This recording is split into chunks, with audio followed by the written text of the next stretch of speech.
If you've chased a dream far from home,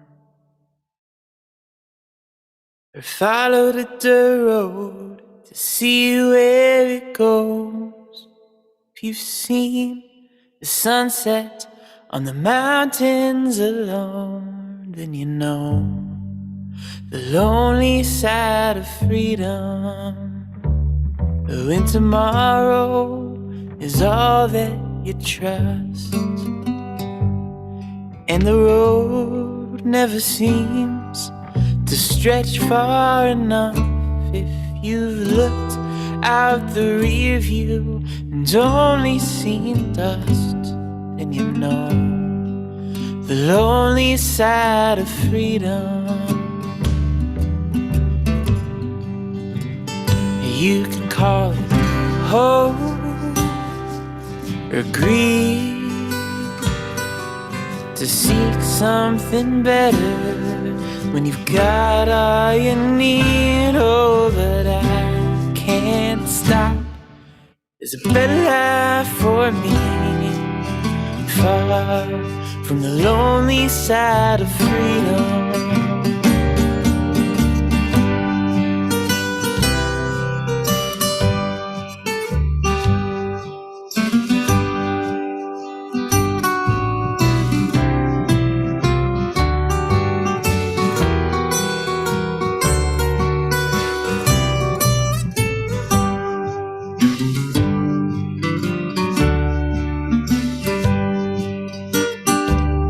I've chased a dream far from home and left behind everything that I've known, for a love I don't know yet, for a life I ain't lived. All I know is the lonely side of freedom. I feel safe on the lonely side of freedom. Oh, I gotta leave the lonely side of freedom. If you've chased a dream far from home, or followed a dirt road to see where it goes, if you've seen the sunset on the mountains alone, then you know the lonely side of freedom. But when tomorrow is all that you trust,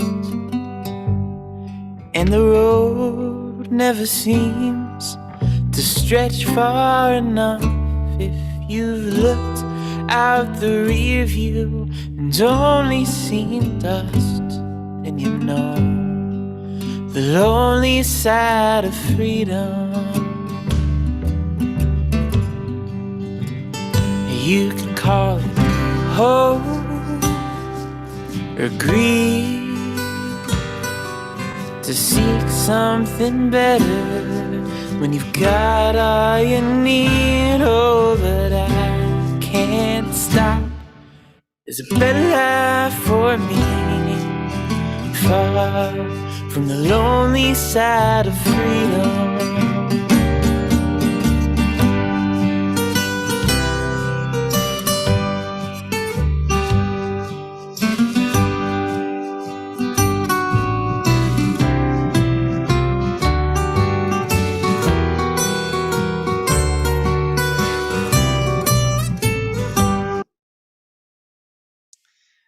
Good morning, everybody, and welcome to day 2 of Longmont Startup Week 2021.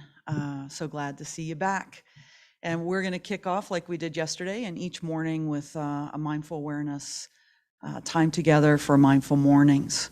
So I wanted to just take a moment to mention a couple things here about what we're doing together, and really take an opportunity to make a distinguishing note about the different kinds of practices. So there are lots of different types of meditation practices and mindful awareness practices, and those can be formal practices and they can be informal practices.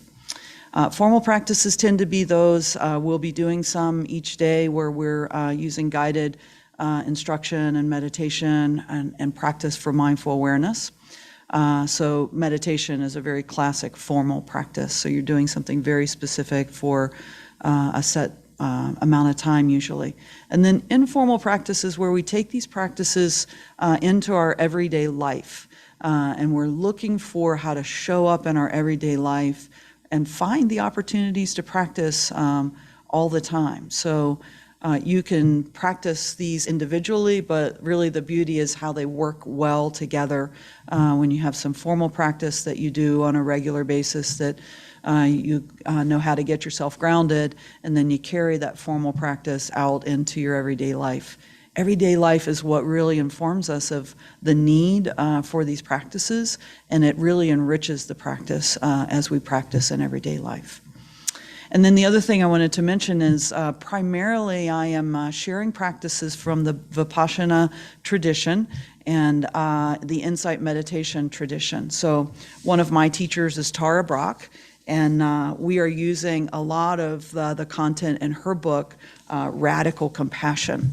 She has a lot of resources and information and does lots of workshops and online training opportunities and has retreats once we can get back to retreats from the pandemic.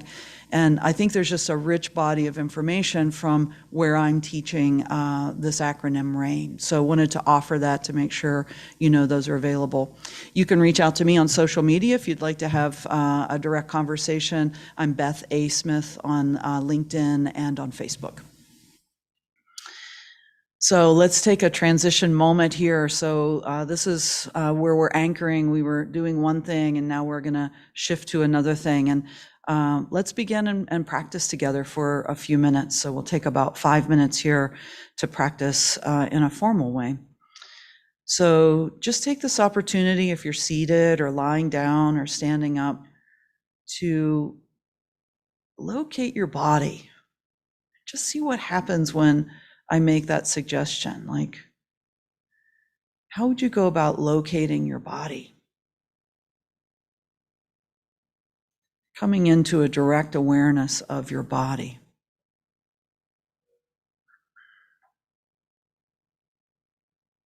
And again, if you're seated, if you'll take a comfortable posture, and that's an upright posture yet relaxed. And checking in with our posture in formal and informal practices is a really great way to take a moment to recognize where you're at. Remembering that we have a body that has all kinds of sensation and can generate so much information for us around our experience and what's going on for us.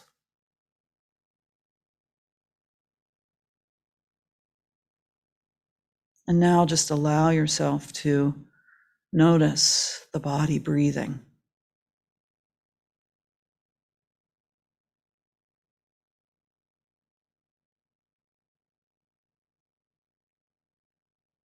And in this way, you're requesting your mind to actually witness the body breathing.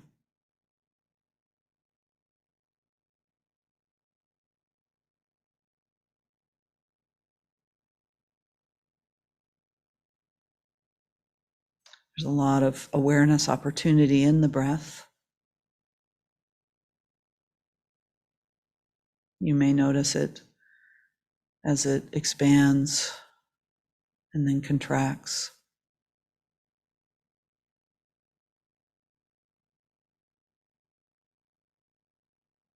And the small movements that happen physically that helps the body breathe.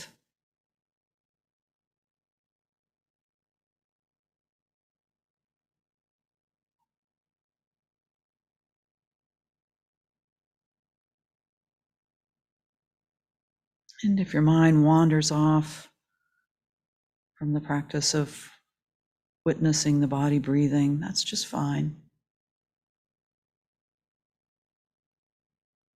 So just with some gentleness and kindness, bring the mind back to the body breathing.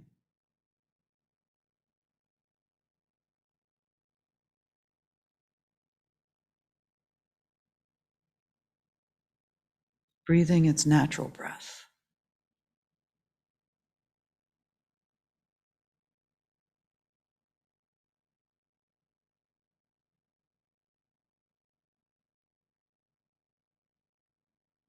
You may also notice that you can follow the breath and the body breathing while you also have some mind activity. Your mind may be wandering a bit. So you may be doing two things at once. Just allow that to be as it is.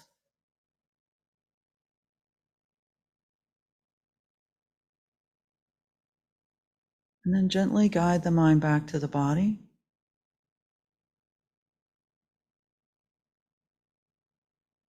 Gently asking the mind to pay attention to the breath.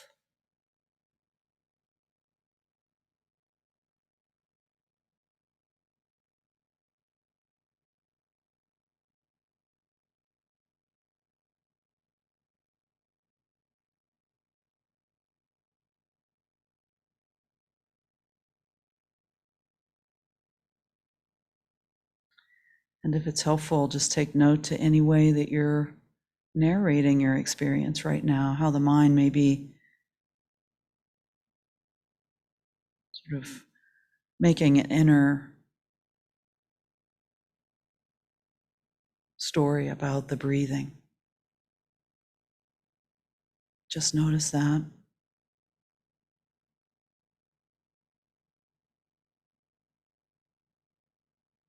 And just for a few last seconds here,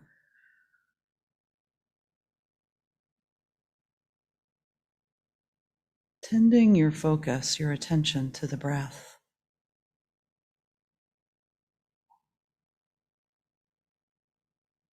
And as you're ready, you can begin to drop that practice and transition from that moment. If your eyes are closed, you can open them. And what I'd like for you to do is just take a moment to look around the room as you come out of that inner experience, and just look around the room and notice objects without really saying much about them, just sort of moving your eyes around. So we'll be working this morning with the inner and outer experience that we are constantly having. So with the RAIN acronym, recognize, allow, inquire, and nourish, we're starting today at the very beginning with R and recognize in the RAIN acronym. And this recognizing is a really powerful practice around this whole idea of waking up. So I'm going to share an experience from this past Friday. And I like to share from my own life, just for many reasons. I think it's good to have some practical application to concepts and practices, and also to just share. I teach as part of my own practice, right? And sharing the way that I wake up is one of the ways that I do that. So on Friday, I have a meeting every 2 weeks with my meditation teacher and mentor. And I was sharing on Friday how much I'm struggling. I have a lot going on. I have a lot of real life stress right now. And I certainly have lots of tools to work with that. And so sharing with my mentor, I just feel like I'm struggling. And then I said, with some emotion, and here I am, I'm going to go to Longmont Startup Week and talk to other people about the power of these practices. And here I am struggling. And as a great, well-practiced teacher would say, my teacher said, well, Beth, don't you think other people are struggling too, that you might have an opportunity to talk to? And I was like, yeah, that's probably quite true. So there's a lot of power in learning in this recognizing practice of how to name your experience. And being able to name my experience on Friday, and certainly being able to name that with another person that potentially is a practitioner or even a friend, to say what's going on for you, can really shift things as we learn to practice being with what is happening in the moment-to-moment experience of our lives. So I'm not struggling this morning, right? That was Friday. And this morning I woke up early and I was so excited to have this time with you, and also noticing that all of what we're experiencing is constantly moving. But the trick of the mind, the tricks the mind gets up to, is it wants us to believe that they're going to stay like that forever, right? In those moments where we're like, oh, I'm struggling, and oh my goodness, this is so hard. And then in another moment, it can completely fall away and we can laugh about something, or cry and have that release of like the truth of what's going on for us. So recognizing is about the skill of learning to name what's going on. And in the naming, we want to be really simplistic, because the other trick the mind gets up to is it likes to embellish everything. At least my mind does. My mind likes to get really active, like struggling and this, and it's because of that. And it just starts blowing all of it up with a lot of storyline. So here in naming, we're trying to get really precise, and we're trying to just use one adjective to name what's going on. How am I right now? And that answer is very precise. And then yesterday, as we practiced, we asked ourselves that question, how am I right now? And we ask it 3 times.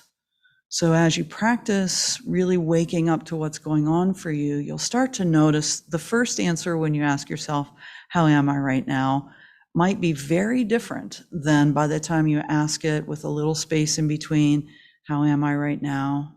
You may be doing that right now. And how am I right now?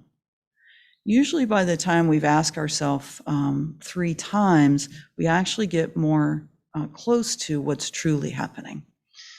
And some of the reason for that is we've all been socialized in our culture to answer that question in a very habitual way, right? In a very passive way, pleasantries that we exchange with each other. And we've learned to actually not answer that question with a lot of truth. I know for me in the pandemic, that was a question that I used a lot. And as people ask me even now, as the pandemic has been going on for 13, 15 months, right? I actually say sometimes I don't know, because that's actually the truth of that answer. If someone says, how are you? And I pause for a moment and I say, I don't know. And of course, it engenders a very odd response often from the other person. What do you mean you don't know? Can't you just say you're doing okay, or awesome, or great, or some of those ways that we culturally interact with each other? But the other experience I have when I answer that question really honestly when I'm asked, and it's not always appropriate to do that, right? Sometimes it's appropriate to have the culturally appropriate, like, yeah, I'm doing pretty good. How about you? But when you're with a friend or someone that you trust that asks that, and to have a practice to be able to share that, can really be an enriching moment of direct connectivity with another person. To say, I'm tired, or I'm too busy, right? I have a very busy life. I enjoy busyness, but in the last year and a half or so, I've noticed that I answer that question that I'm a little too busy. And so that helps me wake up to, okay, I can't change the busyness, but I can change the way I'm in relationship to it. So I can look for pauses. I can look for transition moments. And it really helps me keep the pace of my life rich and active without taking myself out of my life. It actually sets me right square into my life. So I've been practicing for about 25 years, and I wanted to share just a little bit about those early days of coming to an awareness that I needed something in my life and discovering these practices. So on the external of my life 25 years ago, everything really looked pretty good. I had a really good job. I owned a home. I had great friends.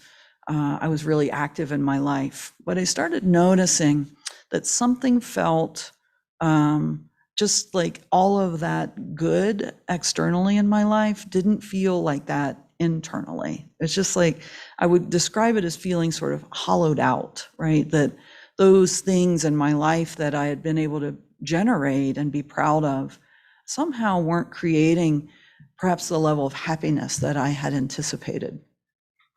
And so a longer story that I won't share all the details, but I discovered a meditation teacher that I worked with for 6.5 years. And pretty early in my practice, I woke up to the habit I had around wishing things were different. And certainly my meditation teacher was able to help me understand that that's often an experience that humans have around wishing that things were other than they are, right? Even when things are really good, we can wish they were different.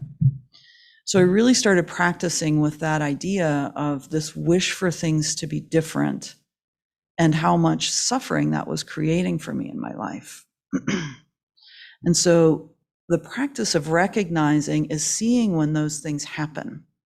And recognizing helps us stay in direct relationship with what's really happening rather than the story we tell ourselves about it, right? So wishing things are different, like yesterday, and I shared when I was in my talk, I left my notes at home. And the moment of, oh my gosh, I don't have my notes. And then being able to stay in direct relationship with that reality and then be able to make choices as I was meeting the moment of like, no notes, right? I always teach with notes. So it starts to help us with the other practices around allow, inquire, and nourish. But it doesn't always have to happen in a sequence, right? So you can come into any one of these 4 practices in specific, however they show up for you. But recognize can be really one of the more powerful ones of taking us out of this habit of actually not recognizing things as they are and then missing the opportunity to be in direct relationship with things as they are. So in my early learning also, the one thing, and we're going to practice with this here in just a minute, that my teacher started helping me see is because I like to be busy, I get in states of overwhelm at times. And I'm hoping that you can relate to states of overwhelm.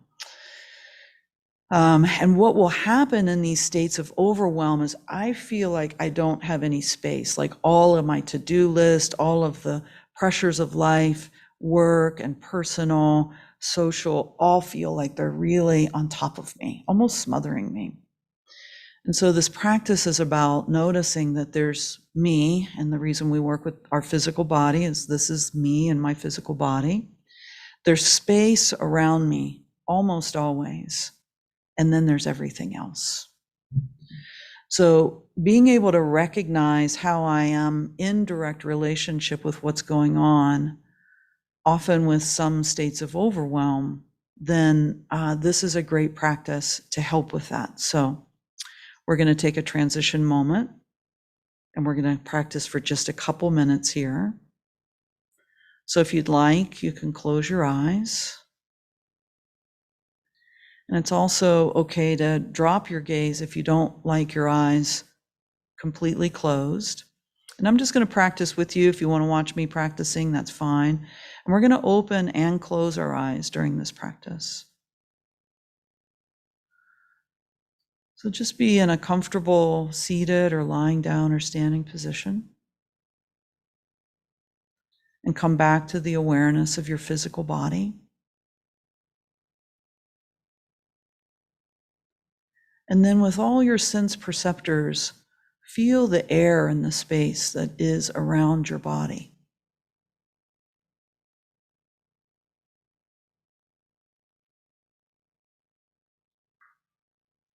You may actually feel some coolness or tingling on your skin.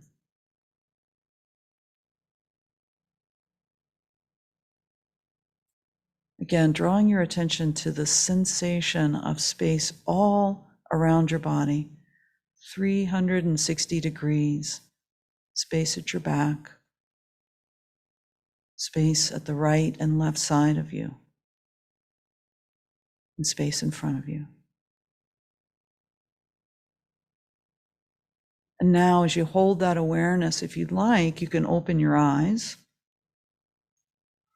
holding the awareness of your body, the space around your body, and then you can move your visual cues around to just see all the things in the room, just things.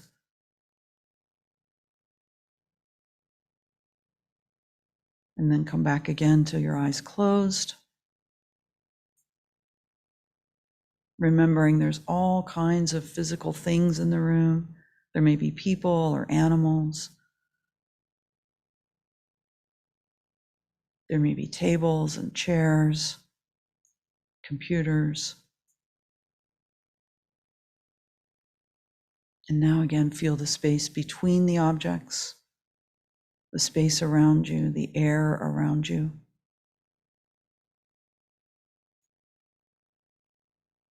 Coming back to your physical body again.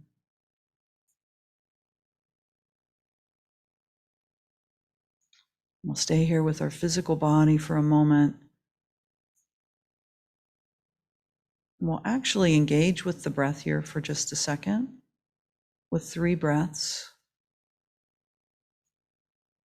So more actively than the natural breath, take a breath in, just a gentle breath in, but awareness on that breath.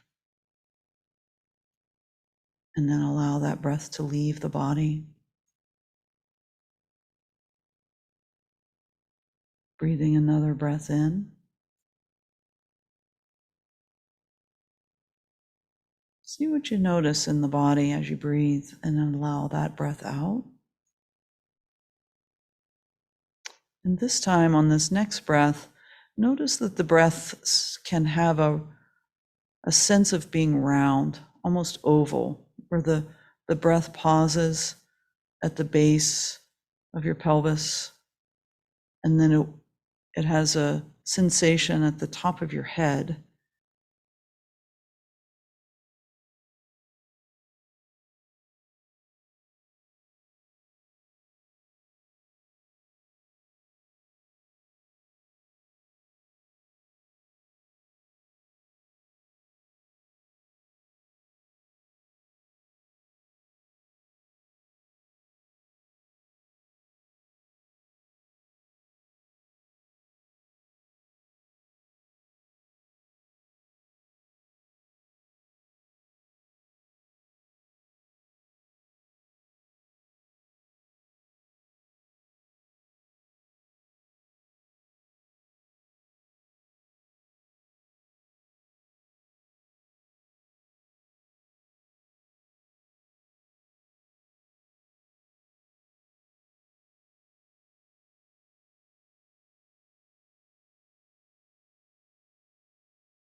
Moments, and I'd like for those to be around where you're waiting. We wait a lot in our culture, at the grocery line, at a red light, lots of waiting. So look for those moments to come back and check in with yourself, how you're doing, see what you recognize. And then tomorrow we're going to practice on allow. We're going to hang out a little bit more on what we notice. So I hope you'll be able to join us again tomorrow as we take a look at the acronym RAIN again. I hope you have a great day. Thanks, friends. Individuals with intellectual and developmental disabilities, like my son Kennedy, have one of the highest unemployment rates in our state. Please make employment of people with disabilities a priority. If you've chased a dream far from home, or followed a dirt road to see where it goes, if you've seen the sunset on the mountains alone, then you know the lonely side of freedom. But when tomorrow is all that you trust, and the road never seems to stretch far enough, if you've looked out the rear view and only seen dust, then you know the lonely side of freedom. You could call it hope or greed, to seek something better when you've got all you need. Oh, but I can't stop. There's a better life for me, far from the lonely side of freedom.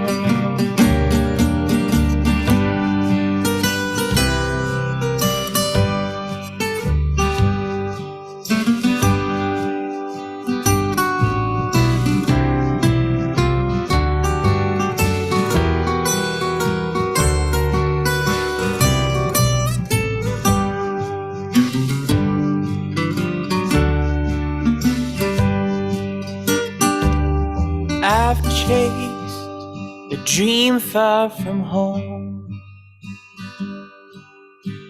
and left behind everything that I've known, for a love I don't know yet, for a life I ain't lived. All I know is the lonely side of freedom. I feel safe on the lonely side of freedom.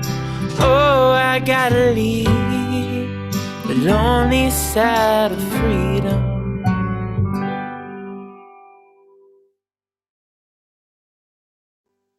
If you've chased a dream far from home, or followed a dirt road to see where it goes, if you've seen the sunset on the mountains alone, then you know the lonely side of freedom. When tomorrow is all that you trust, and the road never seems to stretch far enough, if you've looked out the rear view and only seen dust, then you know the lonely side of freedom. You could call it hope or greed, to seek something better when you've got all you need. Oh, but I can't stop. There's a better life for me, far from the lonely side of freedom.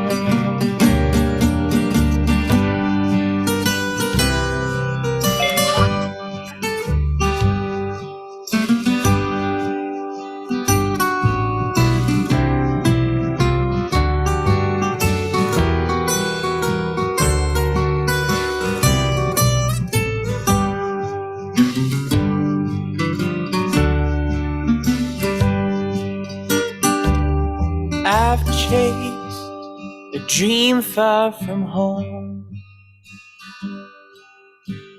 and left behind everything that I've known, for a love I don't know yet, for a life I ain't lived. All I know is the lonely side of freedom. I feel safe on the lonely side of freedom. Oh, I gotta leave the lonely side of freedom.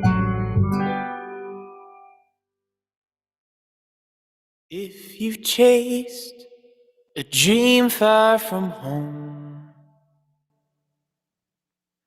or followed a dirt road to see where it goes, if you've seen the sunset on the mountains alone, then you know the lonely side of freedom.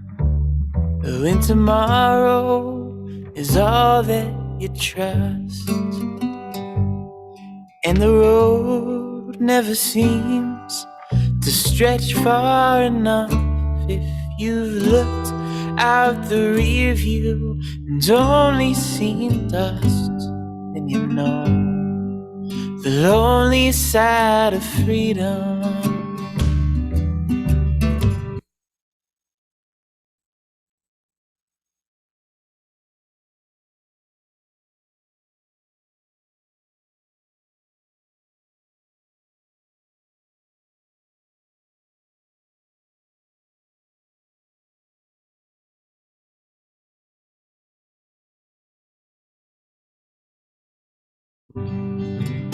You can call it hope or greed, to seek something better when you've got all you need. Oh, but I can't stop. There's a better life for me, far from the lonely side of freedom.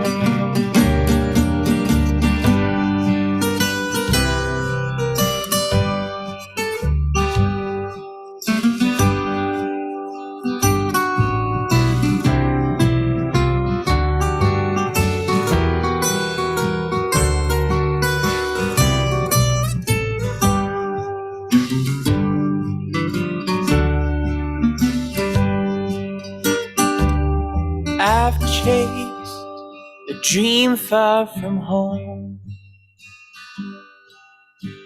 and left behind everything that I've known, for a love I don't know yet, for a life I ain't lived. All I know is the lonely side of freedom.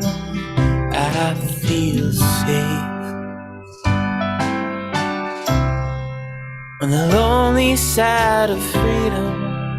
Oh, I gotta leave alone. Good morning, everyone. Welcome to Longmont Startup Week, Day 2. My name is Caroline Hafley, and I'm the Executive Director of Entrepreneurship for All, also known as E for All and E para Todos. I am so excited to be here with you guys this morning. We have an exciting morning of Recalibrate. So we are going to kick things off with a panel discussion on the future of entrepreneurship in America. From after that, we are going into accounting and the essentials of forecasting. And from 11 to noon, we will talk about customer acquisition and retention and curating the right sales team. So we have a good lineup today, and I'm excited to be here with you guys. Okay, so to kick things off this morning, we have the co-authors of The New Builders, Seth Levine and Elizabeth McBride. And we have they're joined by two Entrepreneurship for All entrepreneurs, Adriana Paula Palacios Luna and Lauren Jenkins. Okay, and so, okay, sorry about that. So Seth Levine is actually a Longmont local and a venture capitalist. He's been working in the venture scene for the past 30 years, and he's a partner at the Foundry Group in Boulder. And he has also been very involved in the launch of E for All in Longmont. So I'm going to kick things off with him. I think we're waiting a couple more minutes. But in the meantime, I will take advantage of this to tell you a bit more about E for All. E for All is a nonprofit organization that partners with communities nationwide to develop a more inclusive entrepreneurial ecosystem. We have been in Longmont since January of 2020.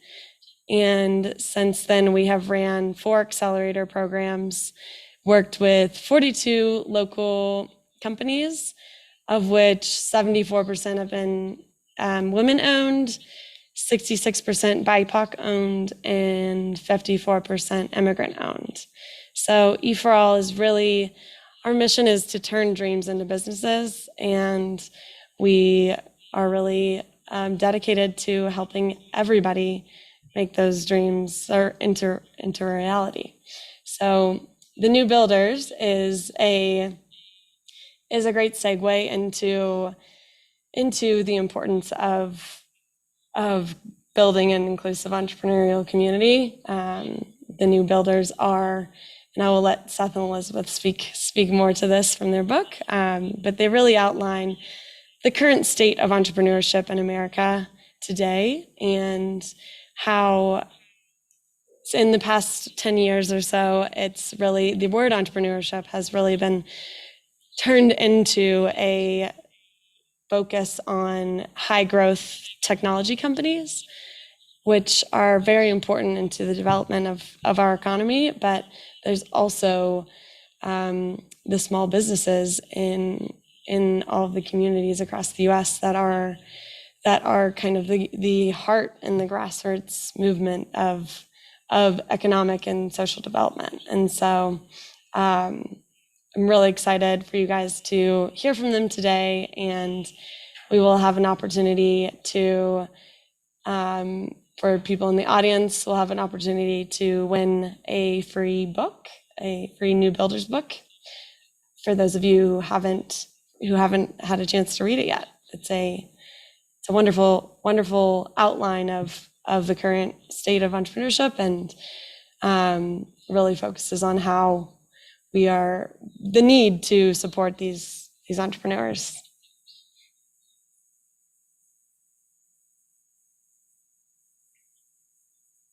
Okay, great. Okay. So Lauren and Adriana, if you guys want to turn your cameras on, we're waiting on Seth and Elizabeth, but we could go ahead and start with you guys. Hello. Welcome. So good to see you guys. Yeah, Thank you for joining us. Hi. Okay.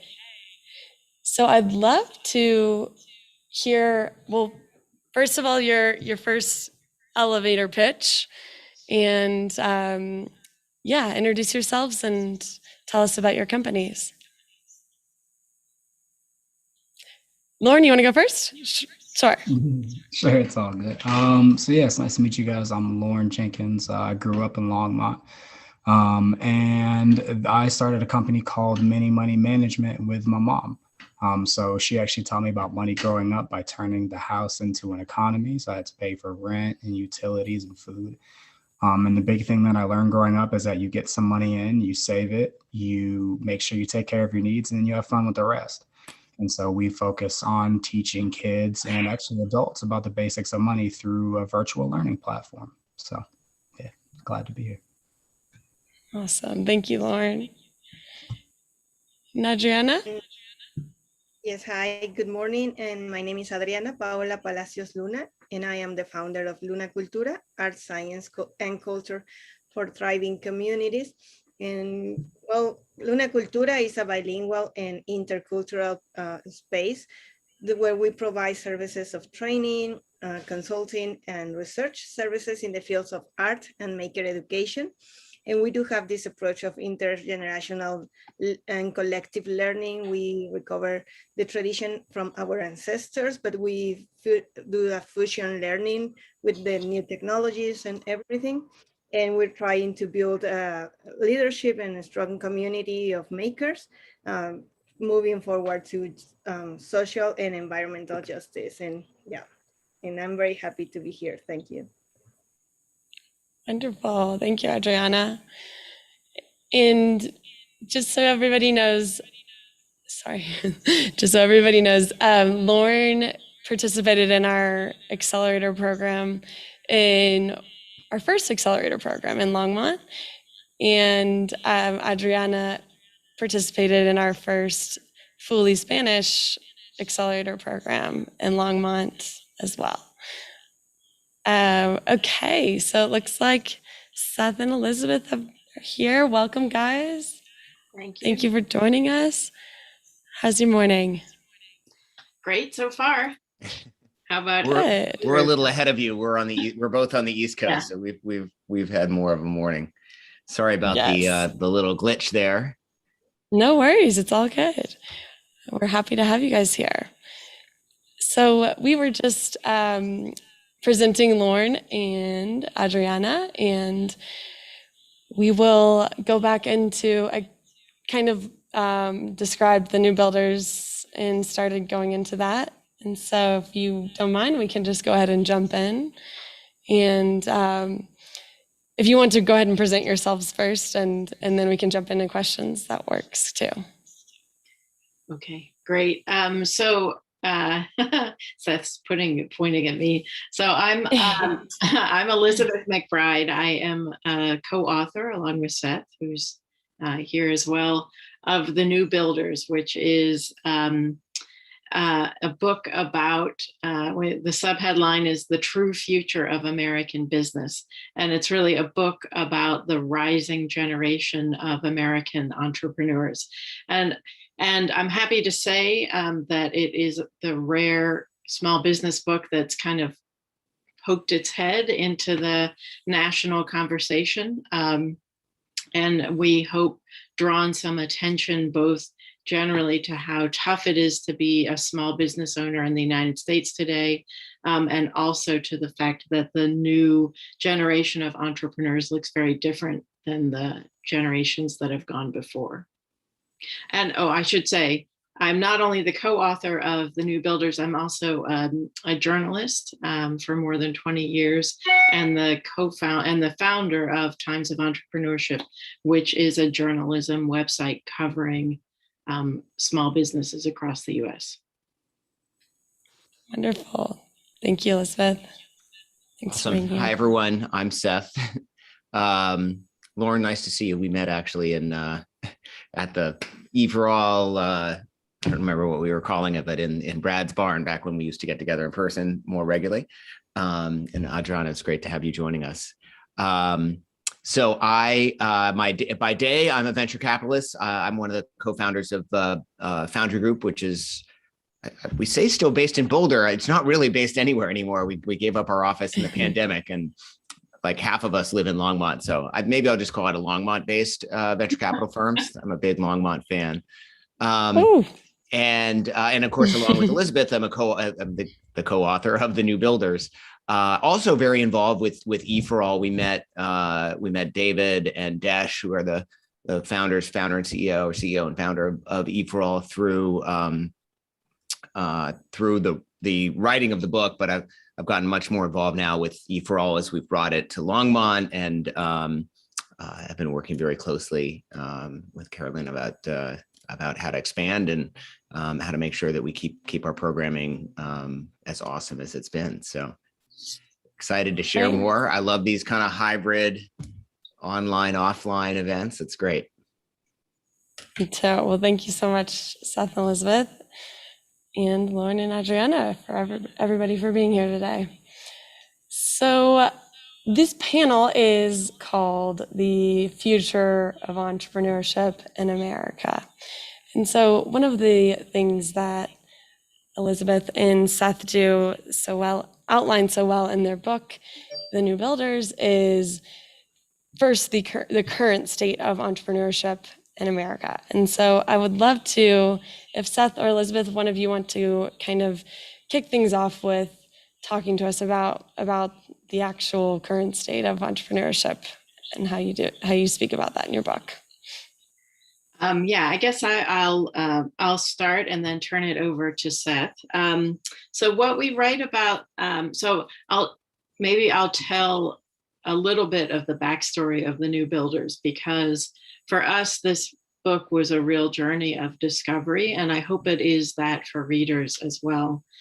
So what happened is that Seth and I decided we would write a book about entrepreneurs across the United States, not necessarily in Silicon Valley or New York, which were the worlds that we kind of knew the best from our careers as a venture capitalist and a business journalist. We decided to write the book just about 2 years ago, almost exactly, I think, maybe a little over 2 years ago. But as we dug into the numbers, what we discovered is that entrepreneurship in America is on the decline. It's seriously on the decline. We say sometimes that it's dying in the United States because the decline has been pretty steady and pretty marked over the past 40 years, and it's accelerated over the past 20. Now, we're seeing an uptick now, usually after recessions, and during recessions, you do see a surge in entrepreneurship, but the long-term trend is definitely downward. When we discovered that, and I say discovered as in this is pretty well known in academic circles and certain think tanks, but it just hadn't filtered into the consciousness of the American people. And it really wasn't part of the awareness of powerful people in the United States either. I think that's because they had been lulled into thinking entrepreneurship was okay because the high-tech entrepreneurship is thriving. But when we looked at the numbers, we realized a couple of key things. One is that only about 1% of entrepreneurs of startups take venture capital. So that idea that entrepreneurship is thriving based on what's happening in the tech VC sector is just totally wrong, right? Because 99% of businesses face a far different reality. And we figured out a bunch of other things, which I'll let Seth talk about. But what I'll say is that when we found that, we took that finding, entrepreneurship is really in trouble, small businesses are in trouble, startups are in trouble in the US. When we took that new finding of ours to our friends in the media world and the finance world, a bunch of them didn't believe us. They just flat out thought we were wrong. And we showed them the data, of course, and eventually, you look at the data and you figure out that that is indeed the truth. But that finding, the fact we didn't know about it and the reaction from our peers made us think that we were telling a very important story. And so that's really what kicked the new builders into gear. And then I'll turn it over to Seth to talk about the other conclusions in the book, what we discovered as we went along and how it got even more urgent in the pandemic. And I think that the other conclusions are really important for an area like Longmont, right? As we think about sort of what's going on in Boulder and how we can better support entrepreneurship more broadly. So the other key trends that we uncovered as we did the research and wrote up the new builders is that the very term entrepreneur, right, our view of entrepreneurship has been overtaken by Silicon Valley in ways that are pernicious and really detrimental to the overall dynamism of our economy. And specifically, we've narrowed our sort of our terminology, if you will, around entrepreneurship to really mean just tech entrepreneurship, which is really unfortunate. That's not what entrepreneur meant 100 years ago, right? Entrepreneur was a word that described the corner store owner, the farrier, the blacksmith, really everyone who was starting a business or operating a business on their own. And we've dangerously narrowed that definition. And we can, if we have time, maybe we'll talk about some of the history there, which is kind of interesting. It was really Ronald Reagan who narrowed the definition, kind of used it as a diplomatic tool in the Cold War to really differentiate the United States and sort of the innovation that was happening primarily at the time in Silicon Valley, much of which was government funded as well. But in so doing, Silicon Valley sort of took it over, and we think that that's problematic, right? Only about 1% of companies take money from venture capitalists, Elizabeth mentioned, and the vast majority of companies aren't high-tech startups, although many are technology enabled. But most businesses are businesses, right? The shops that you would pass on Main Street are companies that are working on community spaces like Adriana, and it's a much broader set of businesses than most people realize. And then related to that is sort of key theme number 3, which is that we've somehow devalued businesses that sort of aren't scaling, that don't have this sort of massive growth potential. And we think that relates to this sort of overtaking of entrepreneurship and the term entrepreneurship by Silicon Valley. There used to be lots of value that was ascribed to people that built small businesses because that was something, they were passionate about something and they built a business around it, or they wanted to build a life for themselves.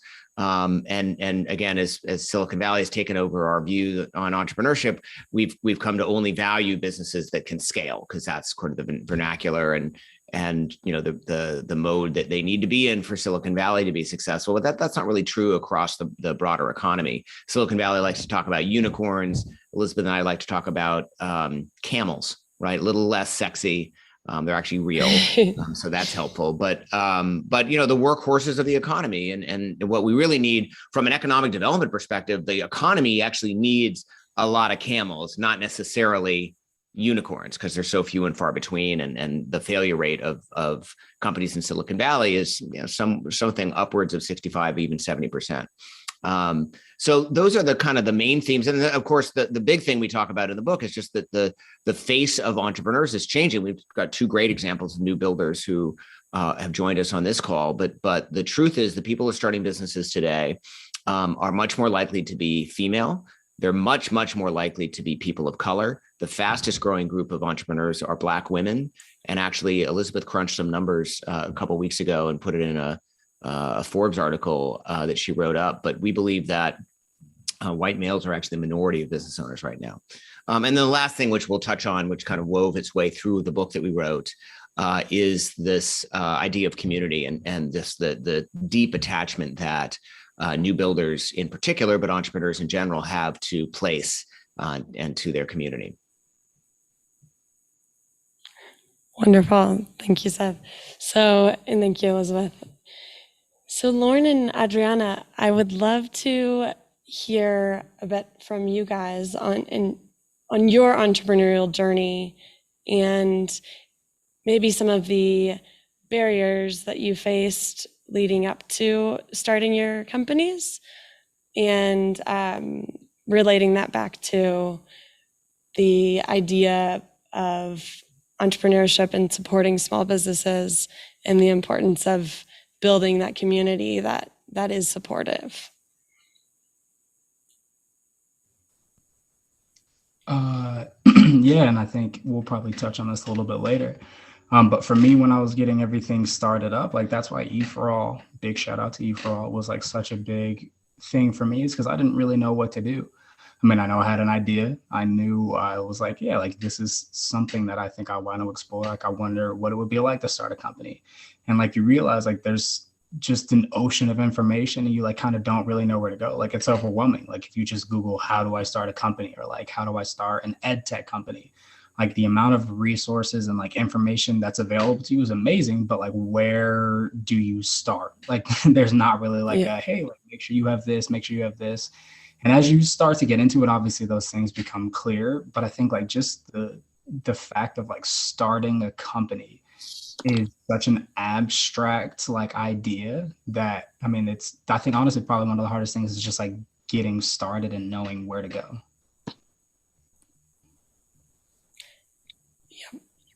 And Adriana, I mean, absolutely. Sorry, Lauren. That is something we hear from a lot of the entrepreneurs that we work with, as there's just, where do I start, right? And a lot of it too, I think, is being able to have that push to start, right? And being able to have those people who say, hey, this is a good idea, and this is how you run with it. And that's a big reason we are really, really supportive of mentors and within E4All and building that kind of mentorship community. And Adriana?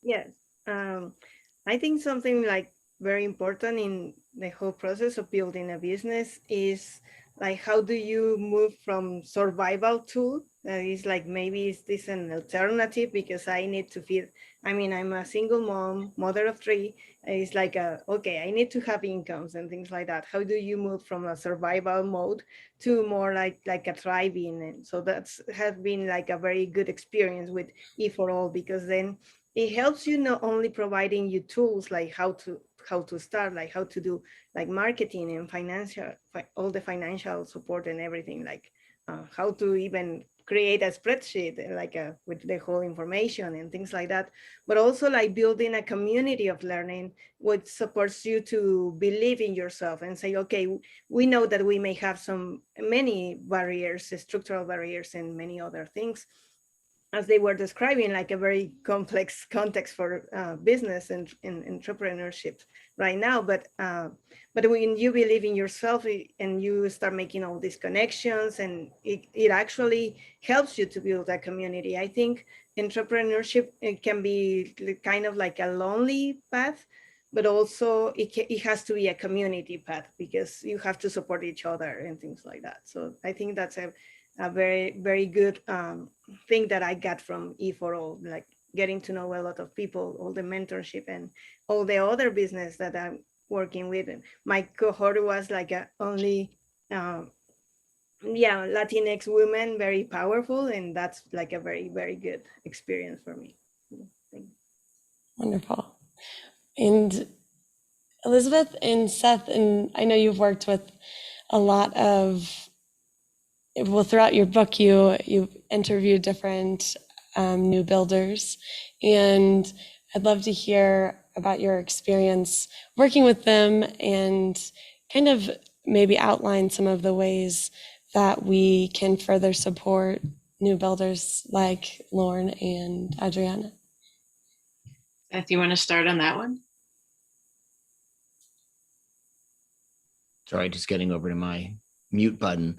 Yeah, so I mean, we talk a lot about this in the book, right? I mean, I think, you know, much of the book is the book is sort of split, right? We spend a lot of time talking about the research and sort of explaining the state of affairs, and then we spend also quite a bit of time just telling stories of new builders, because we want people. It's why we are excited to be on panels where we're really featuring new builders, because we want people to really understand kind of what the landscape actually looks like. What are people interested in building? What companies do new builders undertake? But there's lots of ways that we need to change our systems of support for new builders, starting with finance, but also extending through mentorship, right? And I think we've already heard this a little bit in the stories that Lauren and Adriana have told about the power of being in community. And so it's probably the better place to start, just given that we're on a panel that's featuring E4All. But one of the reasons that E4All, we're such big proponents of E4All and why it's been such a successful program is it's really important to have community and mentorship and access to advice and in some cases just examples of other people who have gone before you. The tech world has done that actually quite well, right? I mean, we sort of joke in the book that there's a lot of ideas that Silicon Valley has kind of usurped or kind of pretended like they came up with, that really they got from somewhere else, and they've kind of taken credit for. But one of the things that Silicon Valley didn't invent, of course, but really did perfect in a way that I think some of the broader economy could benefit from copying, is this notion of mentorship and working together on these broad problems. And you know, platforms like E4All, we talk about a handful of others in the book, are just really critical to addressing needs beyond just finance. But that said, Elizabeth, maybe you want to talk about kind of the finance side of things, because you know, finance is important, right? It's the lubricant that helps businesses both start but then also grow. Yeah, we talk about this. There's one really interesting example toward the end of the book where Catherine Finney, who was the founder of Digital Undivided, which was a support organization for women of color.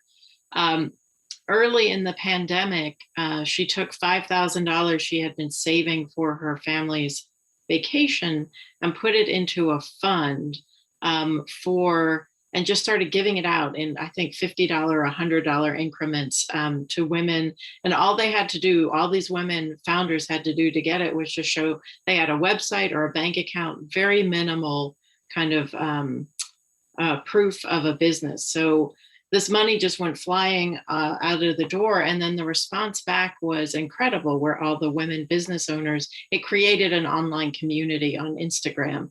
And they all started sharing about what that tiny vote of confidence had meant to them.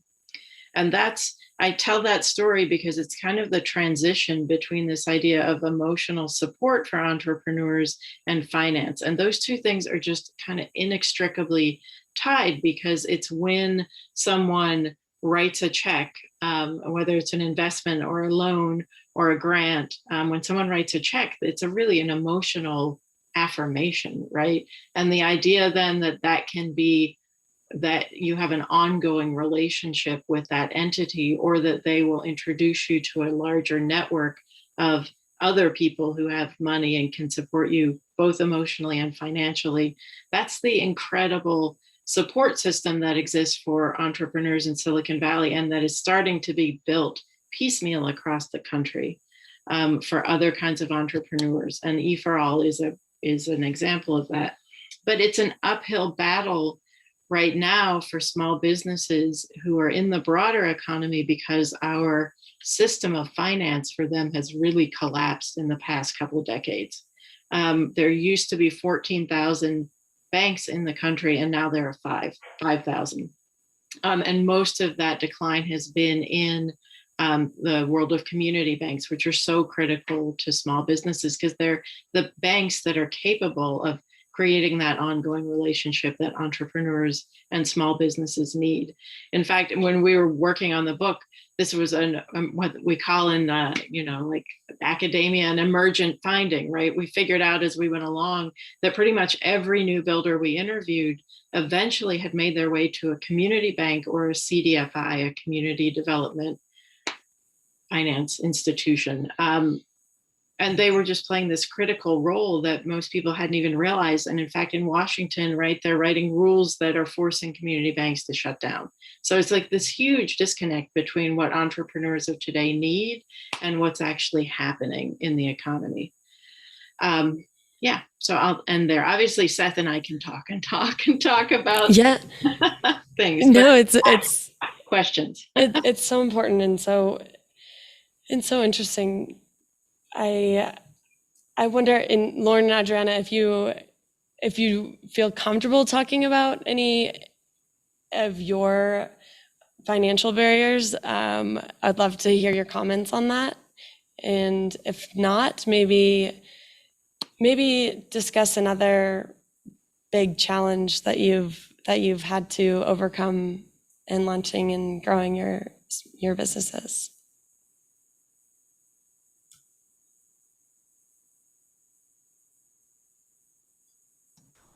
Oh, Lauren, I think you're on mute. Oh yeah, sorry. So yeah, in terms of like finance issue, I'm like trying to think of one off the top of my head. I mean, outside of the fact that like you're a startup and you don't have any money, like other than that, like general, like the definition of a startup, I think. And again, like it's one of those things, like if you don't come from the business world and you don't have a big business background and your family wasn't like in business, like you would have no idea what the investment world was like. And I mean, like I probably spent the first 6 months of starting a company just listening to podcasts and listening about like how people invest and like watching shows on how people invest. Like there was never a crash course for me to figure out what an investment was. There's not really a crash course out there for, especially for early stage people, about like, you know, what you would need to look for if you were looking for an angel, if you were looking for a VC, if you were looking for a bank loan. And so I think like the beautiful and also the tough part about being an entrepreneur is that it's just so wide open. And so like those funding sources are available. You just have to either know the right people or know where to look. And those are two things that aren't readily available to most people. Because if not, you're just like kind of shooting fish in a barrel, and you can apply to all of the money in the startups and the accelerators. But pretty much all of the financial traction I've had is just because of like based on like people that you know. But I was lucky enough to grow up in Longmont, which is right outside of Boulder, which is like a tech hub. So even being a Black male in this space, I was kind of given a leg up because I grew up close to people with money. Whereas, I mean, I've got friends and I've got people who are starting different accelerator, like different like companies and different accelerators, and they haven't had nearly as much access to capital as I have, just based on where they live. And so, I mean, this is like it's a problem, and I've gotten lucky enough that I live out this way, but I got lucky. Like I'm the exception, you know? Yep. And Adriana? Well, yes, about the financial aspect, I think it has been also, well, it has been for me a challenge. And also, I agree with Lauren about the networking. It's like how important it is in this case. Like Luna Cultura is a for-profit business. But my model is like business to consumers. So actually my final consumer won't have to pay for the classes or for the trainings and anything. So because what I'm trying to do is like close the gap of accessing art and maker education for all the communities that I work with. So what I try to do is to connect with these sources that sometimes I get I write to get a grant and things like that. And then it has been like an alternative for me on the having funding. So that's, and that supports what I'm doing directly with the communities, because then I'm able to provide like all the materials and everything. So actually the people that participate in the trainings, because that sometimes for them is a big barrier, like to have to pay for a art class or something. So I'm trying to search for a different ways of funding my activities in order to provide these services. Yeah. Yeah. And I think that's speaks a lot about you as an entrepreneur, as you're finding other sources to fund those operations. And so, okay, so let's see, Elizabeth and Seth, do you guys have any final notes on the new builders before we go into Q&A? Notes on, well, I don't know. I think it has been really great to see the momentum building around the book, and to see that we are at a moment in history that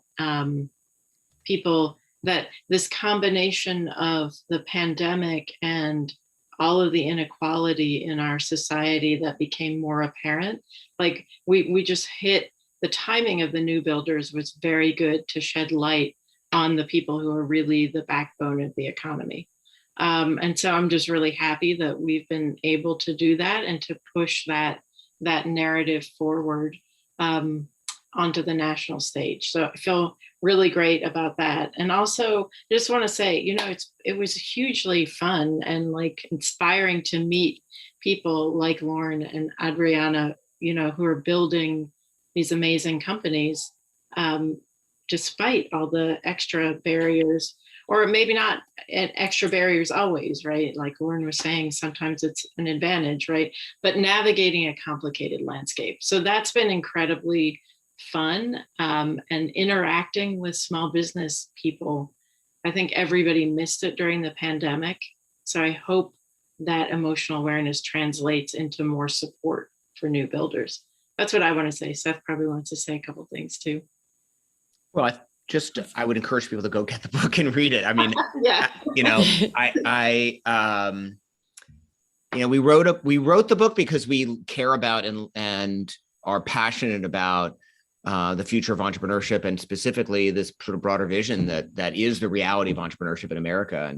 And I think it's been Elizabeth opened with this, but the reaction that we've had to it.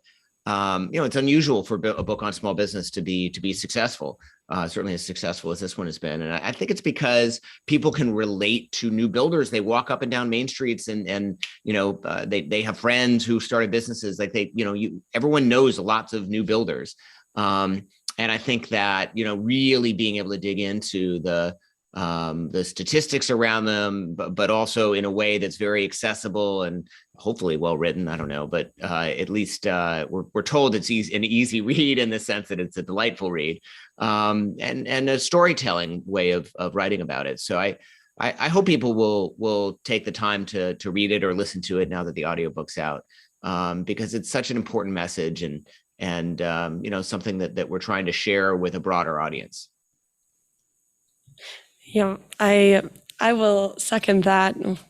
I honestly had so much fun reading it personally. So I definitely encourage everyone to grab a copy or listen to the audiobook. And you really get to hear those new inspiring stories, and just like Lauren's story and Adriana's story. And I'm very, very thankful to be here with you guys today. And yeah, so let's see, going into Q&A. Sorry, I'm not positive how to do this. So one second.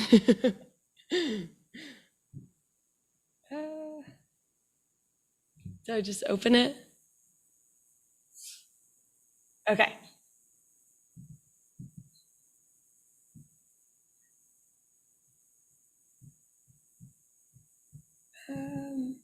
Sorry. While I'm pulling this up, Lauren and Adriana, do either of you have questions for Seth and Elizabeth? Or we can go the other way, but Lauren's talking, you're mute. Yeah. I just said shoot because I didn't have any questions ready. I mean, I'm a journalist, so I always have questions. So I can ask you all some questions. But Adriana, do you have questions before I jump in? Well, considering that you have researched all this, like all the context and specifics, like everything, like what would be your advice on, like, in order to actually make more successful business? Yeah, well, I can tell you what entrepreneurs have and small business people have told me over and over again over the years, that the key turning point comes, but this is farther along, I think, than either of you, but the key turning point is when you can turn over kind of the day-to-day stuff to somebody that you've hired. And that's when your business really starts to scale, because you can devote time to thinking more strategically about it. And then in the early years, I mean, small businesses over the years, they have told me, I'm of course a small business owner myself, and I totally don't follow this advice. But what generally the advice is that as much as you can, you've got to connect with other people. It's what we said before, right? But not only for the emotional support, I think it's looking for partnerships that might not be obvious in the beginning, but partnerships that can really propel two businesses forward at once. So maybe that I've heard that definitely from small business owners over the years.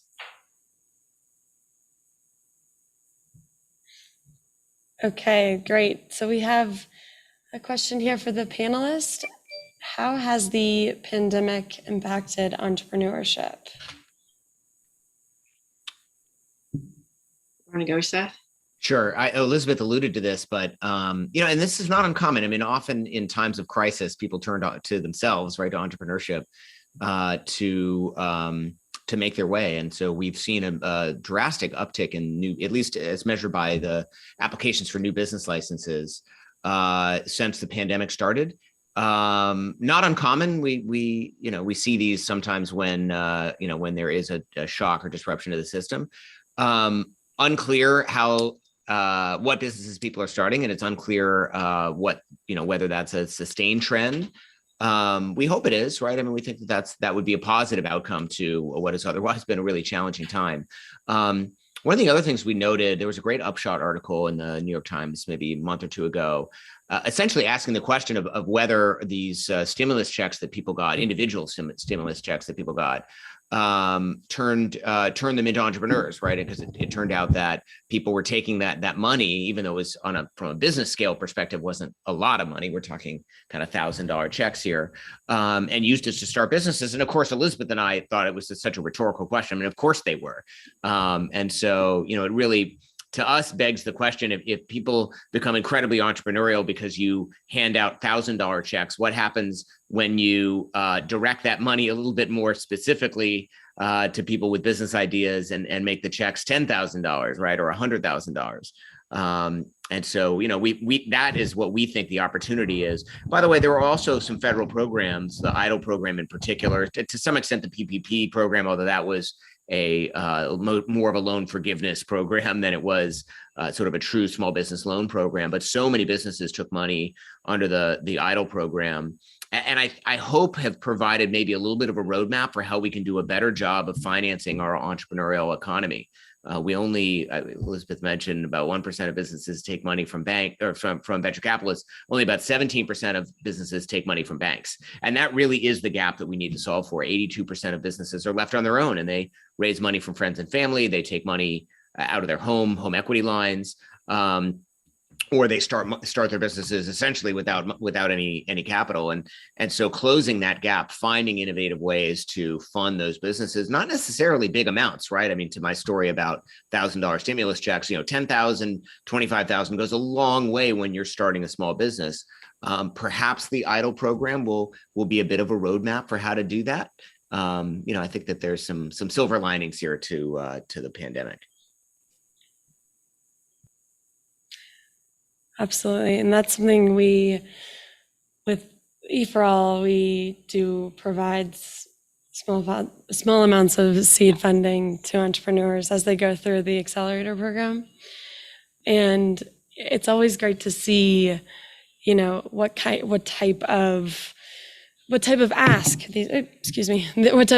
these entrepreneurs are making, right? It's, if it could be something for a piece of equipment, it could be funding to design and launch their website, but kind of those things that are in the beginning very, very necessary, but do have those costs and have to be able to cover those. And so, absolutely agree on being able to build and discover other ways of providing financing to these companies. Okay, and let's see, we have one more question here. What are the 3 qualities every entrepreneur should have? Seth, I'm curious for your thoughts, and then I have some too, but you go first. I'd love to hear also Adriana and Lauren maybe answer that question first, since they're more in the trenches. I'd say the first thing is you got to be able to take a punch. I always tell people, you got to be tough as nails to do this, because you're going to have people tell you it's a bad idea. You're going to have to tell people, I wouldn't do it this way. And I think, if you can just kind of weather those storms, you could be an entrepreneur. 2, you got to care about it, because you can't weather those storms if you're just in it for the money. Well, you can, but you got to really, really be in it for the money. So you either got to really be in it for the money, or you got to really care about what you do. And then 3, you kind of got to be a little crazy. And I think that was always my favorite, because you kind of have to be a little crazy to just say, you know what, I think I could do this better, and just take the leap. So yeah, those would be my 3. I think also, I think you have to love what you're doing, because you actually is gonna sleep with it. So, and also being aware of taking care of yourself, because it requires a lot of energy and time that sometimes you say well, I have to do it, and because you're almost by yourself, and you have to be aware of taking care of yourself. So I need that awareness. And yeah, I agree, a little bit crazy maybe. Yeah. Those are great. I think it's so interesting to think about how those would differ if we were talking to tech founders, or the more traditional, white male business people of 20 years ago. Because I think that what you need now is a little bit different. I do think it takes more courage to start now. So I think you need courage. And I think you need the ability to network. I think that ability to connect with people is more crucial than it has been, because if you're starting out with not a lot of money, you have to be able to do the other piece of that, the networking piece. And then I would just say persistence, because as both of you said, right, you're going to get knocked down a lot. You got to get back up.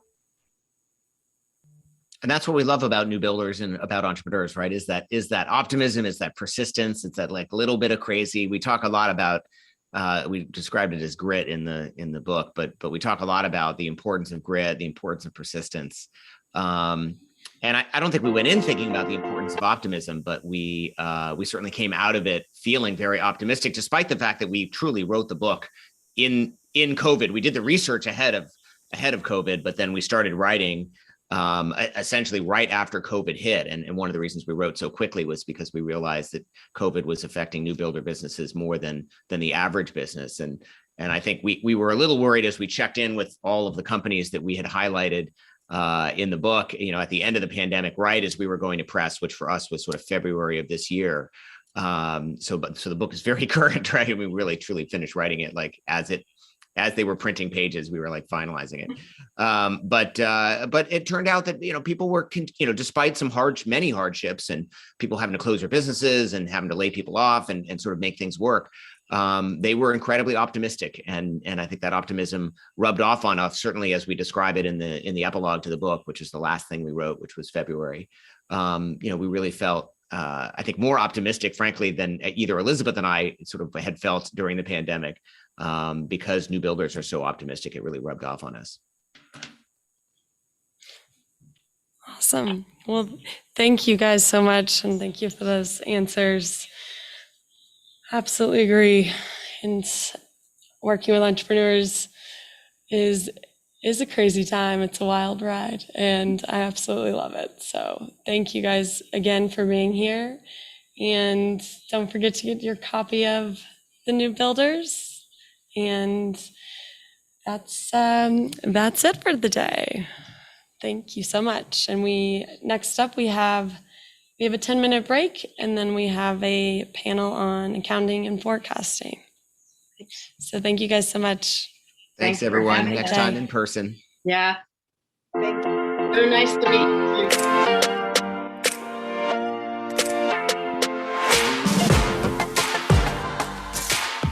You've heard the saying, dance like no one's watching. It's easy to blend in and go unnoticed. But what if you let go? What if you march to your own beat? It takes guts. It's uncomfortable at first. But for those who have done it, they'll tell you it's freeing. And it can take you to places you've never been before. Isn't that why you do what you do in the first place? The time has come to dance like no one's watching, to lead, not follow, to ignore the status quo. The time has come to go boldly.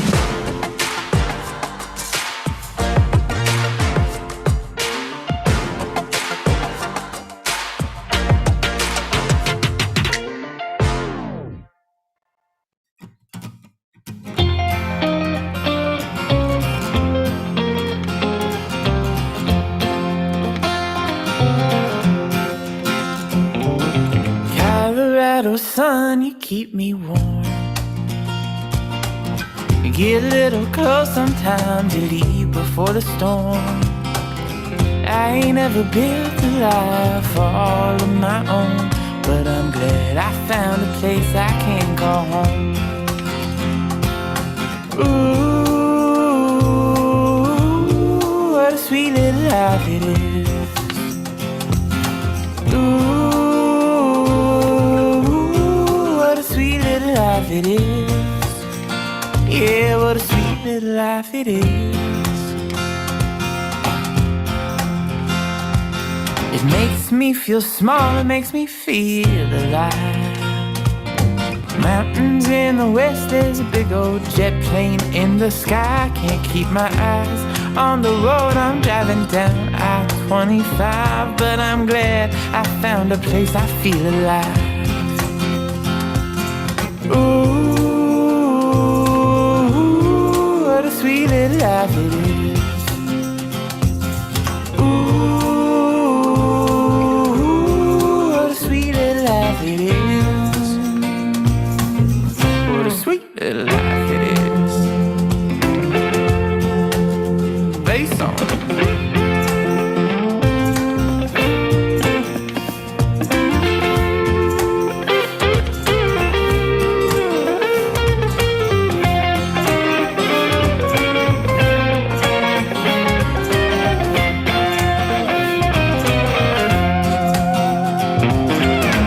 Colorado moon, don't you ever let me roam. They told me once when I was young, you don't know the places you could go. I ain't ever built a life all of my own, but I'm glad I found a place I can call home. Yeah, I'm glad I found a place I can call home. Yeah, I'm glad I found a place I can call home.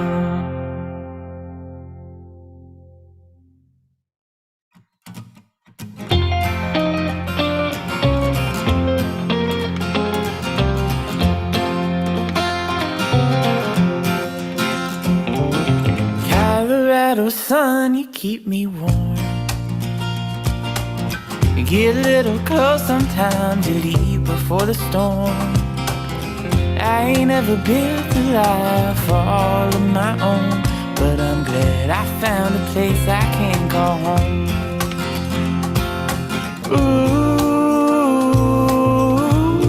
what a sweet little life it is. Ooh, what a sweet little life it is. Yeah, what a sweet little life it is. It makes me feel small, it makes me feel alive.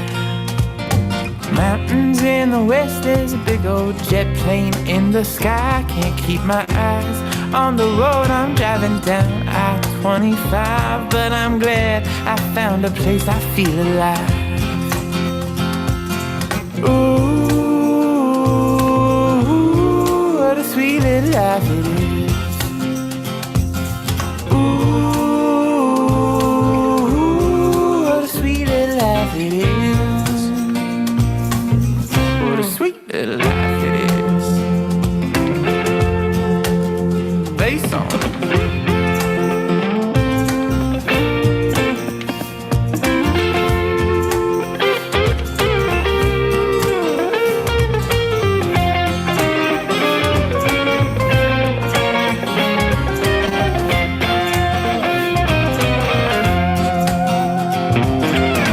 Colorado moon, don't you ever let me roam. They told me once when I was young, you don't know the places you could go. I ain't ever built a life all of my own, but I'm glad I found a place I can call home. Yeah, I'm glad I found a place I can call home. Yeah, I'm glad I found a place I can call home.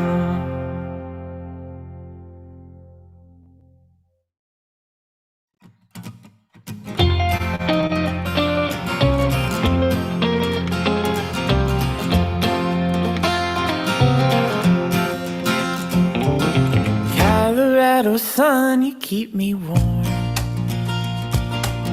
You get a little close sometimes, you leave before the storm. I ain't ever built a life all of my own, but I'm glad I found a place I can call home. Ooh,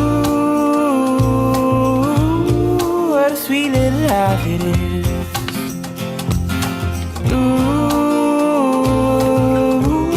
what a sweet little life it is.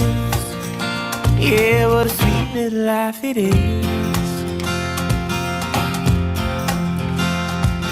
It makes me feel small, it makes me feel alive. Mountains in the west, there's a big old jet plane in the sky. Can't keep my eyes on the road, I'm driving down I-25. But I'm glad I found a place I feel alive. Ooh, what a sweet little life it is. Ooh, what a sweet little life it is. What a sweet little life it is. Bass on. Welcome back, everyone. We are excited to present you to Brian Ormsby, who will be discussing the essentials of forecasting and accounting. Brian is, Brian, where is that? Oops. Sorry, Brian. Okay, Brian is the founder and the CEO of Pantheon Solutions. Pantheon specializes in providing compliance, accounting, and contract management for businesses that work in the government space. Pantheon is a partner with the Boulder Small Business Development Center to assist all small businesses with issues with accounting and finance. So, Brian, we will kick it over to you. Yeah, thanks, Caroline. So, let me get started. Let me share some slides here. I can find the slide deck, and we will get going. So, I'll put that in presentation mode. And, okay, should be good. All right, so before I start, I wanted to let you know, I am a lead consultant with the Boulder SBDC as well. And I wanted to kind of give an advance to the Boulder SBDC. We'll be offering Leading Edge Entrepreneurship series beginning Tuesday, September 14th. So if you're interested in this 10-session series, please go to the Boulder SBDC website and sign up. It helps assist participants with building business plans and start and growing their businesses. So with that out of the way, announcement requirements, let's talk about accounting and essentials of forecasting. So first, what I want to do is talk about the whole financial concept, which is personal finances, business finances, how these things run together. I also want to talk a little bit about credit score, borrowing power, and then we'll talk about cash flow, and then finally, we will talk about forecasting. So, one of the things that's really important in a small business is understanding that your business doesn't stand alone. Your small business and your personal finances are symbiotic. So if your business is having trouble financially, you're having trouble financially, and vice versa. So we need to make sure that we understand our business finances, long-term goals, your exit strategy in your business.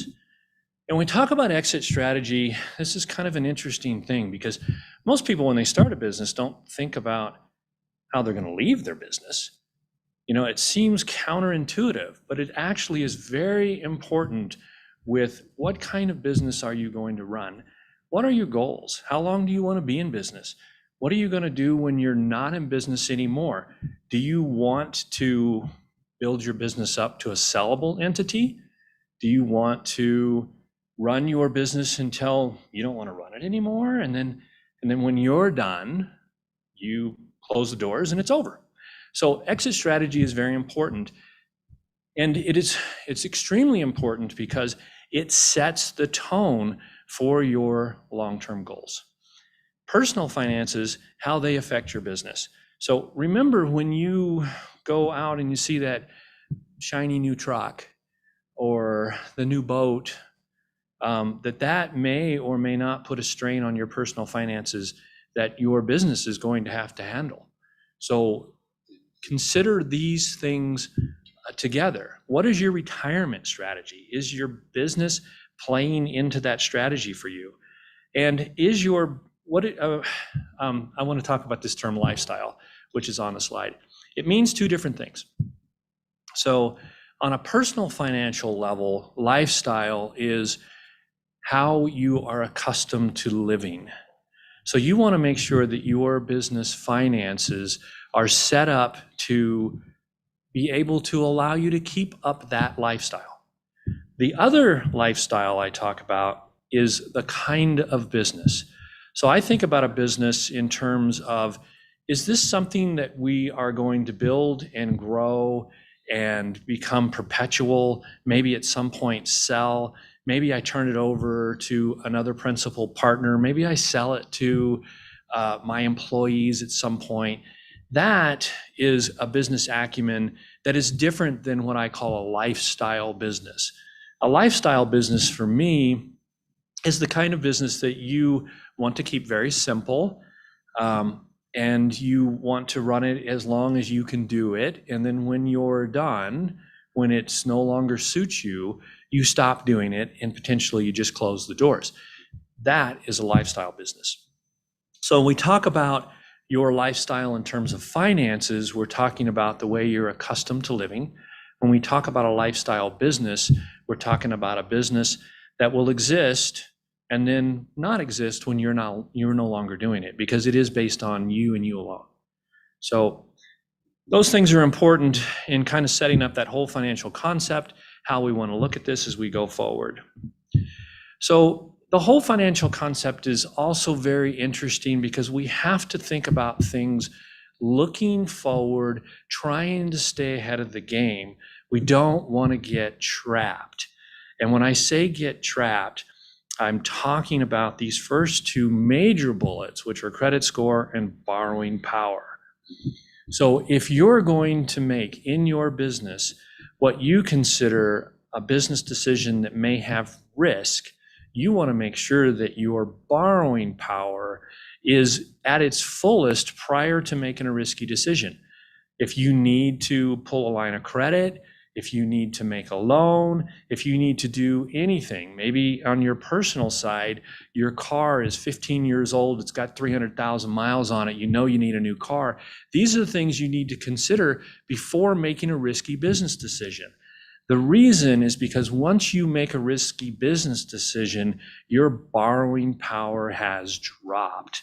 So when you go to a bank or a lending institution, if everything is roses, it's easy to get money. When you go to a bank and things look a little risky, it's really hard to get money. So consider these things in advance. You've got to stay ahead of the game. Think about your credit score. What will doing certain things do to your credit score? On a business side, you're Dun & Bradstreet. Do you need a Dun & Bradstreet? That's a whole different conversation. But if you're in the government space, yes, you do.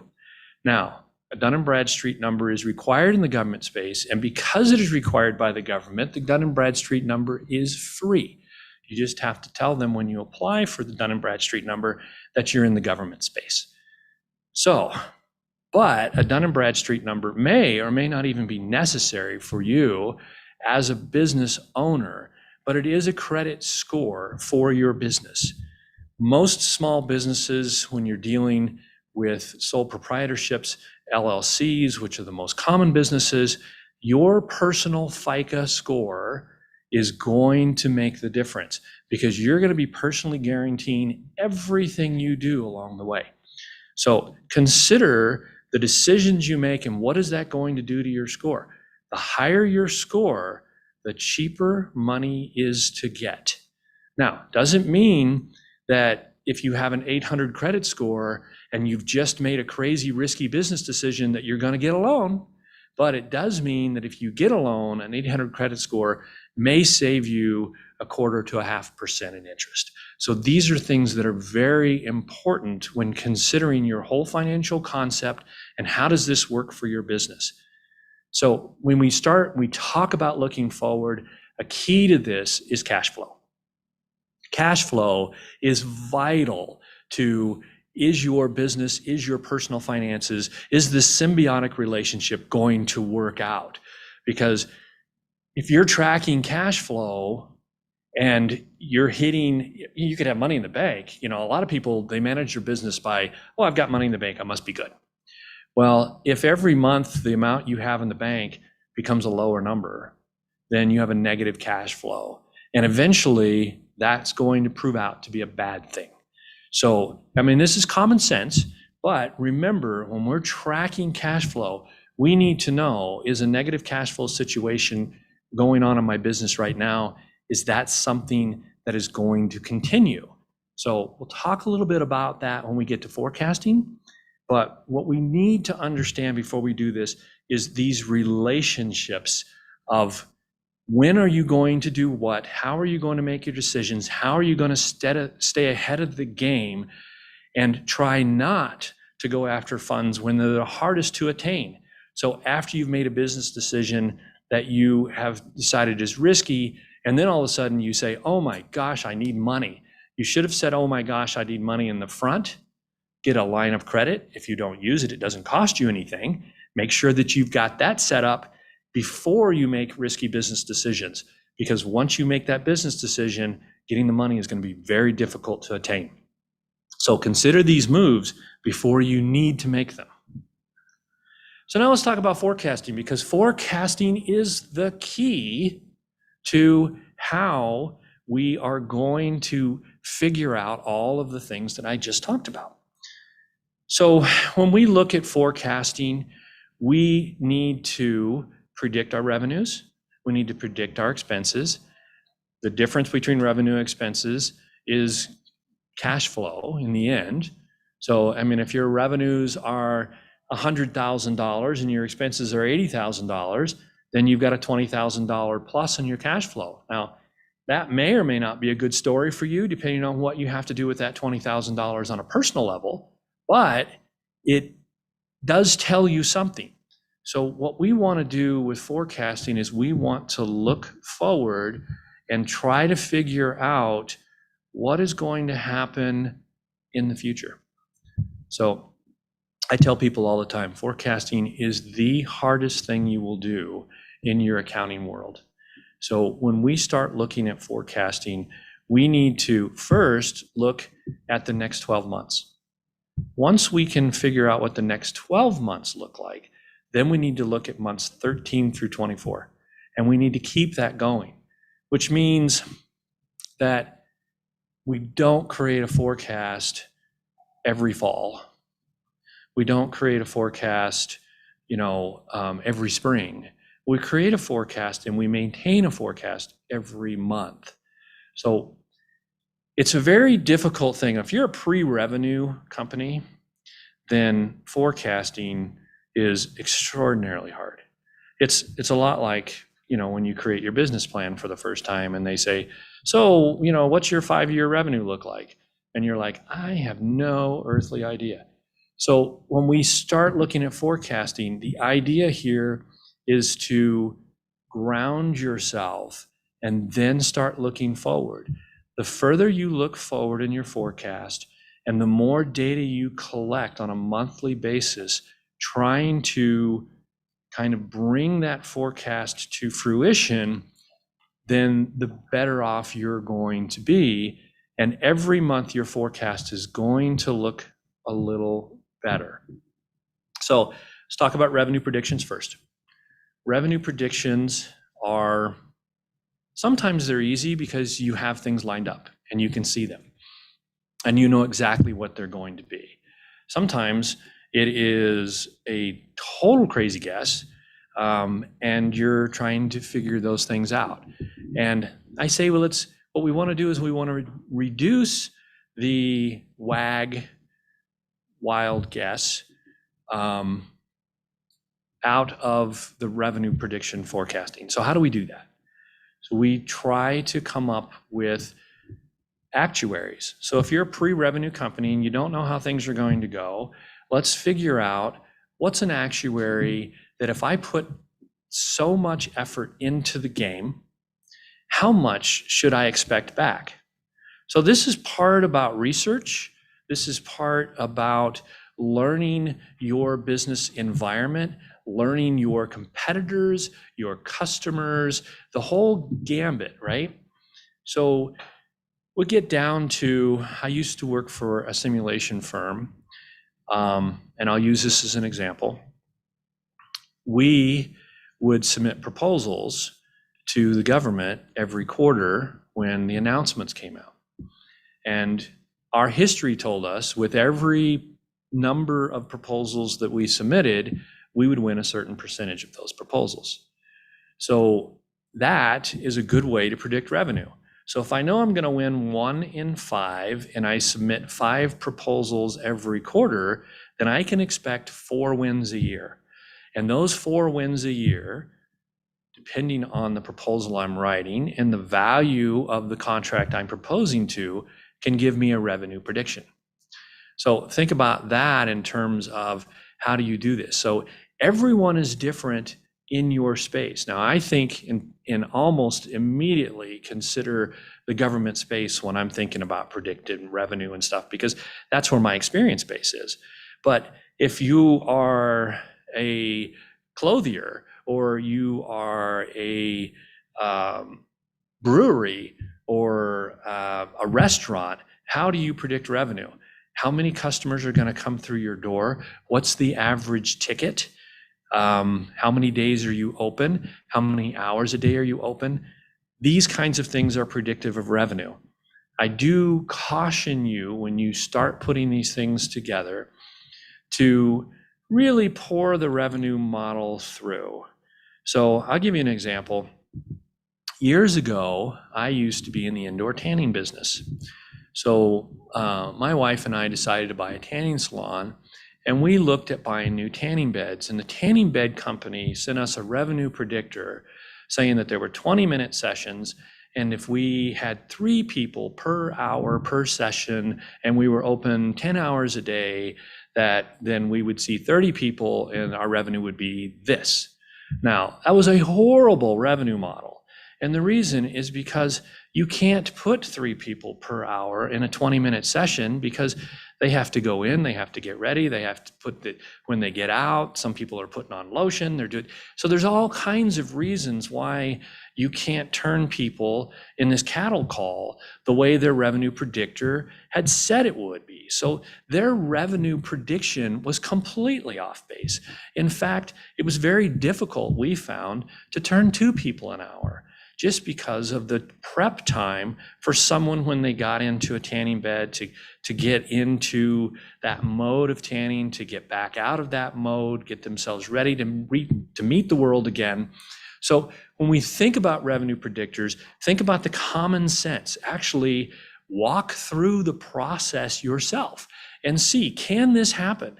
For example, if you are a restaurant and you say, okay, well, we have got capacity for 100 patrons. And if we can meet a 75% capacity, and we can turn those clients every 30 minutes, what would our revenue be if the average ticket for 4 people were $60? So when we look at that model, think about, is it reasonable that we could reach 75% capacity all day long? It may not be. There may be hours of the day and the month where 75% capacity is completely unattainable.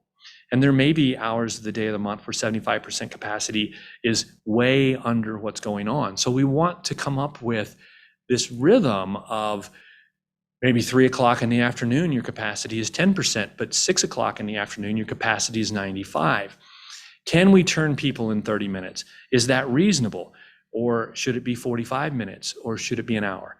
So when we think about revenue predictors, we have to think about the rhythm of your business, whether it's my indoor tanning example or a restaurant example, doesn't make a difference. It's your rhythm and your business. So that's what you have to look at. For example, another good one is a brewery. What's a healthy number of beers for someone to consume? If someone stays in there for 2 hours, you don't want to count them for 10 beers. That would be a really bad model for you and your business in general anyway. So we have to consider what makes sense in terms of revenue and revenue prediction. Okay, so I think I've kind of beaten that one pretty hard here. But again, think about your business. Every business is different. How is this revenue going to come in, and what makes sense? Now, when we're building the forecast, every month we have data allows you to create a more finite process. So as a month goes by, we can look at that revenue prediction. We can decide, is that a good number, or are we going to grow? Or did we have an incredible month because it was our grand opening and now we expect things to kind of settle back to normal? Or, like In-N-Out Burger, is there going to be a line around the corner every day? So let's think about those things when we talk about revenue predictions. Now, let's talk about expenses tied to revenue. So for every sale, there is a cost of sale. Now, you may or may not in your accounting system have cost of sales or cost of goods sold, depending on what kind of business you are, but it doesn't make a difference. There are certain expenses that are directly proportional to your revenue. So as your revenue goes up, those expenses will go up. As your revenue goes down, those expenses will go down because they're symbiotic. So we need to look at those expenses, try to figure out if you're a restaurateur, you understand this because you have what they call labor costs and food costs and beverage costs and those things. And those are calculated as a percentage of your revenue. And those are the numbers you're supposed to hit. Because if you hit those numbers, then you know you'll be profitable. So when we think about these revenue predictors for businesses, we also have to think about the expense predictors against that revenue. So that part sometimes is easy. But again, as we forecast and we get further and further down the road, we will get a percentage that we can count on, that we know that this is how business is done. But we can use the model. I think about, I think it was Taco Bell, but I may be wrong, stopped handing out straws except on request. And then they found out corporate-wide across all Taco Bells in the world, that saved them over $1 million. Just by not handing out straws until someone asked for it. But how many times you still go to a fast food restaurant, go to the drive out, and they throw a fist of ketchup or a fist of hot sauce into your bag? Think about how much revenue that's costing the company because they haven't defined that process. So when you're running your business, you have to think about everything. Think about all of the little things and how does it save you money to maybe just don't serve it unless they ask. When you go to some restaurants, every time you sit down, they put down a glass of water in front of every person. Well, now maybe that water you don't think causes you any expense, but those glasses have to be washed. There is an ice machine. There is maybe a straw. There is the water that comes out of the tap that hits on your bill. If you think about what that costs, as opposed to putting a sign that says water available upon request, these are things that are cost to your business. And it's good for the environment, so everybody wins. So think about these things and revenues tied to expense, because just because it's tied to your expenses are tied to that revenue doesn't mean it has to exist. So there are some reasons and some ways to streamline that process that can save you money. Now, fixed expenses are the next thing. Fixed expenses are things that do not change until you change the nature of the expense itself. So we think about rent, think about a company car, things that no matter what you do, the rent is always going to be the same or will be the same with some level of escalation year to year to year. So fixed expenses are a little bit easier to predict, but they also create a level of risk because they're not tied to your revenue. If your revenue goes down, the percentage of fixed expense to what's total going on in your business is much higher.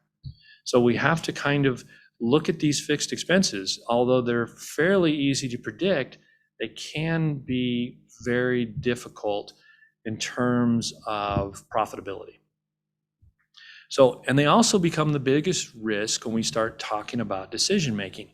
Do I go to a bigger space? Do I, want to get a car for one of my executives? Things like that really can hit your bottom line. And it all sounds rosy at the time when your revenue is great. And then something happens, your revenue dips, and all of a sudden the fixed expenses are eating you alive. So in your forecasting, fixed expenses, although they're the easiest to forecast, they can be the riskiest when it comes to, is your business profitable? So we talked about, I've done this kind of understanding the relationships, and I've hoped that I've kind of talked about that as we go through. And I want to kind of go into this revenue model. Now, I have a revenue model that I am glad to share And I will give to the presenters of this meeting so that people can request it, and we'll hand out for free. So I'm going to talk a little bit about my revenue model, and you won't see it, but when we do, if you do request it, it'll make sense. Now, if you use my revenue model, which is very basic, or any other revenue model, honestly, it doesn't change. The concepts of, and I say revenue, it's really forecasting. The concepts of forecasting are the same. So we'll have a tab in there that talks about revenue predictions, which we've talked ad nauseum about. We'll have a tab in there that talks about expenses tied to revenue. We'll have a tab in there that talks about fixed expenses.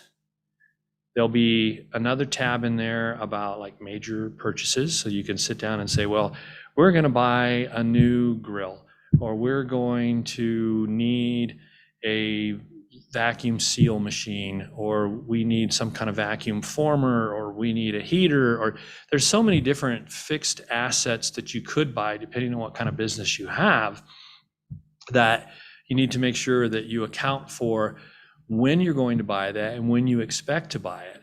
And there's two ways that we have to look at this when we go forward. So obviously, how you buy a fixed piece of equipment, whether you are going to pay for it in full when you get it, whether you're going to finance it, either lease or some kind of purchase arrangement. Either one of them is going to have some type of expense of interest tied to it and payments going forward. And then how is that going to depreciate?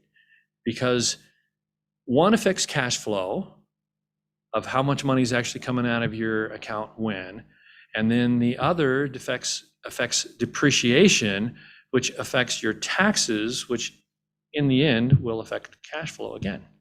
So we have to look at fixed assets and look at both ways that they're accounted for in your system. So, and we talk about forecasting, let's talk a little bit about your accounting system.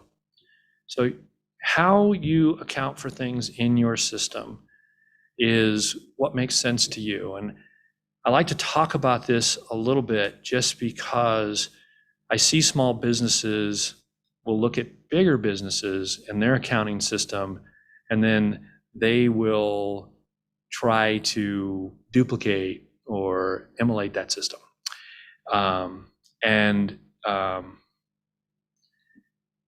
That's not necessarily a good move. You should keep your accounting system as simple as you possibly can, but with enough detail that makes sense to you. So if you, for example, you could have a line on your accounting system that says utilities. Utilities could be gas, water, electric, phone, it could be a whole number of things. And it could be gas for the car for all that matters. It really depends if when you're tracking utilities, does it make sense to know how much your gas bill is, vice your electric bill, vice your water bill, vice the gas that you put in your company car, so on and so forth. Only put that level of detail into your accounting system if it makes sense to you.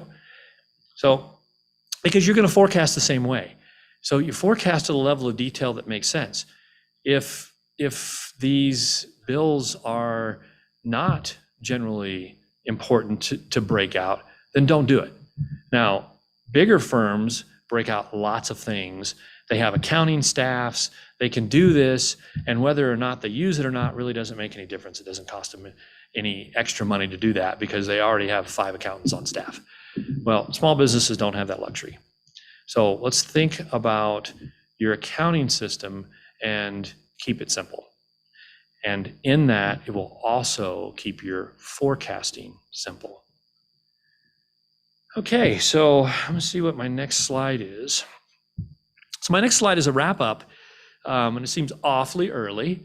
So let's go back and let's talk a little bit through this wrap up about some of the things that we talked. So let's talk about this whole financial concept. The whole financial concept. What's important in your personal finances? What's important in your business finances are symbiotic. So we have to know that in my personal finances, anything that I do, anything that I buy, I want a new house, a car, so on and so forth, potentially put a burden on the business if the business is how that I get paid. So in your business finances, if your business is profitable, not profitable, so on and so forth, are those things going to affect your personal finances? So unless you're independently wealthy, which I don't know very many people who are, these things we have to look at together. Talk about our credit worthiness, and when is it important to get money and funds? So money and funds are extremely important to every business. And it's always a good idea to line these things up way in advance and make sure that we have plenty of funds on hand to use when something happens, and not make a risky decision and then try to go find money. So that borrowing power aspect, we have to look at when is the most important part of that. And then cash flow and forecasting. And we'll go into a little bit more about this. So as we're doing our forecast, as we're predicting our revenue, every month we go through, we predict revenue. So I always say, start with the next 12 months. So if we're going to start a revenue calculation right now, we would look from August to next July. We would take all of the data that we have from zero to maybe you've been in business for 5 years, and we can go back and look at 5 years worth of data. But the nature of this being startup week, I would say that there's probably no one listening to me that's got 5 years of data. So we want to take all the information that we have. If we have no information, then we need to do research. We need to look at like businesses in our space and figure out what can be predicted from that and try to create a revenue model. So if you're pre-revenue, this is extremely difficult, but keep at it, you'll figure it out. Because once we do this August to July forecast, then we will get August done, and then we will have a September through August forecast, and we'll have some data. And then September will happen, and we'll have an October through September forecast, and we'll have more data. And as the data streams in, the numbers will get smarter. So that's rule 1, 12 months forecast. Rule 2 is 13 through 24 months forecast. We need to make sure that we are not just looking at the next 12 months, but we're also looking at the 12 months after that. Now, the information is going to be fuzzier, right? We won't have as much data to go by, and it will probably be more about futuristic planning than actual numbers.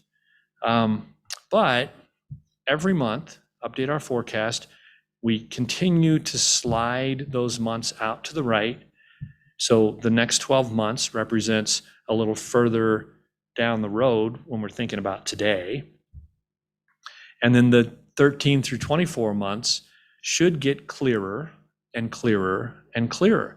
So it allows you to then make business decisions, because now I've got a plan that says, what do I think it's going to look like 18 months from now?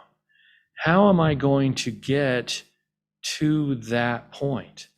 And I don't know, throughout my entire life, everyone always told me, have short range, long range plans. And most of the time, I would just kind of go, yeah, whatever. And, because short range plans, I know what I want to do tomorrow and next week. And that's really not short range plans. Short range plans are, what are we going to do for the next 12 months? And long range plans are, what are we going to do from the 13th month to the 60 months or retirement. So how are we going to get there? And this forecasting, if we only do 1 year of forecasting, then the long range plans are never considered. So going back to making sure our forecast goes out at least 2 years, it would be okay if it was 3 or 4 or 5, because a business plan should go out 5 years. And then looking at our personal finances, well, how do we get to retirement? How am I going to, put my feet in the water and the beach on the Gulf shores? Maybe that's my retirement dream. How am I going to be drinking Mai Tais in Cancun? Maybe that's my retirement dream. So we have to figure out how we're going to get there. And, if you're my age, I don't have a whole lot of long-term plan on that anymore, because I'm a lot closer than I ever thought I would be. Now, with that said, had I done planning 10 years ago or 20 years ago, I'd be in a much better place than I am now. So this is the importance of this planning and forecasting, not only for personal life, but for business life. So now what I want to do, even though we're in this wrap up, I kind of want to go through a few scenarios with the different styles of businesses and talk about how that would roll through forecasting. Maybe those examples with the kind of business you're in will ring true, hopefully. And if not, you can hit me in the questions phase, and then we will discuss your particular situation. So let's go back to one of the first business I ever owned, which was a tanning salon. And I'll give you a little history on that. I was extremely bored. My wife was extremely bored. Both of us had just left the military, and we were looking for challenges. And so I had a friend that had a tanning salon that was getting ready to relocate and was trying to sell it. And my wife and I just had a wild hair, and we bought the salon. And so from that tanning salon business, when we bought it, we sat down with our friend and we looked at how many customers they had. We looked at how many hours they were open. We looked at how many beds they had. We tried to do a predictive model of how much money we would make, and we were so wrong. So this, in terms of when I talk about getting a new business, is how is this forecasting going to work for you? Well, in a new business, it's tough, because even though it was a friend of mine, I think he was trying to put rose-colored glasses on us because he really wanted to sell. So, we found out that just because you had 500 customers in your customer log and you were open 12 hours a day, didn't mean that you were going to have any revenue. And quite frankly, when you get in the middle of November, a week before Thanksgiving, you can sit in a tanning salon all day long and no one's going to show up. So we found out the hard way that our revenue predictive skills were quite lacking. So what we decided to do was to, kind of create a predictive model. And so we did, like I'm talking about now, is tried to come up with initially a 1-year plan of what revenue was going to look like. And, we talked to manufacturers of tanning equipment and looked at their revenue predictive models, which I gave an example of earlier of one that was given to us that was just, totally optimistic and not attainable. We looked at our actual numbers. Unfortunately, one of the things in being a new business owner is we didn't get a lot of revenue data from the person we bought it from, which was a huge mistake on our part. You should be getting that kind of information by the person that you buy from, making sure that you have some real numbers to go by. Like when you buy a house, you should be asking them, hey, what's your average utility bills? Can you send me your last 12 months of bills? Same kind of thing when you buy a business, is find out what kind of revenue did they achieve in the last 12 months before they sold it to you. If you can get 2 or 3 years of revenue, even better, because now you can find out whether that business is growing or declining. and maybe declining is the reason that they're selling it. So in the case of trying to create a revenue model for this business, of course, my wife and I were crazy go-getters. We're trying to figure out how to generate more revenue. So what did we do is we branched out into more things that even cost us more money. So you look at these models and you think in desperation, because we didn't know what we were doing, we decided that we would develop our own tanning lotion brand. So we contacted a chemist in Chicago who made us 3 different lotions. We contacted a graphics artist and created a design for a logo, and got with a bottling company and got bottles and bought an apparatus where we could fill the bottles ourselves. So now my kitchen was a manufacturing lotion facility, and we continued to lose money hand over fist because we had no idea what we were doing in that business. We had no revenue predictive model. We had no idea how we were going to take it to market, and it was a wholesale disaster. So when I look at these things and I look back in my experiences, I guess that's why I'm standing here, is because I can relay some of these, personal. They weren't tragedies. They were very trying times, and the fact that my wife and I are still married after all that is probably the most trying. So, considering how this works through, we have to come up with this revenue predictive model. So think about your business, think about where you're going and how that's going to work. Now, I am going to wrap up and go for time for questions because I think I've hit my moment. All right. Thank you so much, Brian. That was so interesting and so great to hear your personal stories as well. It's, it's wonderful to be able to learn from others. And so first question here, we have an anonymous attendee asking, how do you handle revenue forecasting when your historical data from last year is significantly skewed from the pandemic?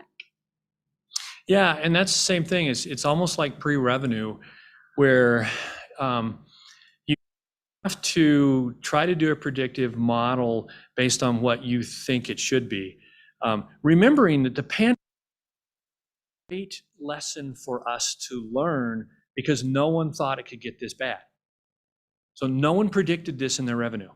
So consider, when I have a company that actually does 3 revenue forecasts. They do an optimistic, a baseline, which is what they really think is going to happen, and they do a pessimistic.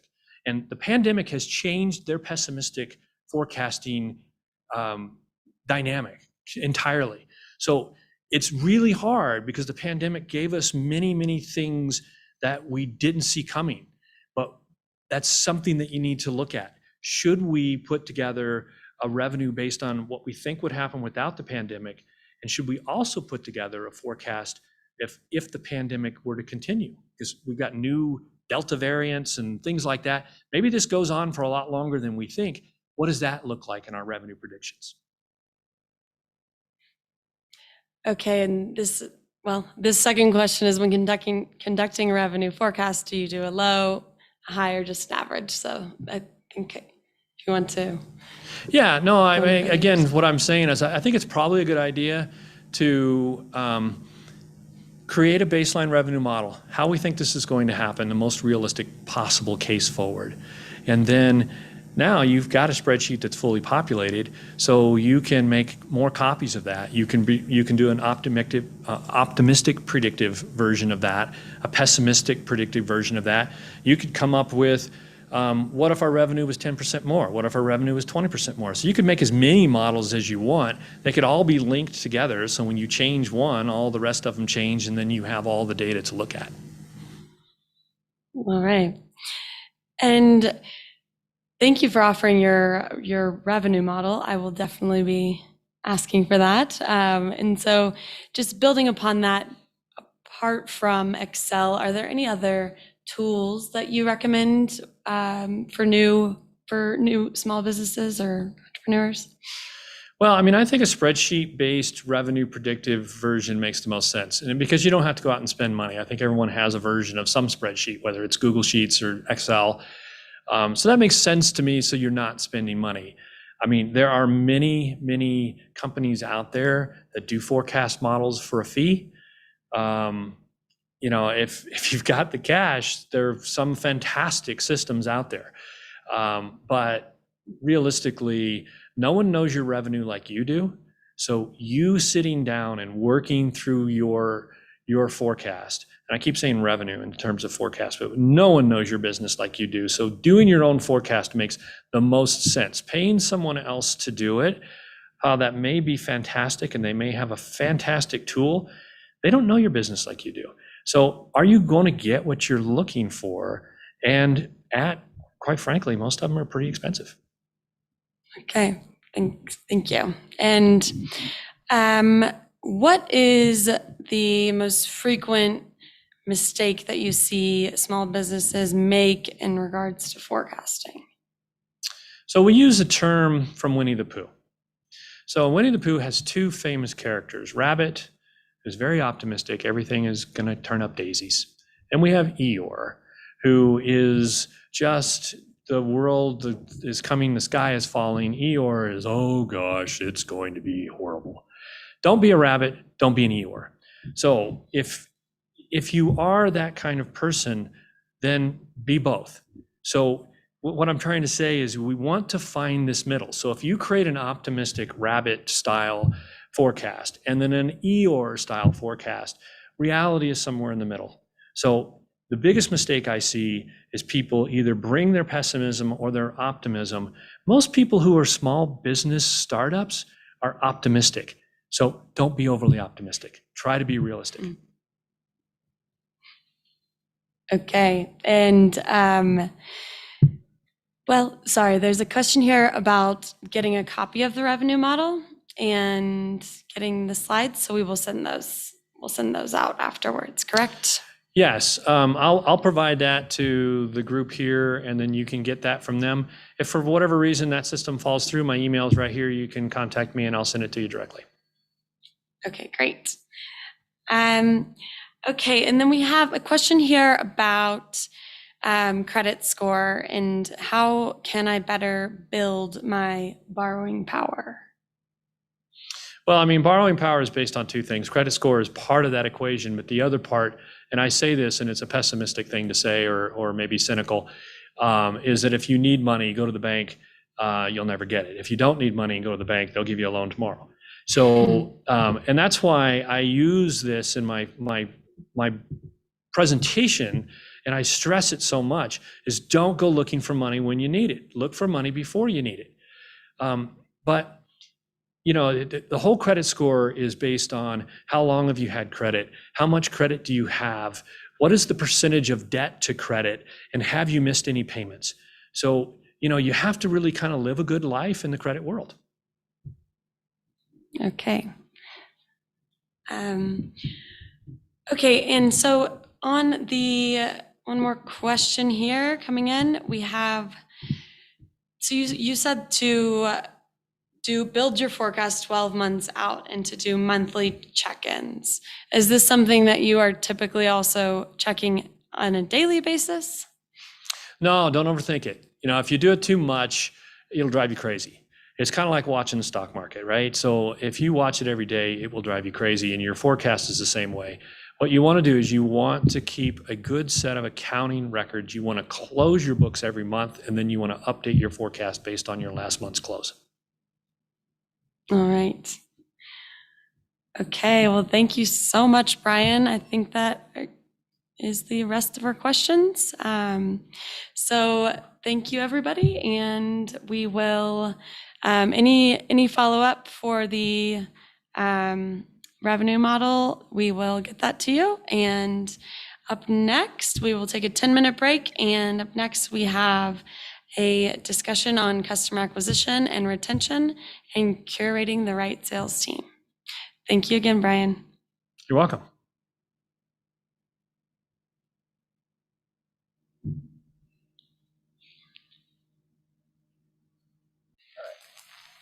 Action. Downtown Longmont boasts innovative craft breweries, cideries, and distilleries, nationally recognized restaurants, and one-of-a-kind shops and boutiques. Are we off? All comprising Okay. a Colorado Certified Creative District and a National Historic District. Downtown Longmont is your destination for small-town charm and modern urban vibes. With unique small businesses, tangible history, and Colorado's best craft culture, Downtown Longmont has something for everyone. So come explore downtown, take a stroll, make a memory, and discover what's waiting for you, just around the corner or just inside the door.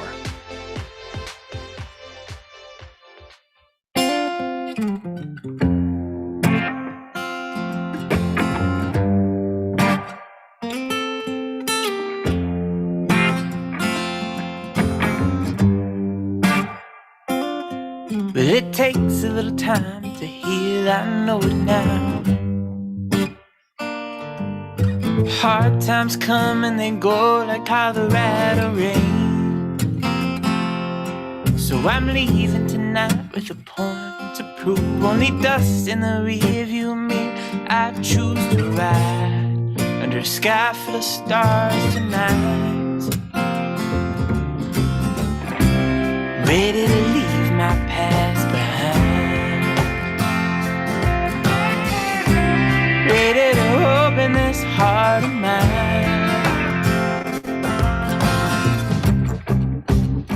and leave it open wide. I'm ready for the ride. I'm ready to see what I might find. Bring the thunder, the wind, and the rain. Bring the pain.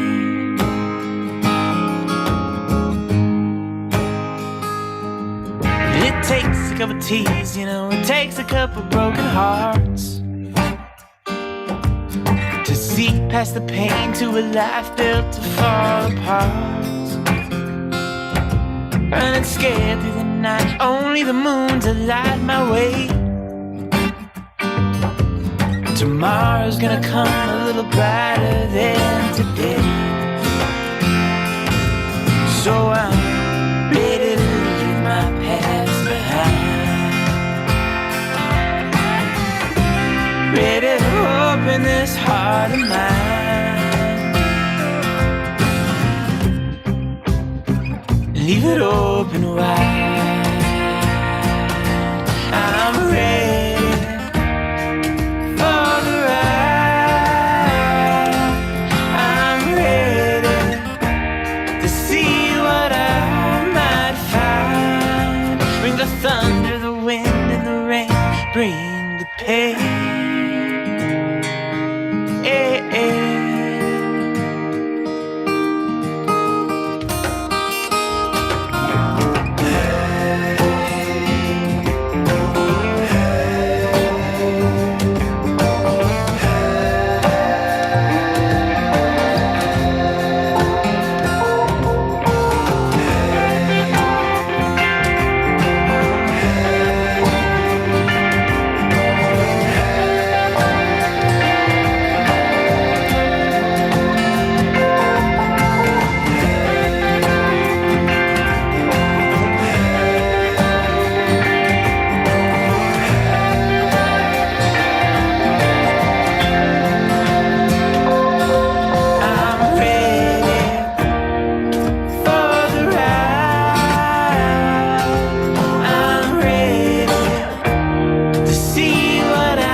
But it takes a little time to heal, I know it now.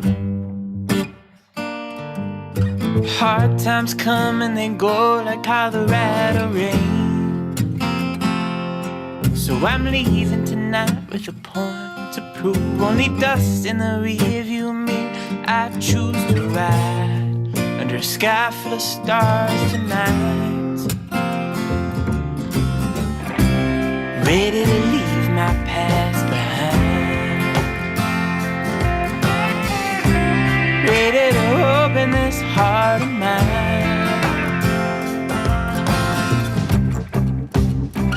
Leave it open wide.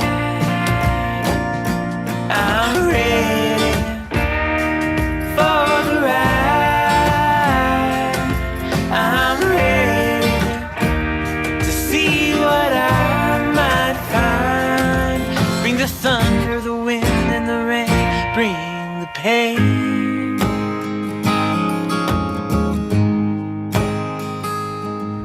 It takes a couple tears, you know, it takes a couple broken hearts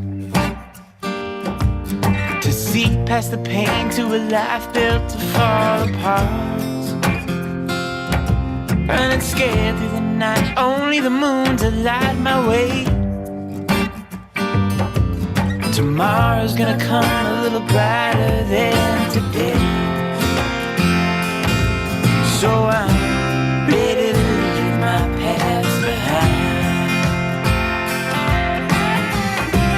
Ready to open this heart of mine.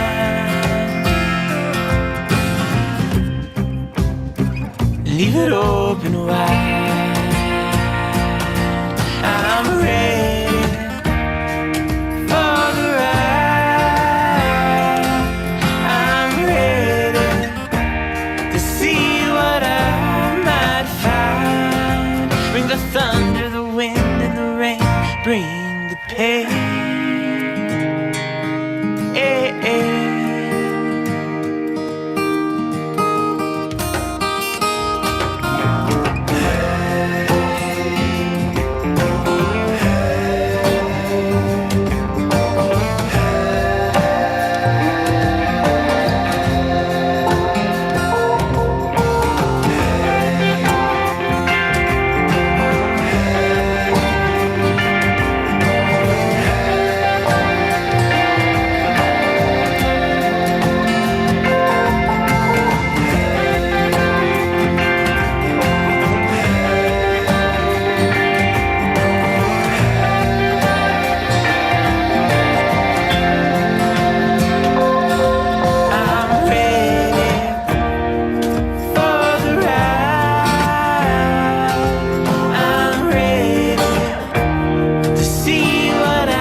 But it takes a little time to heal, I know it now.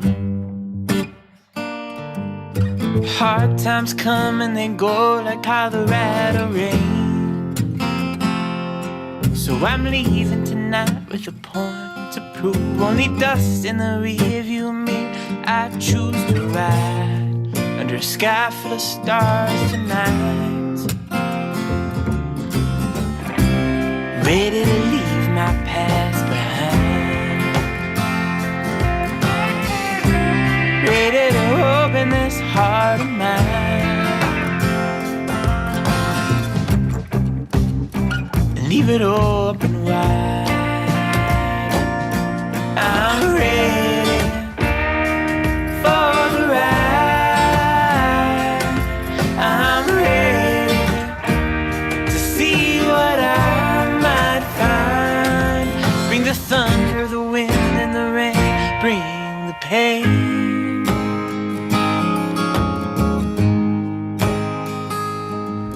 It takes a couple tears, you know, it takes a couple broken hearts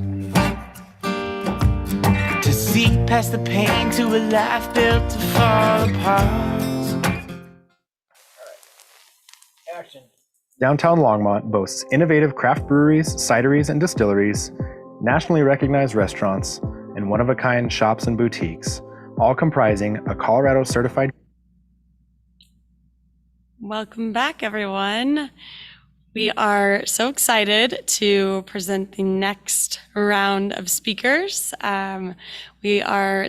This session will be on customer acquisition and retention and curating the right sales team. We have two presenters with us for this session.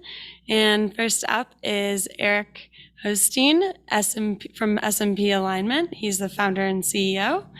SMP Alignment helps business leaders achieve revenue goals by using simple and effective tools to align the company's sales, marketing, and product functions to a market-centered purpose, vision, mission, or strategy.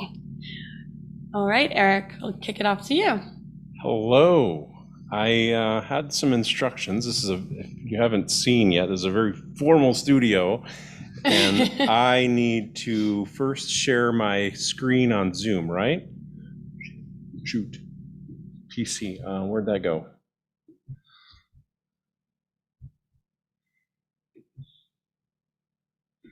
We're getting there. Hope. There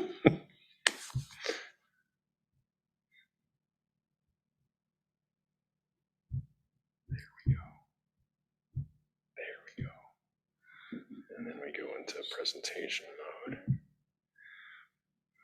It's awesome. It burns time. All right. Looks awesome. All right. So thanks for tuning in today. Title of the talk is Customer Acquisition and Customer Retention, Theory versus Practical Reality. So we're going to sort of build up sort of the theoretical way things work and then talk about real life examples about where things go. And notice that the retention here is called out in the title, and that is because retaining customers is far less expensive than acquiring customers. So it's important to focus there. So going in reverse order, of course, the goal here is to retain customers. Question is which customers and why. Prior to retaining customers, they have to, of course, make the decision to buy the very first time. And this is often where we think about sicking the sales team on them.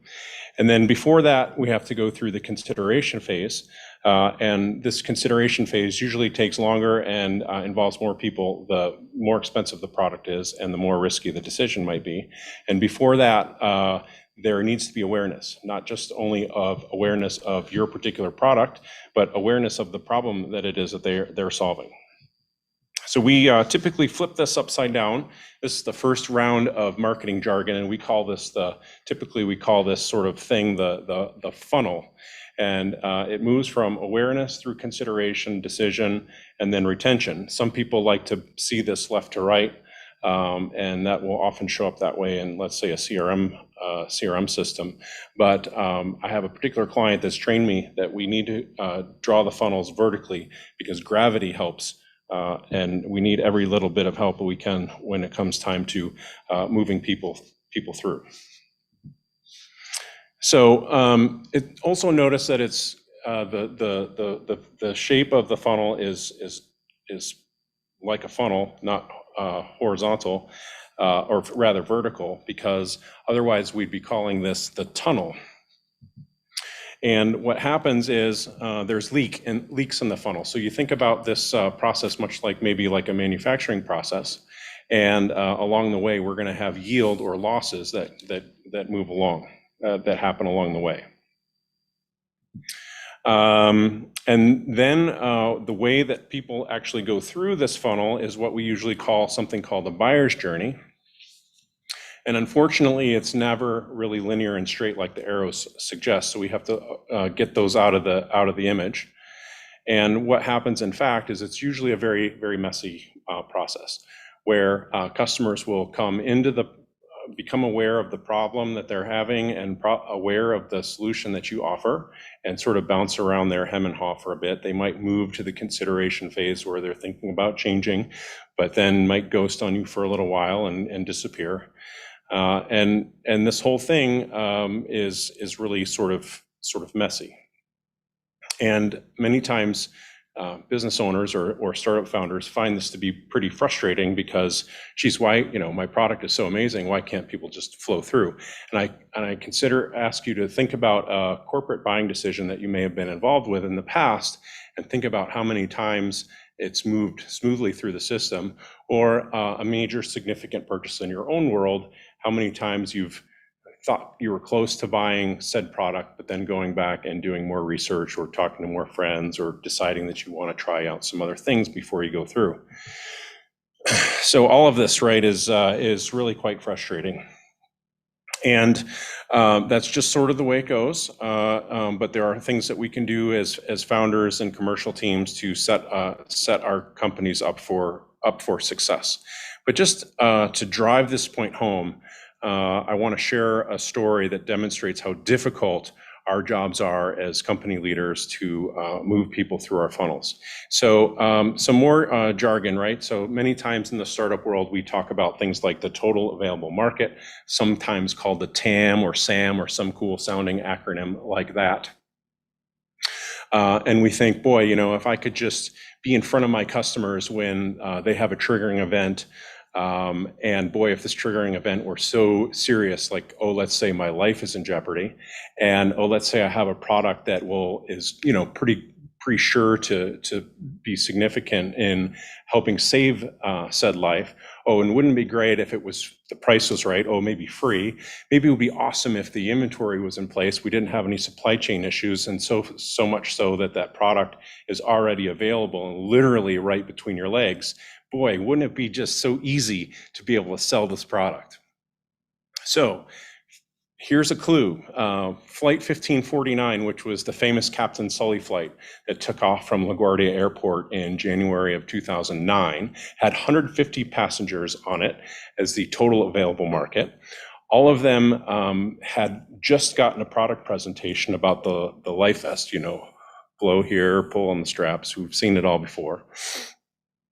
And all of them took off. Remember that both engines went out, and it was known by all the people on the plane that the airplane was not going to make it back to the runway, and in fact was going to have to land in the Hudson River. And no one knew that Sully, the famous captain, was going to save the day, and therefore we're not sure if their arms and legs were going to be able to work and they'd actually be able to swim in the eventual water evacuation. How many passengers of the 150 took this life vest with them off the plane? The answer is 33. So nearly 8 out of 10 people had this amazing product at their fingertips that they had just seen a presentation, blah, blah, blah, blah, blah, and didn't take it with them. So this is where the theory and the practical reality come crashing together, and we have to deal with these difficult realities. So what do we do about it? Let's go down, and we're just going to quickly break down the funnel into the 4 pieces and talk briefly about some of the key elements. So this first part is awareness, and this is what the cool marketing people usually called the top of the funnel, and we'll abbreviate it as TOFU, and it has nothing to do with your favorite soy product. And this is where we have to really start thinking about who our ideal customers are. And we do this by building out specific personas, and also by building out a market segmentation schema that identify exactly who those customers are. And once we've got that figured out, we have to start doing some marketing. We talk about sometimes doing inbound versus outbound marketing, and this is always sometimes confusing. So here's a fun little story that will help you figure this out. So let's imagine you're single for a moment. Maybe this is real. Maybe this is a figment of your past life, and you're trying to figure out who you're trying to go out and find your ideal mate. And let's say, for example, you also are only like 2 kinds of music, both country and Western, and jazz and rock and those sorts of things just aren't all that interesting to you. And you're deciding that, if you want to find a bear, you need to look in the woods. So I'm going to get myself ready and go out on a Friday or Saturday night to my favorite country and Western bar to listen to some music and find a suitable partner. So the pre-work all has to it's all the same, no matter whether you're doing the inbound or outbound work. You have to think about who it is that you're trying to attract. You have to think about what your unique value propositions are. Make sure you take a shower, put your best foot forward, and head out onto the town. So inbound marketing would be as if you were to get yourself all ready and go sit at the bar and hope for your ideal mate to come and start a conversation with you. But that might be risky because this person might be a little bit crazy. On the other hand, outbound marketing would be going through those same activities and deciding that you are going to find someone out in the crowd and go start a conversation with them. That would be like the outbound email. But in this case, you buy an extra Pabst Blue Ribbon and you bring it over to the person that you'd like to start a conversation with, and you get going and you start that dialogue. Now here you run into similar risks. One, the person still may be nutty, or this person may not find you attractive at all and may not want to have a conversation. But the point is that there's all of this, the odds of finding the person that you might want to get to know more. The odds always go up when you leave home and go do something about it. The next stage of the funnel is the consideration phase. And this is where, what happens here? Oh, this is where change has to happen. This is where people have to start contemplating whether or not they're going to, the problem that they're aware of and the solution that you're offering, that they're going to have to go through this sort of internal dialogue and change analysis to figure out whether or not this is something that they might want to do. And this is always difficult, right? I like to pick on my good favorite physicist, Sir Isaac Newton, who his first real law is that an object at rest stays at rest unless acted upon by an outside force. But in the world of business, I've changed this to say a business at rest stays at rest unless acted upon by a crisis.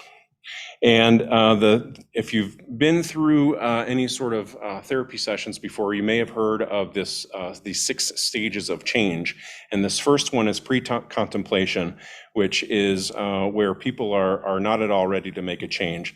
They get into the contemplation stage, or they start thinking, maybe this is something I ought to do. And then they go through the preparation stage of things, where they really start making to prepare to make these changes. Then they actually take action. And then at the end, they go through this maintenance phase where they're actually maintaining that change. Now, we know in reality that people will flop up and down through these stages of change, much like they will in a sales funnel.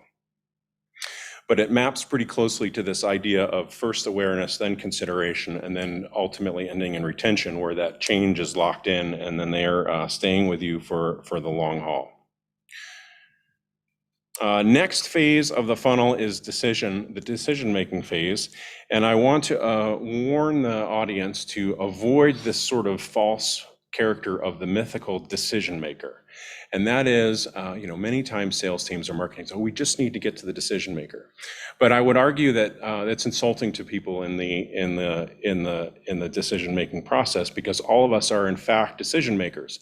I chose to wear this shirt today. You chose to come and watch this session. You might be regretting that. But nevertheless, there were decisions that were being made. I also have a story of a CEO that I worked for in a company several years ago. I was sitting at his table at the holiday party, and he was saying, I always wanted to be the boss. I want to always be the CEO so I could make decisions. And then here I am, CEO of this publicly traded company, and I've got 12 bosses. And this number 12 happened to coincide with a number of people on the board of directors, of which he had to convince most of them that his decisions were the right ones. I also had a scenario in my own practice where I had a CEO tell me, we're going to start working together and we're going to start next week. Next week rolls around. I'm like, okay, I'm going to show up. What's going on? What are we going to do? And it comes to find out that he changed his mind. And upon reflection on my sort of post-mortem of what happened, I remember him saying during the discovery phase that there was one particular member of the board who, quote, had it out for him. And I needed to, I took that as my own responsibility, and one of those hard life lessons that just because you're working with the CEO, who you might think is the decision maker, the title and who actually are the bigger influences on the decision-making process. They're not necessarily connected. And then finally, we get into the retention phase. This is again where customer success or customer service, depending on the industry you're in, are incredibly important, because you've gone through all of this time and energy and effort and expense to get people through the funnel to be customers. And this is where a lot of companies screw up, because they don't have the operations in place to make sure that people are having an enjoyable experience once they've come. And certainly we know that when we do have bad experiences, we tend to tell our friends more about that than the good ones. So it's incredibly important to have strong customer success delivery operations in place in order to make sure that this funnel has as few leaks as possible. So some summary points. Remember that we are dealing with a funnel. It is not a tunnel, so we're going to have yield losses along the way. This one is really powerful, is that recognize that marketing and sales activities are probabilistic functions and not mechanistic functions, meaning you can do all of the things right and smart, and you're not going to necessarily get the one specific blue M&M that you're looking for in the vending machine to drop, even though you put in the right money and turn the crank the right way. The buyer's journey is often chaotic. Very few people or companies move through the journey in a linear, smooth way.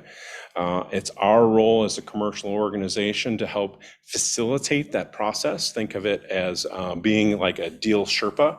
Just like people that are climbing up the top of Mount Everest, the Sherpa doesn't actually carry them, but does make things easier for them along the way. But ultimately, it is on the buyer to move themselves through this particular journey.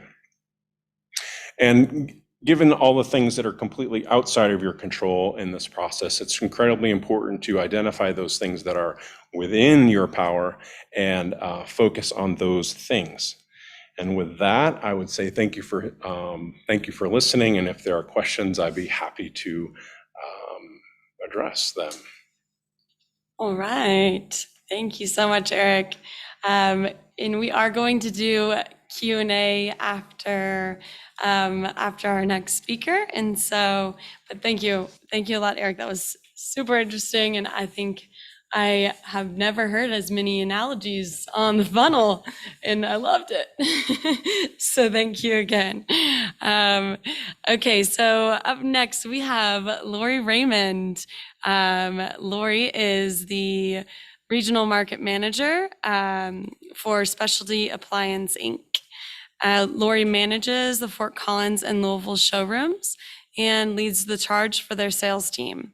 Having spent most of her career in the appliance and building industries, Lori is passionate about the design community she works with. She currently serves on the executive boards for the American Society of Interior Designers and the Home Builders Association of Northern Colorado. And Lori, with that, I will kick it to you. All right, thank you so much.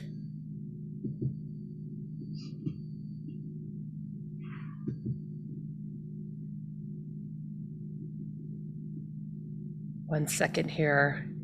Some technical difficulties as well.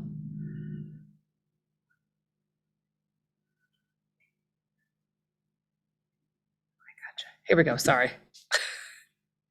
You think I would know how to do all this after all these Zoom calls we've had over the last year and a half.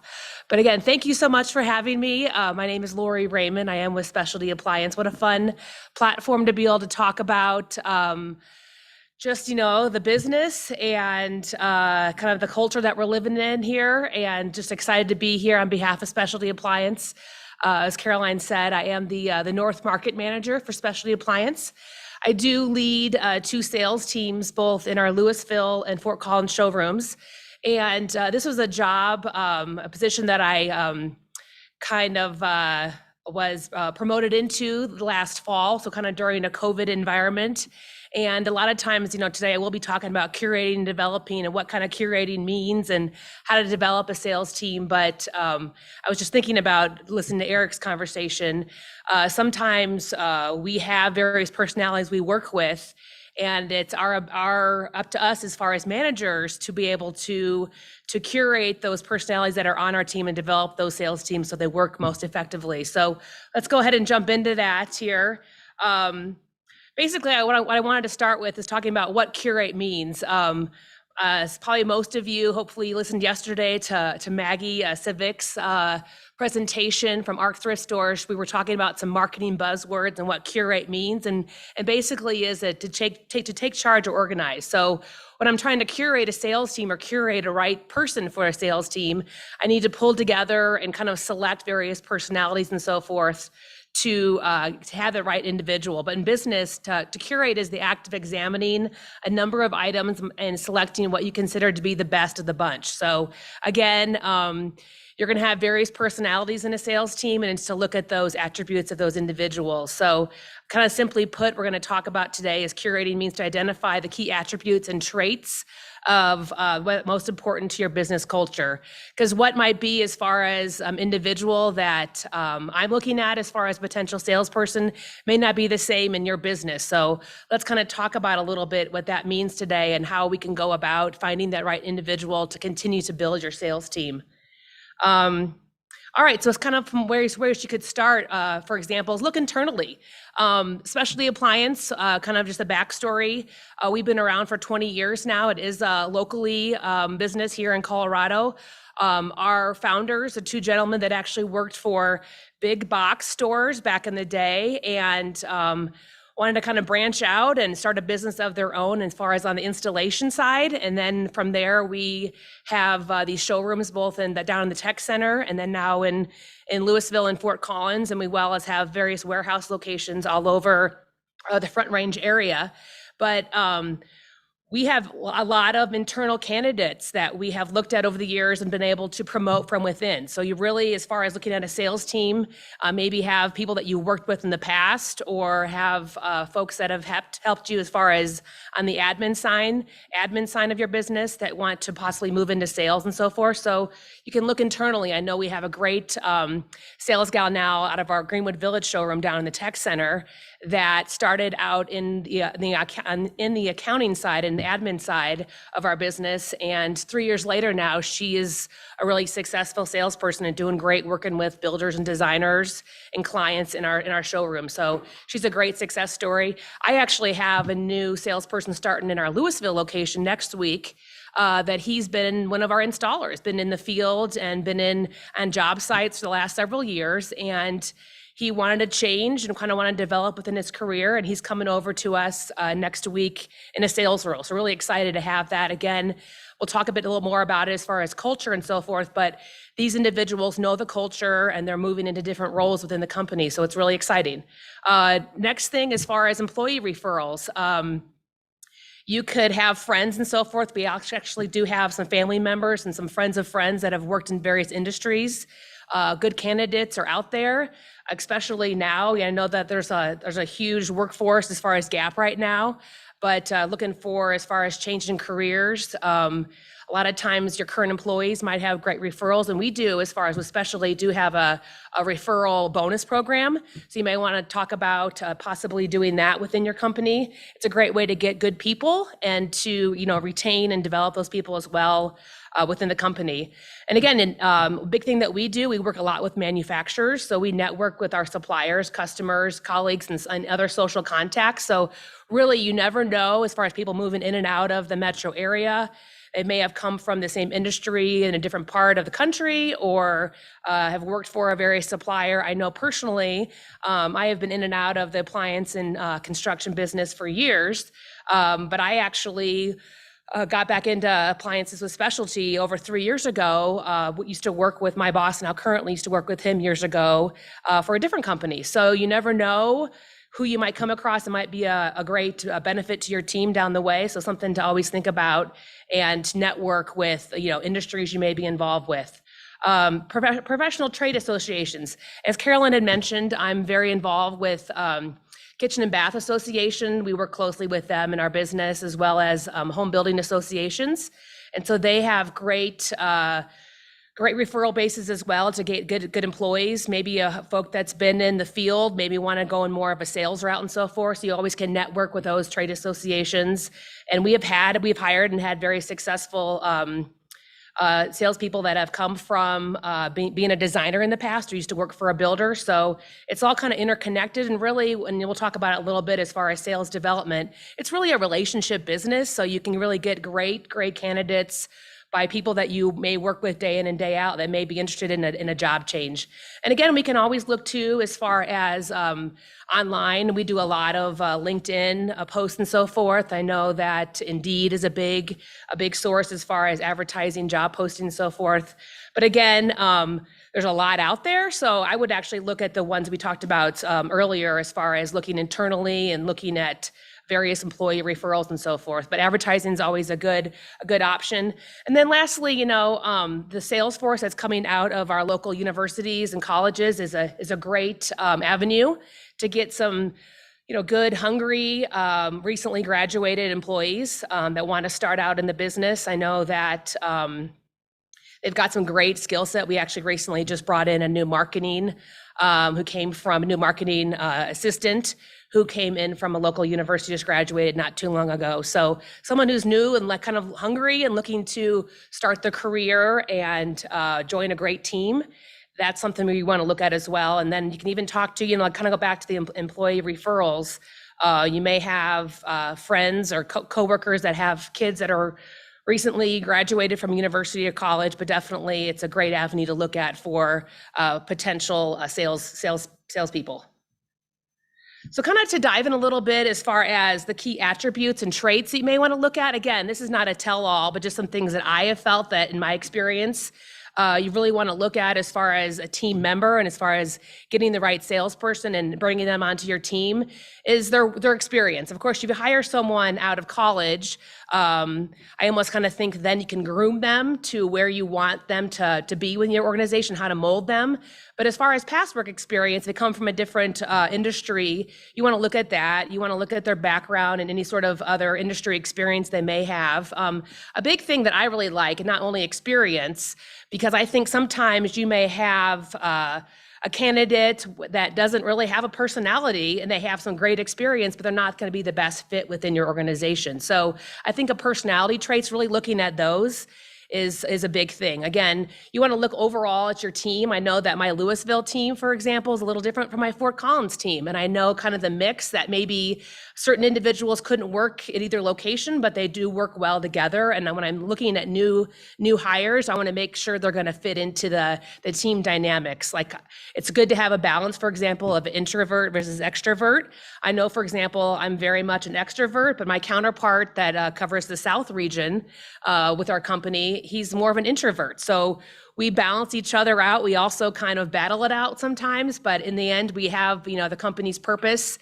and the goal in mind. So it's really important to think about that in your team too. You want to have a mix of extroverts and introverts, but of course, in a sales environment, how to pick a good candidate in sales, being an extrovert, being able to talk to people, folks that are coming into our showroom, for example, or meeting our clientele, we want to have that outgoing personality, but you can have a mix as well in that. So a big thing too, we'll talk about it a little bit here as far as interest, but what I really try to get to the kind of the nut of an individual, the core of the individual of what kind of keeps them motivated. In a sales role, if you are hiring for a salesperson, I really think it's important to have a motivated individual.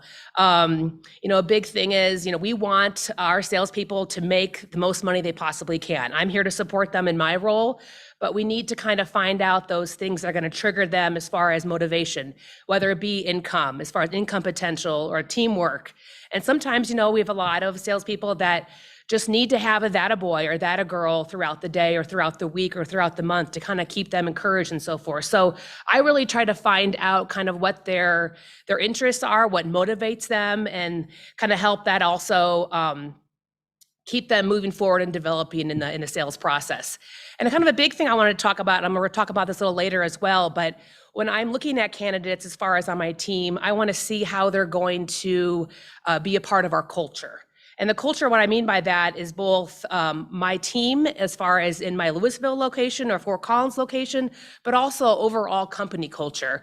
We're a very family-oriented company. Like I said, have gone from very few employees 20 years ago to we've actually just acquired 2 locations up in the mountains. So we're over, I believe, like 150 employees now. So we have quite a success story, but you really have to look at the overall culture.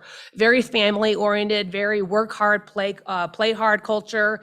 And I really like that because I feel like it's a good balance. We don't have that corporate culture, but it's still a very, well-driven, developed team and so forth and company culture. So you really have to think about that overall, how that individual is going to fit within that culture. And sometimes I've learned over experience here over the years that sometimes the person is not going to fit in the culture, and that's okay. They'll fit maybe someplace else. So I got to know your company culture and know that individual to see if they'll fit in with your company. So as far as the team goes, we're talking about the individuals that you're looking at as far as to hire and kind of some key attributes and so forth. But what I also like to think about, as I mentioned before, is to talk about how they're going to balance out or work well with the team. Like I said, my Louisville team is a little different than my Fort Collins team. And yeah, could they work at both locations, and do they? Absolutely. But I definitely can see day in and out that those 2 teams are different, and that's okay. That's kind of what keeps each location kind of moving forward. And do we have perfect days right now in this industry? It's crazy, with COVID and everything. Our business is going gangbusters, but definitely it's a balance as far as to find that personality and to get that team all balanced together. So again, it's important to be an introvert and as far as the sales role, but you don't want. It's important to be an extrovert in the sales role, but you don't want all extroverts. It's a good balance to have some people that are a little more subdued. You have to have that good personality mix, as I mentioned here. And you want to be able to, when one person's having a bad day, the other person can pick them up and so forth and so on. So you got to have that mix that really keeps the team motivated and keep each other going. Because as kind of a sales manager, market manager per se, I can't be at both locations at all times. They need to be self-motivated and managed themselves. And like a lot of times we have customers or clients that may call in and I want to speak to a manager. Well, I've empowered my salespeople to be able to answer the question and take it upon themselves if I'm not available to address that customer with a concern and so forth. So it is definitely finding that mix, that person that can take charge, but also the person that can calm the other person down and so forth. So a big thing is I also, as far as a team member, when I am bringing in new salespeople, I can make sure to get the team's input. I make sure I introduce that candidate, bringing in someone to the whole entire team to kind of get their feel as far as their personality and make them involved in the process. Because again, I'm not there all the time and in one particular location. That individual is going to have to be working with the whole team day in and day out. So you want to make sure you get the buy-in and the support from your team members because they're going to be working with them every day. So it's important to have like a team effort, even in the admin side. I just recently brought in a new admin gal in our Louisville location, and I made sure that we had some sales team members that were part of that interview. It's important because they're supporting, that individual is supporting the team day in and day out, and they have to be able to work well together. So that's a really important to have input and make sure that you have buy-in from all team members. And again, I wanted to reiterate the culture. Sometimes you just know when you meet an individual as far as the team, they're just not going to be part of the culture. And you have to have that location or that team in mind as far as how they're going to work well together, as well as the overall company culture. And you'll if you ask the right questions as far as an interview, you can know that pretty quickly. So make sure that you are aware of the kind of the culture, talk with your team beforehand and kind of know what individual you're looking for and how they can best move forward with that. So as far as team development, again, this is something that's I take a lot of pride in, but again, it's a work in progress. No one's perfect. Like I said, I took on this new role in the company last fall, kind of in the middle of COVID per se. So we were mostly in our showrooms, but we all were also were working remote. So it's important as far as to have that communication. But I think a big thing as far as team development, once you get the right candidates, you want to make sure you know your people both in and out of the office. I'm not saying you have to be best friends with somebody, because there can be conflicts of interest there as far as, knowing all personal aspects of the individual. But I really believe in having fun at work, and also like taking the team outside of the work, the stress environment, and getting everyone together to kind of create that team morale and see everyone outside the environment that we're in all day. So I really strive to kind of know some of my sales teams, their families, their kids. Many of the sales teams that have had growing families had new babies, and you just want to make sure that you're supporting that. Of course, if they have a healthy home life and personally they're happy, then they're gonna come to work and be really happy about that too. So you want to make sure to know them on a personal basis and be able to encourage them, because that's one really important thing as far as I think that COVID has taught us, is really the relationships as far as in business and in a team aspect, is getting to know your team. So they're there to support the company and support you as a manager as well. So, and that gives you a lot of, I believe that once you have a good team, they know that you have their back, and you know that they have your back, and vice versa. So again, I think it's important to give them some earned autonomy. I don't believe in micromanaging. I know that's hard sometimes, because I like to kind of get things done and take charge, but we really, and that's a big thing within our company, we really instill as far as our salespeople to manage their business. They work a lot with builders, large production builders, kitchen designers that have all sorts of projects and so forth. So we really instill them to manage the sales process from the start to the end. When they first come in our showroom, or they first start their project with building their house, all the way to the delivery, installation, and even follow-up service. So really, I empower them to manage their sales or their customers, and involve me as needed as far as support them. But it's really important that they feel like they have they get the empowerment and be able to manage them things themselves without me, controlling everything they do. So I feel that they have my support, and I believe listen, everyone makes mistakes, but I know that if they need support, I'm always there to help them. So I always try to also encourage collaboration, not competition. But I think in sales, it's kind of, it's normal, and it's kind of part of the sales process. As far as competition, we do have our top salespeople, but also, again, to kind of create and encourage collaboration within the team. That's why I think that, kind of going back, it's good to have both, in and out of the office activities and kind of team building events to actually encourage that, because competition's good, but we want to make sure that we're including everybody in that, and everyone's part of that. And rally around performance. We've had a lot of success. Have we been perfect over the years? Absolutely not. Do we stumble from time to time? Absolutely. But we do strive day in and day out for great customer service, for a great customer experience.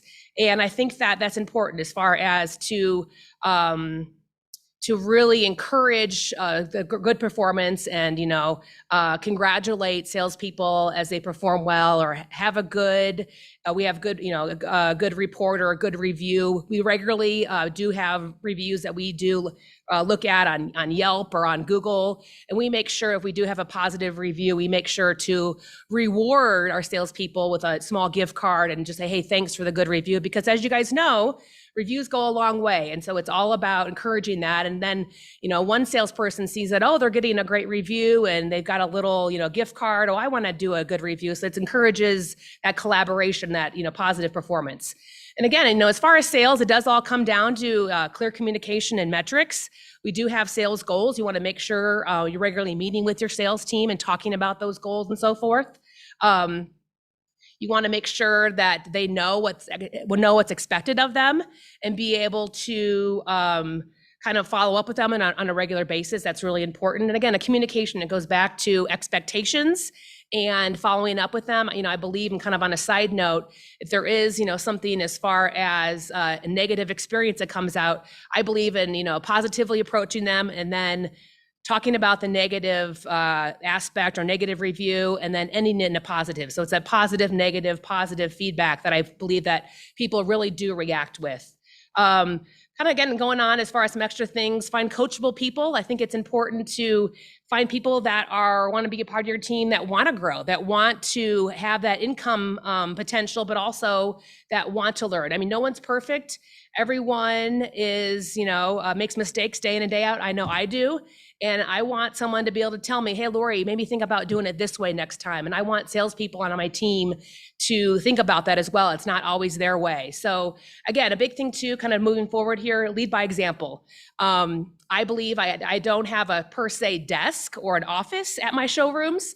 I do sit with my team in our Louisville showroom. We've got a sales bullpen, and then our showroom is where we meet with clients and so forth.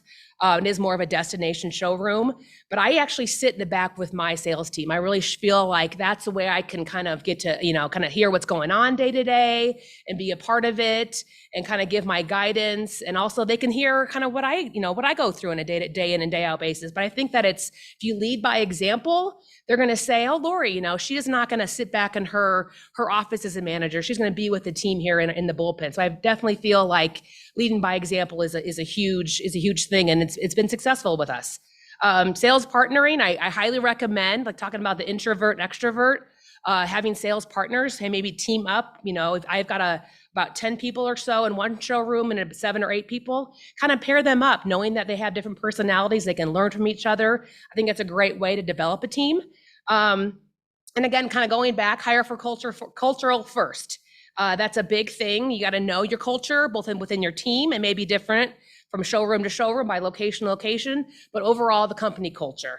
And again, relationships. Sales and building a sales team is really about relationships. You want to get to know the individual personally, but you want to be able to relate to your team members and develop them, so you make sure you have a great culture, a great team overall. So, and that goes for both internally within your company as far as a team, but also your customers that you deal with day in and day out. You want to make sure you're building those relationships and getting to know that person, because that's a big thing with me. I want to, you never know who you're going to meet in this world or in this industry that may know someone and know someone and so forth, and may need appliances, or is remodeling their kitchen or building the house. And it's really all about relationships. That's really important as far as developing your team and kind of moving that forward.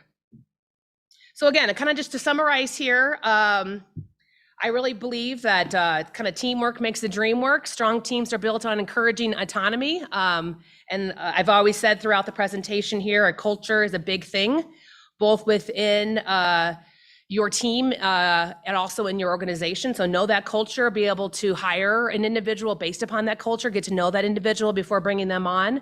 A little plug here for Specialty Appliance. As I mentioned before, we are here in business for 20 years. It's really exciting.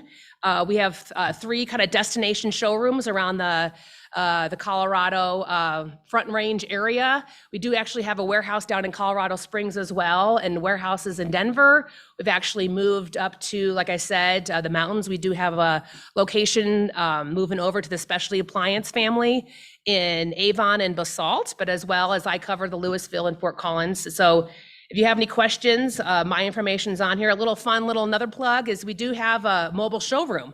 This is actually kind of like a big thing these days here in Colorado with the food trucks. We don't consider this a food truck, but it's actually a mobile showroom. We have live appliances on it. For example, if you're around in Louisville this summer on Friday nights, we're at the Louisville Street Fair. We've got this trailer there. We've got our barbecue going. We've got all of our appliances. So come and see us at the Louisville Street Fair, but it's a lot of fun. And again, it's just it's showing that appliances are more than just appliances, and it's an experience. And hopefully you'll feel that when working with us and so forth. So I hope that was informative today, talking about, finding the right salesperson and developing the team. But I also wanted to end here. If you all listened yesterday to my girlfriend Maggie, who I mentioned before with ARC Thrift Stores, I want to see, I don't know if you have any out there that you guys can mention. She had put it out to this presentation today, if anyone is responded to the Hey Girl, Hey challenge.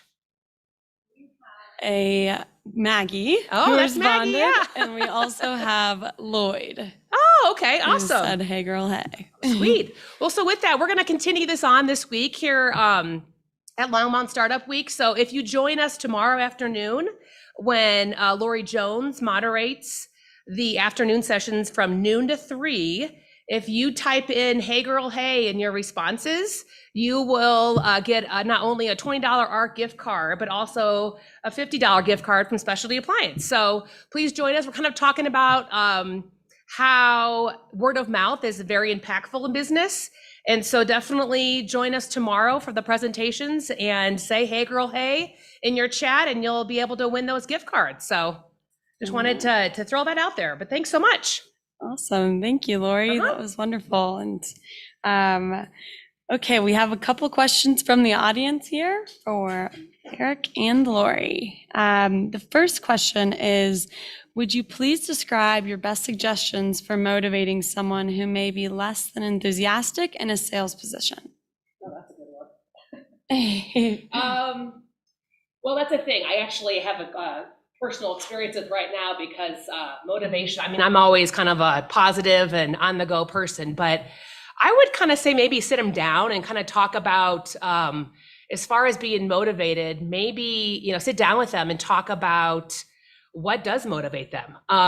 There are always maybe different things, and maybe there's something going on in an individual's life that you're not aware of. And maybe this position, for example, as far as a sales role, isn't the right fit. Talking about culture and really trying to understand what their background is versus, the direction of your team and where you want this individual to go. But I would really recommend sitting down with individual and kind of seeing what motivates them and what gets them going, and see if that aligns with your goals. And if not, then maybe we need to, readjust and examine their position within the company. All right. And Eric, do you have anything to add to that, or? Sure. I'll add to it. I say somewhat tongue in cheek that I'm not a people person. And what that means is that, where I focus is a lot on what I call the structural elements of an organization. And sometimes from my own experience, when my goals aren't clear for me, or when what's being said and what's being done are in conflict, those things tend to make me sort of retract and move away from tapping into my own intrinsic motivation. So think about what's going on in the other parts of the organization that might be contributing to someone's sort of poor attitude. Yep, that's a great point. Would you say that you are an inbound marketing in your analogy then? I do both. You do I both. do both. Yeah. You do both. This is outbound. This is outbound, exactly. Okay, and so we have a question here.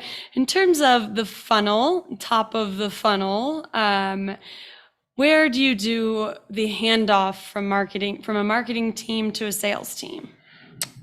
Start with the buyer's journey for your particular market first. Figure out what, as I mentioned, there's a natural progression that your customers are going to want to go through from awareness through decision.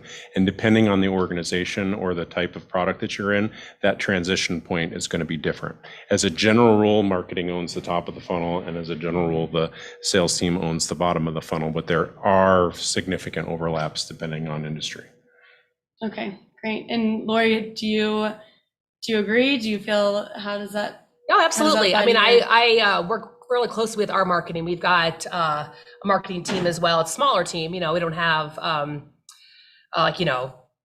just a local company here in Colorado, but we do a lot of marketing events as far as business development. But I feel like it's kind of in our world, we market and so forth, and then that brings our clientele into our showrooms. That's when the sales process starts. So absolutely, I believe that marketing's huge. We do a lot of advertising, social media and TV and so forth, but also the mobile showroom is a marketing opportunity. And a lot of times we'll have it actually at our showroom so they can come in and visit our showroom and so forth. So I definitely believe that, marketing kind of starts the sales process. And then it's, my sales team, I want to make sure to develop to, get that sale and keep things moving forward. Great. Wonderful. Okay. And what advice do you have on client retention? Last question. Sorry, I just realized we are. Yeah. So again, when we start with personas, we recognize what's important to a particular customer. And when we have a retention team, whether that be customer success or customer support, whatever words fit for your industry, recognizing what those metrics are for your customers and having those tied into the variable comp on what your customer success and customer support and success teams have, that will help tie that together pretty nicely. Okay, great. All right. Lori, anything else? No, I don't think so. Okay, wonderful. Well, thank you guys so much. That was a great team presentation there, and I really appreciate your time. So with that, we are going to close the morning session.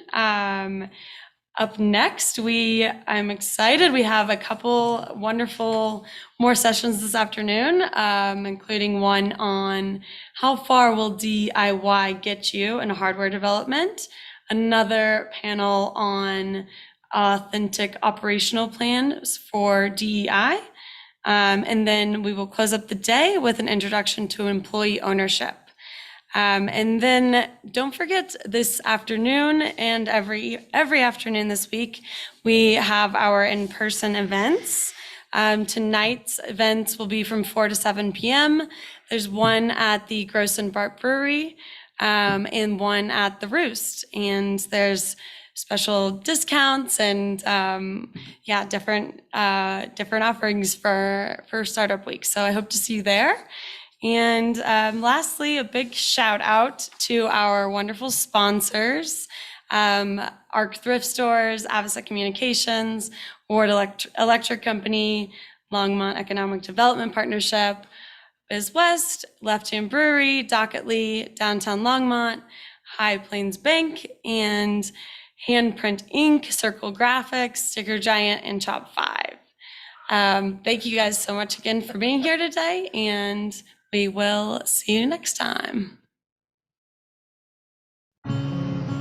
I started Left Hand Brewing Company at 1265 Boston Avenue in Longmont, Colorado in 1993. I handed it to our team to create this incredible beer. We named it 1265 Pilsner after our home. We handcrafted this recipe for a light lager, elevated by a balance of fresh baked bread and zesty citrus aromas. Creates the perfect, easy drinking Pilsner.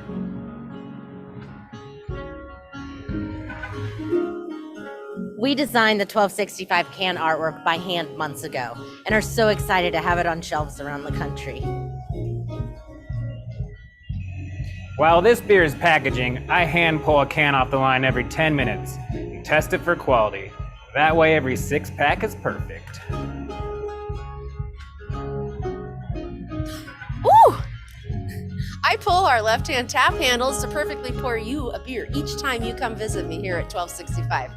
Or you could be like my friend Bubba, who likes to chug a beer from his local liquor store. Our employee owners lent their collective hands to make this incredible new beer. Though we all play different roles, when we work together, we are one hand, left hand. From our hand to yours. Cheers!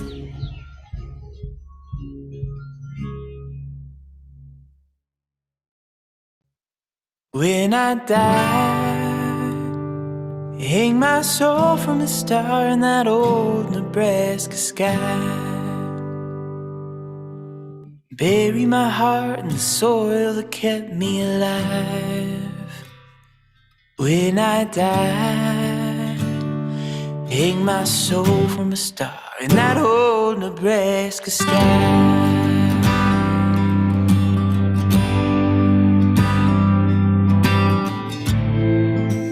Wide open roads, the wind won't stop,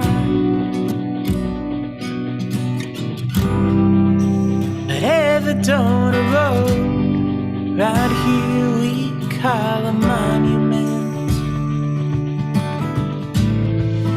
The river like a marching band, soft place to land. Planes like an open hand, they can give and they can take away. When I die, hang my soul from a star in that old Nebraska sky. Bury my heart in the soil that kept me alive. When I die, hang my soul from a star in that old Nebraska sky.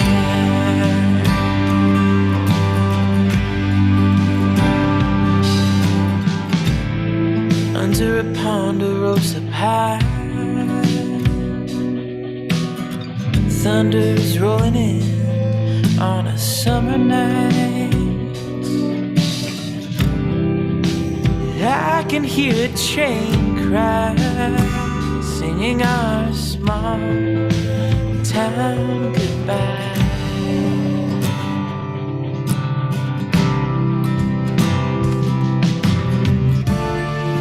Some things won't change, like a sea of red on game day.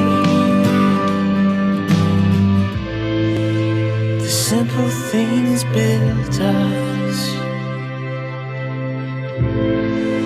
the seeds we've sown, the reason we'd come home.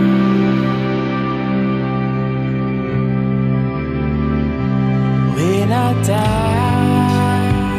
I hang my soul from a star in that old Nebraska sky. When I die, hang my soul from a star in that old Nebraska sky. When I die, hang my soul from a star in that old Nebraska sky. Bury my heart in the soil that kept me alive. When I die, hang my soul from a star in that old Nebraska sky.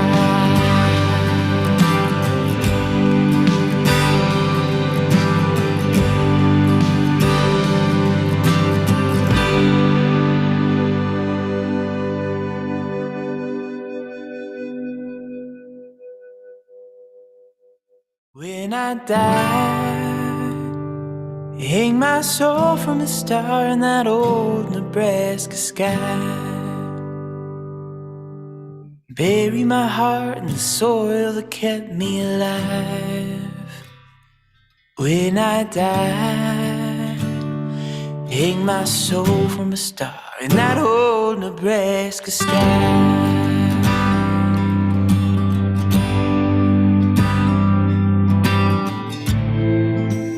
Wide open roads, the wind won't stop,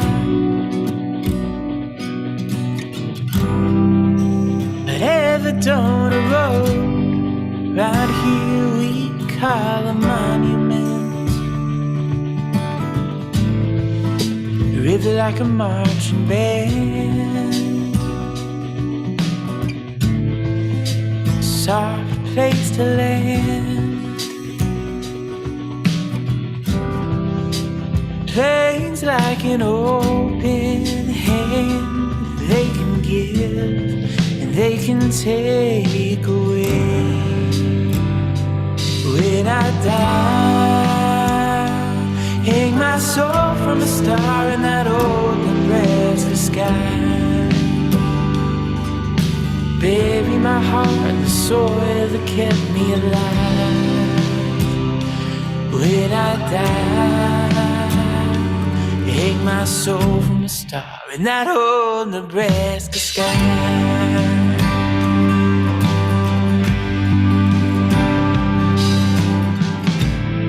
Under a ponderosa pine, thunder's rolling in on a summer night. I can hear a train cry, singing our small town goodbye.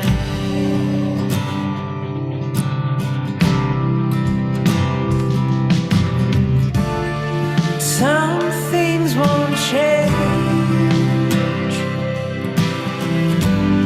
I can see of red on game day. The simple things built us. The seeds we've sown. The reason we'd come home.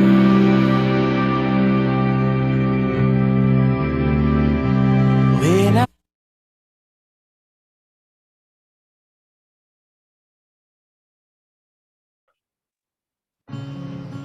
I started Left Hand Brewing Company at 1265 Boston Avenue in Longmont, Colorado in 1993.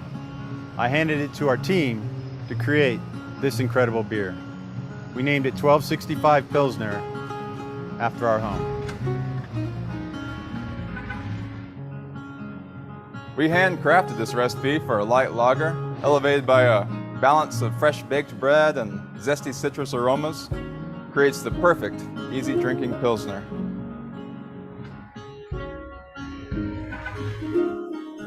We designed the 1265 can artwork by hand months ago and are so excited to have it on shelves around the country.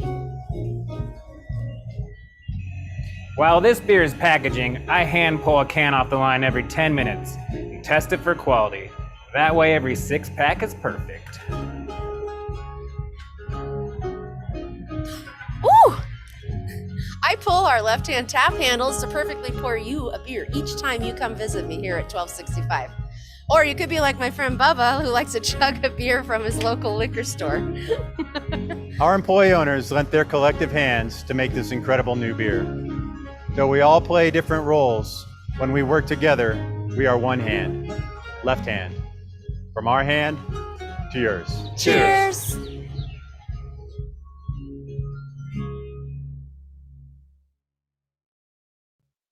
When I die, hang my soul from a star in that old Nebraska sky. Bury my heart in the soil that kept me alive. When I die, hang my soul from a star in that old Nebraska sky.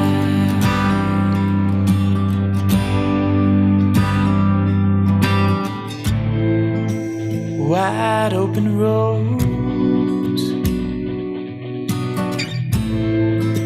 the wind won't stop,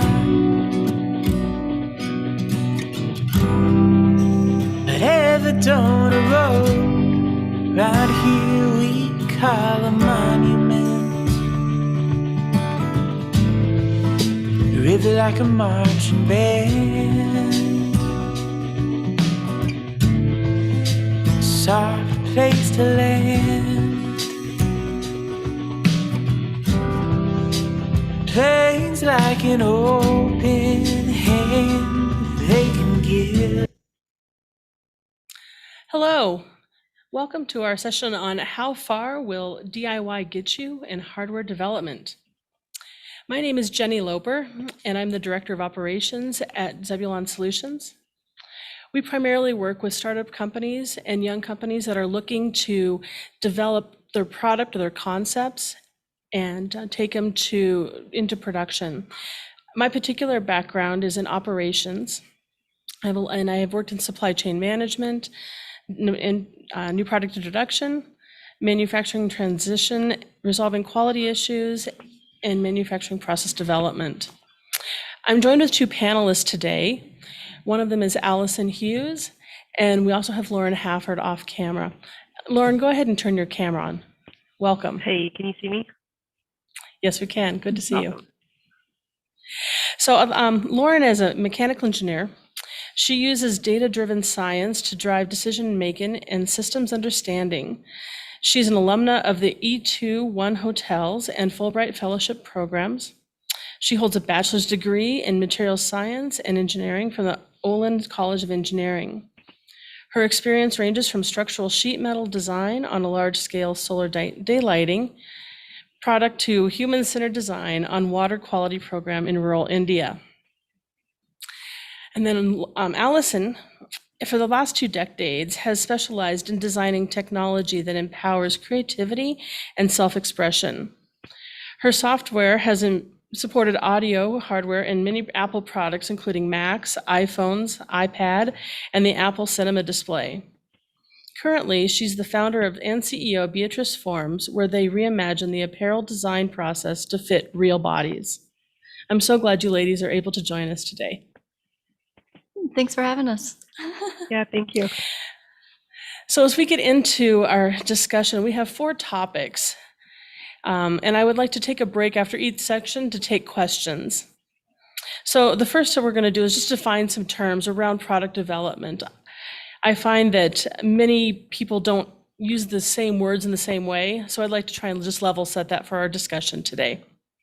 Then we'll talk about why would DIY your hardware development? How far can DIY get you?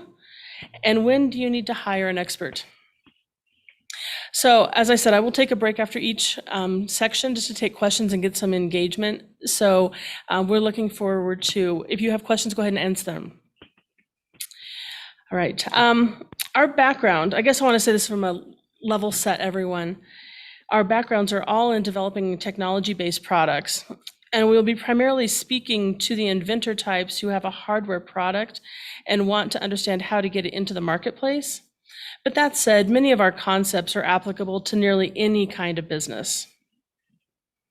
So to start off with, let's talk about some of the assumptions and myths about product development. With that, if you want to go ahead and put our slide up and the questions. So would you go ahead in the chat, answer the questions about, have you developed a product before, either your own or for someone else? What do you think about, I'm sorry, one more time. When you think about developing a hardware product, what do you think you can do on your own? And where do you think you will need help to develop that product? So while the audience answers those questions, I'm going to share a little slide that might be helpful to many, starting for people who are starting to develop a hardware product. I can make this available to anyone who wants it if you want to email me at the end. All right, you want to go ahead and put that up.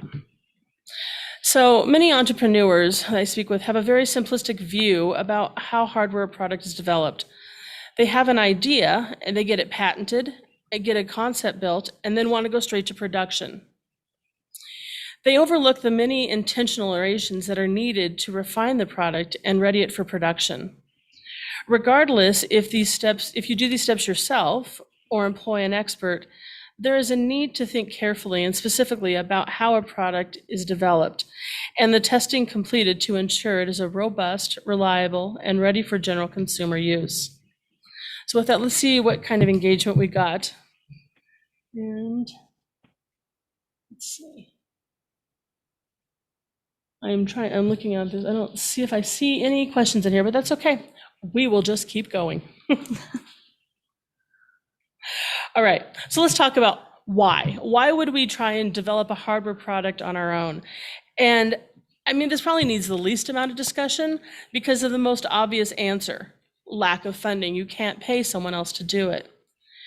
But what are some reasons why people would choose to do things for themselves instead of hiring an expert?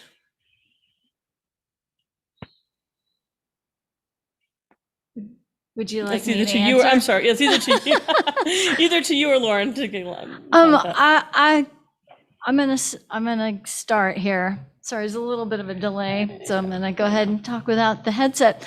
But there's a lot of reasons why you might be interested in building your own prototype, and I'm using the word prototype. I'm not talking about later iterations, but getting started, it might make sense if not just to save money, but to explore the component features one at a time. And that's really easy in the many cases to do yourself when you are trying to figure out the kind of business that you want to start. What is the product and who are your customers? Because in the end, you know, you're trying to build a business that will be sustainable and viable. And a lot of times you have to do some exploration to even know whether it's worth it to start at all. So I wouldn't jump straight into hiring expensive experts just to explore some of these basic questions like, you know, is this really a problem that my customer segment has? And I think that, you know, it's a lot easier to explore these things with physical objects and watching people's behavior than it is to just ask questions. Because a lot of times when you're just speaking with people, you can only get limited information. It might be kind of biased. So I find it easier to watch people interact, maybe with just a small piece of your product idea, or it might, you know, just to kind of break it down into pieces. You can only get so far with that, but I think that that is a worthwhile pursuit. I agree with that. And I would add, you can also be learning about the landscape that your product is in, or maybe the tech that your product might be fitting in amongst. And then one bad reason to DIY is that you don't know how to find an expert, which is a real thing, but it's not a reason to keep going DIY. If the only reason is because you can't find somebody or don't know how to find somebody. Yeah, that's a really great point about how do you connect into the ecosystem and find people that can help you in your area. You know, I think Allison touched on this about some of the long-term objectives for the business. And so like if your long-term objective is to run a business or sell a business, or even just sell the idea, how does those business objectives influence the DIY? Allison, do you want to take this one? Well, I think that when you are, I think that the first thing, unfortunately, I wish it wasn't the case, but the first thing that you have to think about are finances. And to do that, you know, that will take some internal exploration. But like Jenny said, your objectives with the business can be very different. Like, for instance, the business that I'm running, which is custom dress forms from iPhone scans, we knew that we were able to bootstrap, and we were not interested in securing VC or any external investment. And in terms of selling the business, that was pretty far off. So we actually had a longer time horizon. We knew that we were going to go slowly, but moving forward. So for us, we had time to prototype ourselves and DIY it. We also happen to have the technical background, so it made that decision really easy. But you know, if you have an idea that has to scale very quickly to even test whether it's viable or not, so you're going to be taking external investment or raising capital some way, you may need to move a lot more quickly.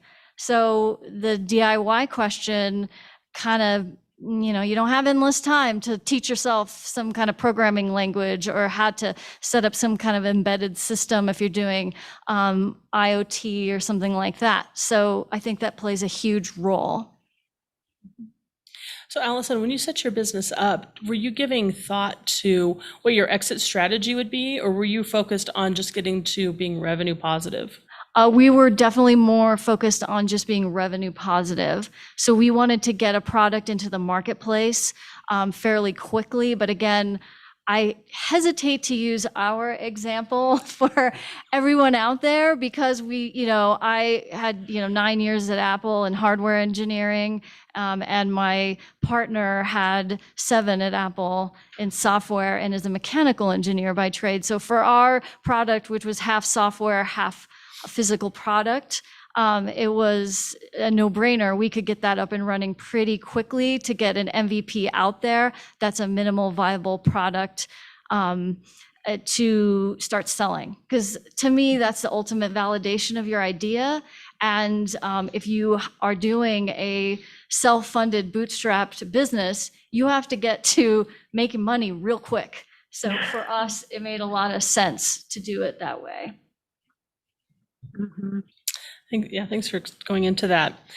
When I'm thinking about like, how has DIY been beneficial to your business? You've touched on a little bit about the skill set you brought into the business, but could you expand a little bit more about how you've been able to do it yourself, and your business has benefited from it? Let's see, how has our business benefited by doing it ourselves? Well, we have a lot of control and we're able to pivot very quickly as we learn things. And honestly, if you come from a technical background of any type, or you're a maker, like this is like your dream come true, right? You're like, this is my opportunity to build. And as a curious maker engineering type, this is like the whole reason we started the business. I mean, honestly, the problem needs to come first. So I actually have a background in home sewing and sewing clothing for myself. So I had a personal passion for the industry and the customers. And so that, all that together with my background, it made a lot of sense for us to DIY it. What are other advantages? That's a great question.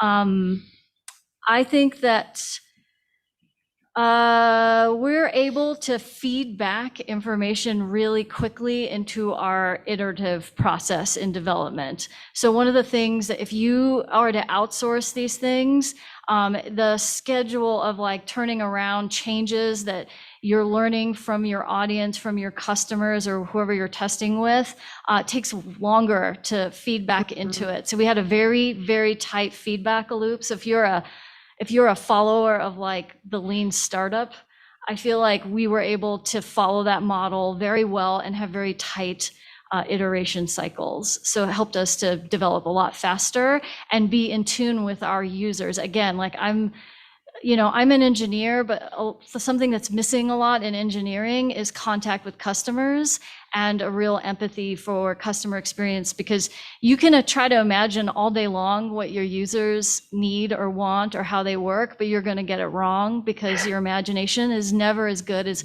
watching people and learning from people actually using the product. Now, Lauren, she's an expert over here at testing, and this is a lot of the mindset and expertise that she's bringing to the table.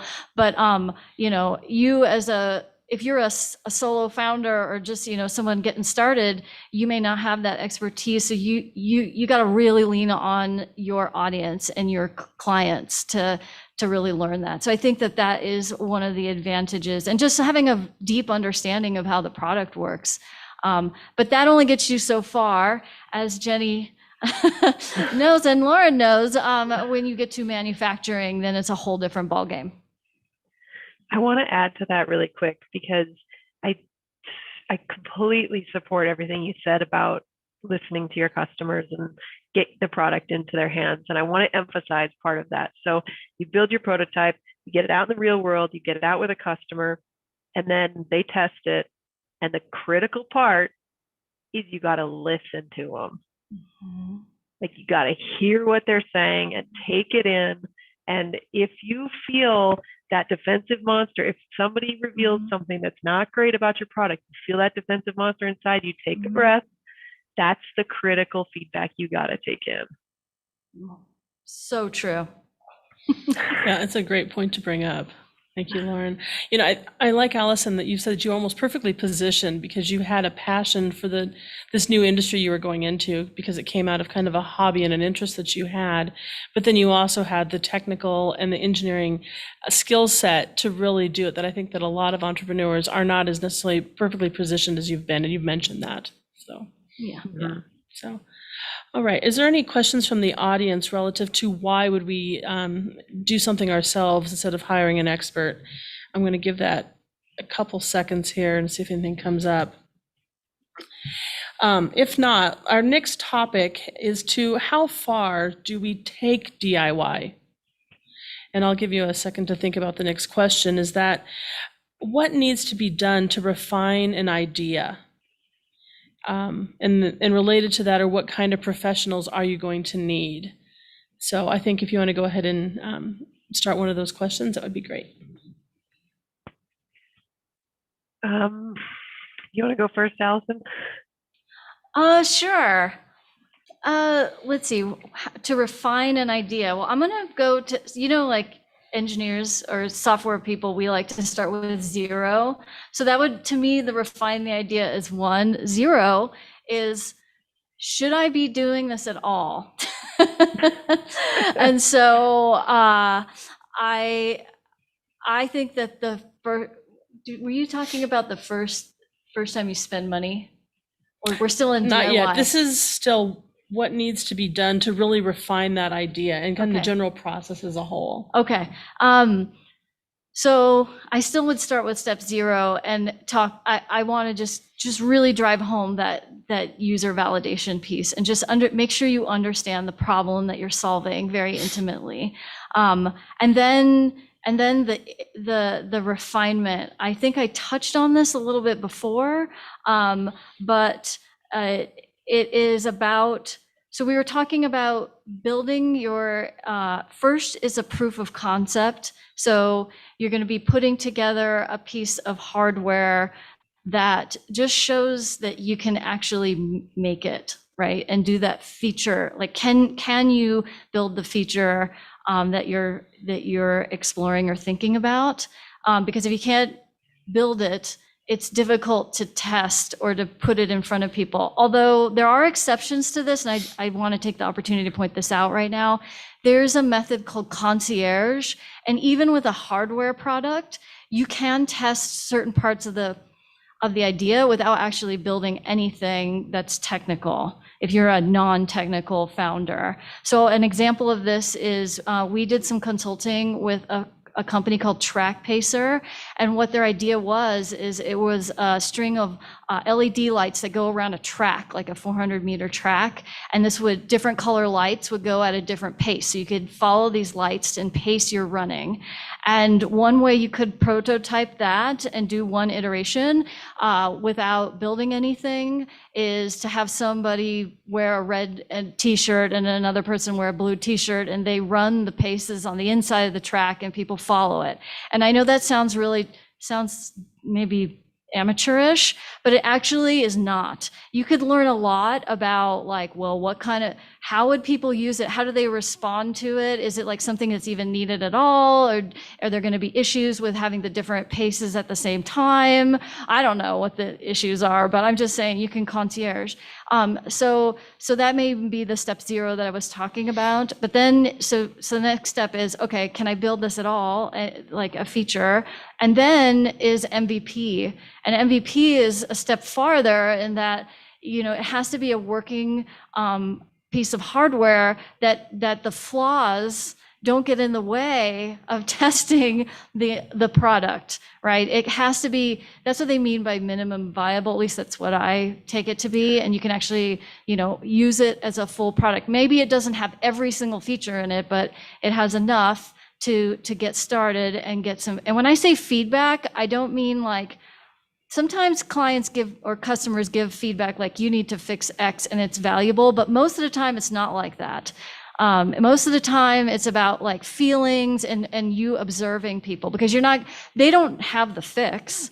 They just know how they feel and how it's, quote, working for them. And so you need to listen deeply and not be defensive, but you also have to listen for the high level take homes, and then you're the innovator. So you're the one that's going to figure out the fix, because they're going to have a million features for you. They're going to be like, oh yeah, you got to add this and you got to add that and you got to add this other thing. And you can't do all that. So you have to understand the essence of the product. And sometimes that feedback might even be, it should be less than it is. So that's what the refinement process is about. And you want that loop to be as tight as possible. And I think that's awesome. And then after the MVP, after you've been through all of that, and then you've got the essence, you've figured out how to innovate to solve that essence, and you've added that back into the product, you might call that alpha, or maybe not quite yet. But once you get to that point, then you're going to be testing it. You're going to take it out in the real world. You're going to drop it on the concrete, or you're going to, put it in a hot car, or you're going to do all these other things that are going to stress test your product. And then you'll have to fix all the problems that reveals. And then that might put you somewhere at like beta, if you remember Jenny's original graphic. So I think that's great that you guys have really touched on already some of the steps involved, but then also everything you've talked about, you can do yourself. You don't have to hire an expert necessarily to do this, but breaking it down into the base elements and figuring out what needs to be understood and tested in part of the design.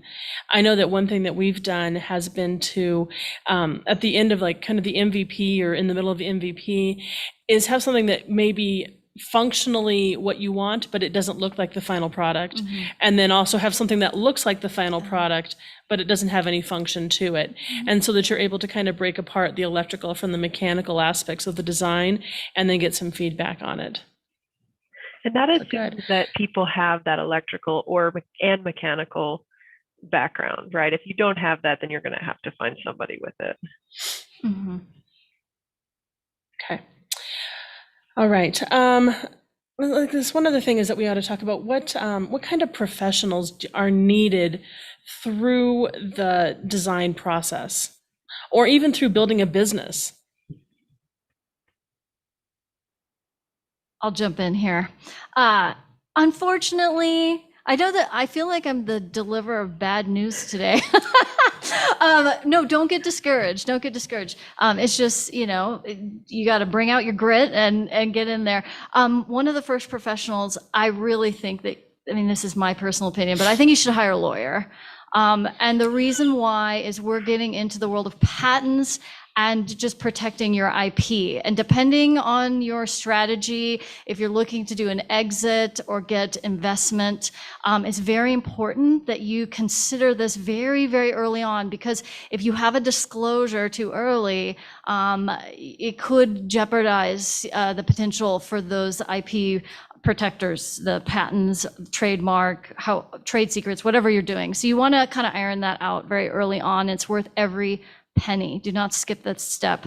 And then when it comes to technical profession, if it's an engineer or a product designer or even product testing, mechanical, electrical, whatever that is, I would actually recommend that you hire one expert that has a hardware background that can advise you on what to do next. So instead of this person doing technical work for you at first, they're more of like an advisor on how to approach this. Because some of the stuff you might be able to do yourself with some expert guidance, and you are a lot cheaper than that expert that you're going to hire. So to kind of maximize this, now not all experts, technical experts are going to be wanting to work this way, but they are out there. That's when I was doing consulting with Little Barn Industries, our consulting company, we actually did offer that service. So that helped. And then they can help you do your hiring, right? Because how would you verify or validate that you're hiring the right professional and they have the expertise that you need, right? You don't even know, you're totally brand new to this area. How would you hire somebody? So you can hire this initial person on a very short-term basis, right? Because it doesn't take a lot of time in terms of hours to give you this advice, right? Because you can pull on their network and they can make recommendations and then perhaps help you to interview. So that would be my piece of advice, especially if the budget is tight. And if you have time. Because what we're talking about is the mentor or expert comes and has a big picture view of the landscape of this technology, and they can give you some really good advice, and then you have to do the legwork to reach these milestones that they've sort of set out for you. So, but it's a very cost-effective but time-consuming way to go. Yeah, I think that's a good point to bring up, Lauren, that you do have to fully develop the idea, or at least get it down the road more. So I guess related to that, how do you see inventors not developing an idea far enough before they either hire an expert or try to rush into production?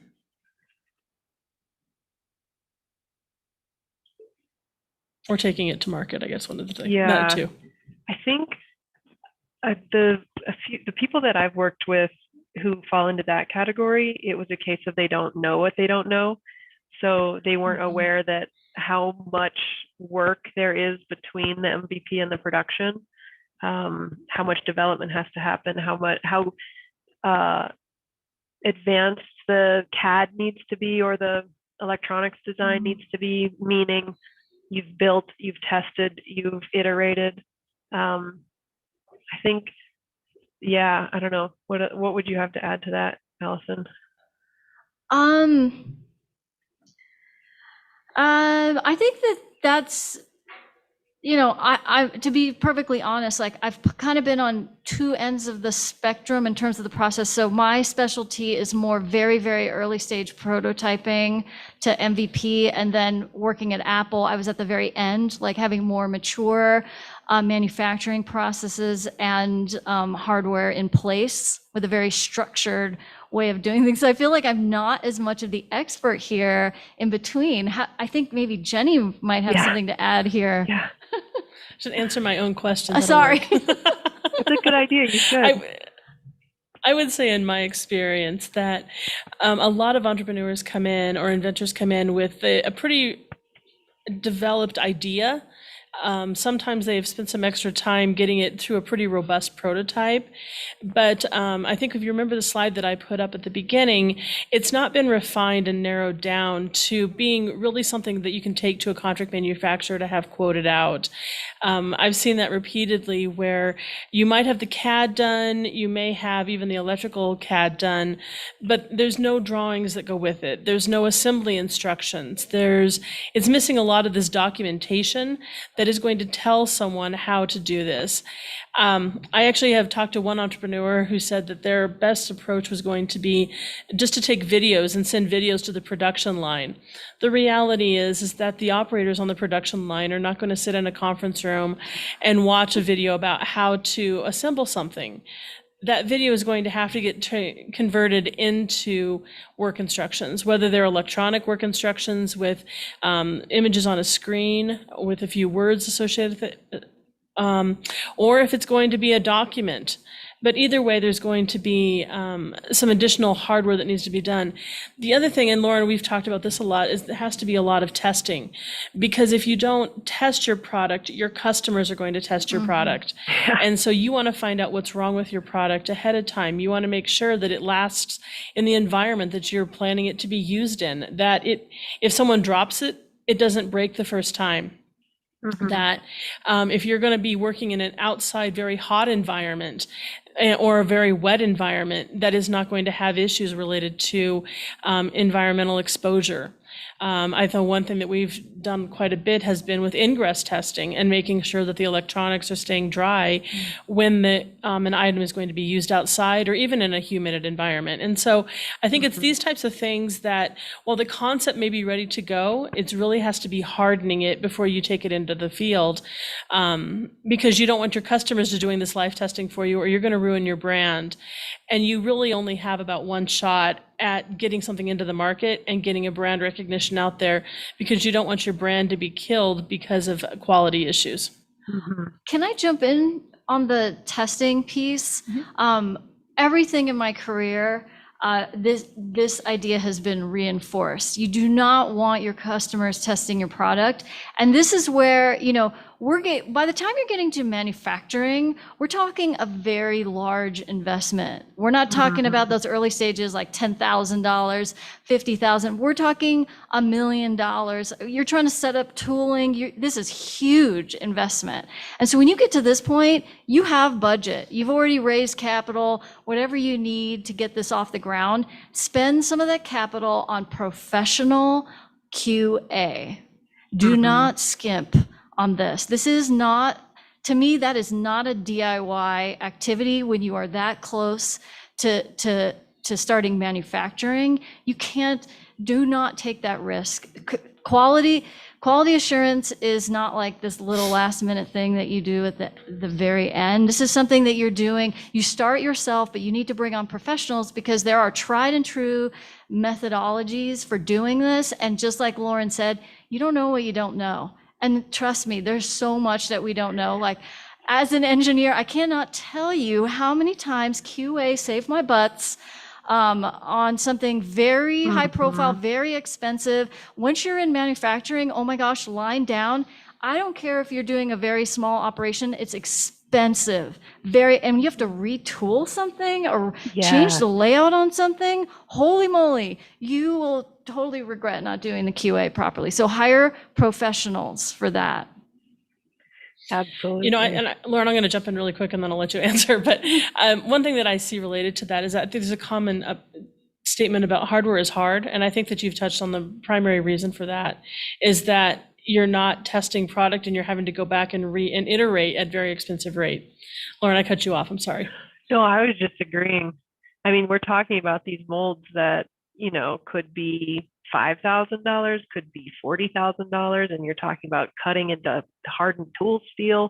That is not something you want to say, oops, we got to move this. We got to change that. That's not the time to do that. Absolutely. We do have a question from Luke. I'm going to go ahead and just read this and then you guys engage with it.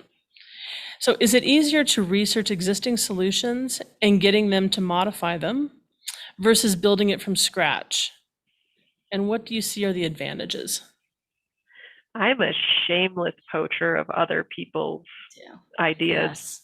There's so many people that are thinking really clever thoughts and putting things together. And if you can just cherry pick out of that and hodgepodge it into something new, I think you'd save yourself a lot of time, and you're really standing on the shoulders of giants. The other thing is you should always be surveying the existing landscape in whatever technology or industry you're in by looking at comparable solutions and things that you can just purchase off the shelf. You're basically doing a survey of what's out there. Pretty much, I doubt that most of you out there are starting trying to come up with a new algorithm or a new, something that no one's ever thought of before. What you're probably doing is putting together a few existing pieces of technology to solve a really novel solution, right? A niche for a certain group of people, and doing it in a unique way. It's usually not the technology itself, the pieces that you're inventing from scratch. So I almost think always do that.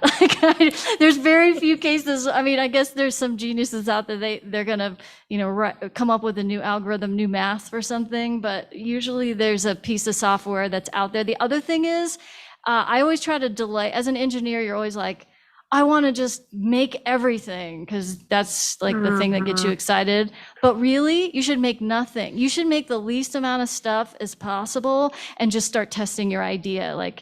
Fast and cheap. That's what you want to be in the beginning. And then later put the money behind it when you're more sure of the business concept and you have some proof, then you go full force. Then that's when I'm talking about dropping the real money on testing properly, QA, hiring the professionals to do your get the professionals to lay things out.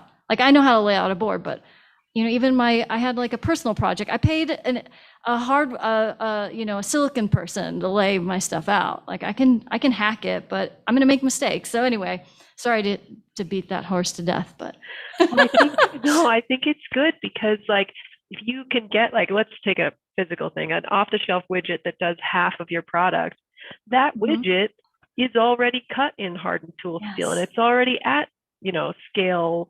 What's it called when it's cheap because there's a lot of it? I forget the word. Economies of scale. Yeah, it's already at economy. It's already had a ton of QA. It's a solid little piece, and if you can just do your piece on the side of it, then you save a lot of money. Yeah, thank you for answering that. Thank you, Luke, for the question. Let's go ahead and go into our next section around when do you need to hire an expert? So we've touched on this before. We don't know what we don't know. But when you know that you don't know what you don't know, what do you do at that point? I think I would recommend, and this is just my personal way because I'm pretty cheap as a rule. So I would do it myself as far as I could, hit a wall, think, oh, I can't get any farther myself. And then the next thing I would look for is a mentor. So that's sort of like the next level up. And maybe it's free, maybe it's through like a startup community. Maybe it's someone you pay for on a limited engagement, like Allison was talking about with her company. And then you see if you can get farther with that. So that person is telling you, all right, go that direction. Then you run that direction. You do the legwork, you get as far as you can.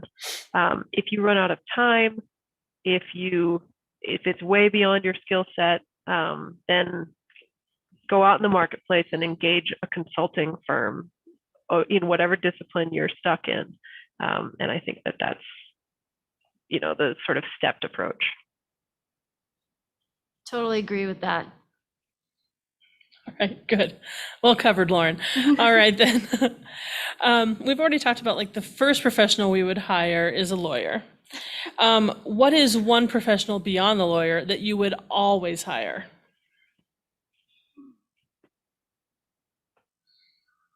Well, I think it depends on what you're building. I guess, is this conversation just limited to hardware? Because if you're, a lot of times hardware involves other things. So if you did a hardware product these days, there's probably software involved somewhere, maybe, and then maybe product design. So you may have industrial design, you have your enclosure, you may have mechanical, that kind of goes with the industrial. So it really depends on the product. Like Lauren was saying, it's kind of like when you hit that wall and you've already done a lot of legwork already. So you have an idea of where you're headed to, and so one of the things I learned at Apple, and most of you know this, but it's good to just be reminded, focus on one thing and do it really, really well. Don't make it so complicated where you need every single one of these professionals. Focus, what's your number one, feature? First of all, what's the problem you're solving? And what's the number one thing that you are solving? Focus on that thing. Because then if it's just one aspect, like maybe you don't need, that fancy ID, whatever, or you don't need that extra button or those extra 2 sensors or whatever. Like the more you can get rid of and get it down to its essential parts, it's just going to be easier. Then maybe you can get away with hiring one person. Maybe you only need electrical. Maybe if it's an electronic device, you could just hire an electrical engineer, just to lay out your board and make sure you're, using these components properly and pick out the best components to get started. I don't know. I just think reduce the complexity, get to the essence of your product, and that will tell you which expert you need to hire first.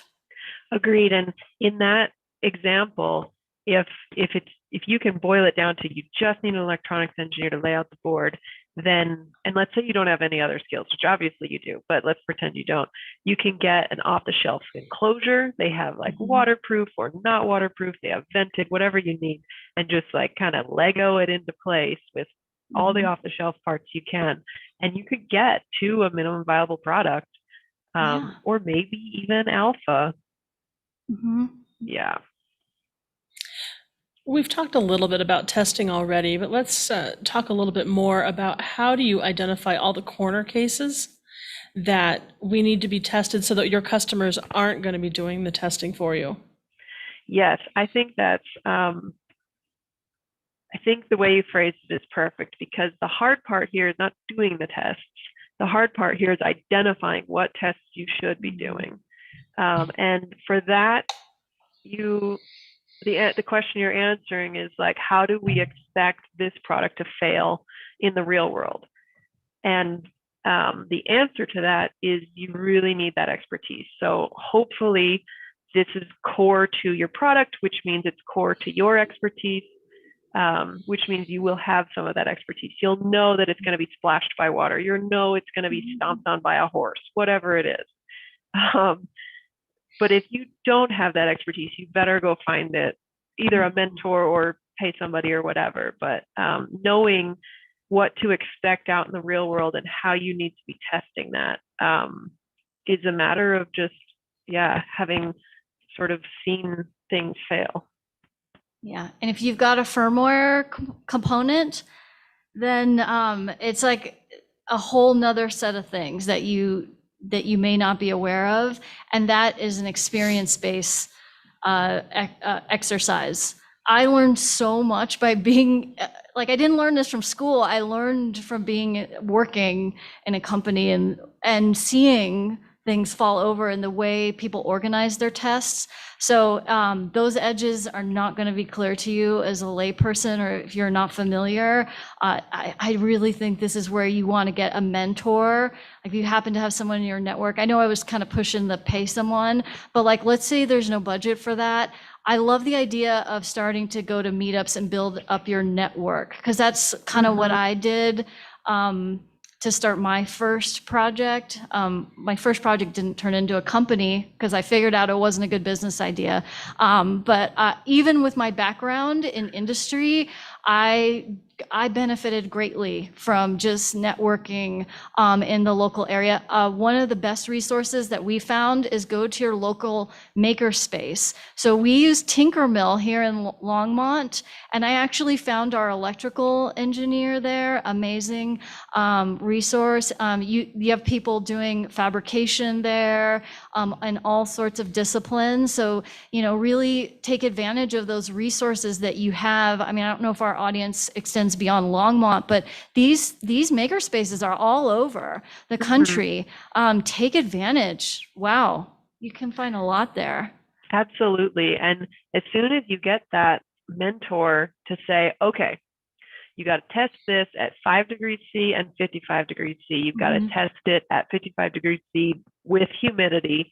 You can mock up all those tests. You can, like I've done, we were talking about the rice cooker. I just put a little Tupperware in the rice cooker, turned it on keep warm, and that got to about 55 degrees C, 95% humidity. It was a cheap way to do that test, that initial test. But knowing what to test is the hard part, and then you can figure out how to like mock it up, ratchet strap, big crushing things. We had to get 200 pounds on a product. So I stood on it, and then my partner went piggyback on me, and we like added all that weight and we stood on the thing, and that we got 200 pounds on, or, it's more than 200 pounds, but you know what I mean? You can mock it up. It's fun. Yeah, we do have a lot of fun in the testing area, don't we? Yes, it is fun. We've got a few minutes left, so I'm going to ask our audience if there's any questions that you'd like us to answer in the last part of this session. While the questions come in, I'll have you guys think about, when did you try to do something on your own, but either found you needed an expert or really wish you'd hired one? I have a quick answer. I'll never touch anything legal. Oh, yeah. Me too. That's something, there's consequences for screwing that up. Absolutely. Yeah, I am so with you, Lauren. That's why I keep talking about lawyers, because I've seen some bad things happen. And even myself, we had some slip ups, and you can't take it back. There's no going back. Like, once you do something in the world, that question, I've messed up lots of times and needed help. In fact, I used to mess up in my job where I was being paid, I worked at Apple, and there are plenty of things I didn't know how to do, and I needed help, and I needed to reach out. And like that, just so you know, when you have an idea and you're an inventor or you're a maker, you get really emotionally and personally tied to those ideas. Like, this is your identity. And so you have to learn the quote smart person is actually the one that knows that they don't know. And that's a great quality to have. And so think of it more as like you're just being curious and asking questions. Like, you want to be a pro question asker for your client, your customers, these people these experts you're going to work with. So that's your job. Be curious, ask great questions. Can I add one more group to that? Because that's awesome. Okay. So your customers, what was the other one you said? The experts you're gonna hire. Yes. And suppliers. all of Oh, your and suppliers, suppliers, anyone who's machining something for you, any board house that's doing board for you, whatever feedback they give you, listen to it. All right, one last question in our last 30 seconds here. What are new skills you've picked up either to run your business or develop a product? Should I jump in? Mm-hmm. Yeah. Oh my gosh, where do you start? Oh You my you gosh, only got running 30 a business. seconds. I'll go 30 seconds. Oh, the pressure's on. Marketing. I know the best one is customer research. So had to learn that quickly. Like, how do you do an interview without leading people and biasing them? How do you set up experiments to watch people's behavior?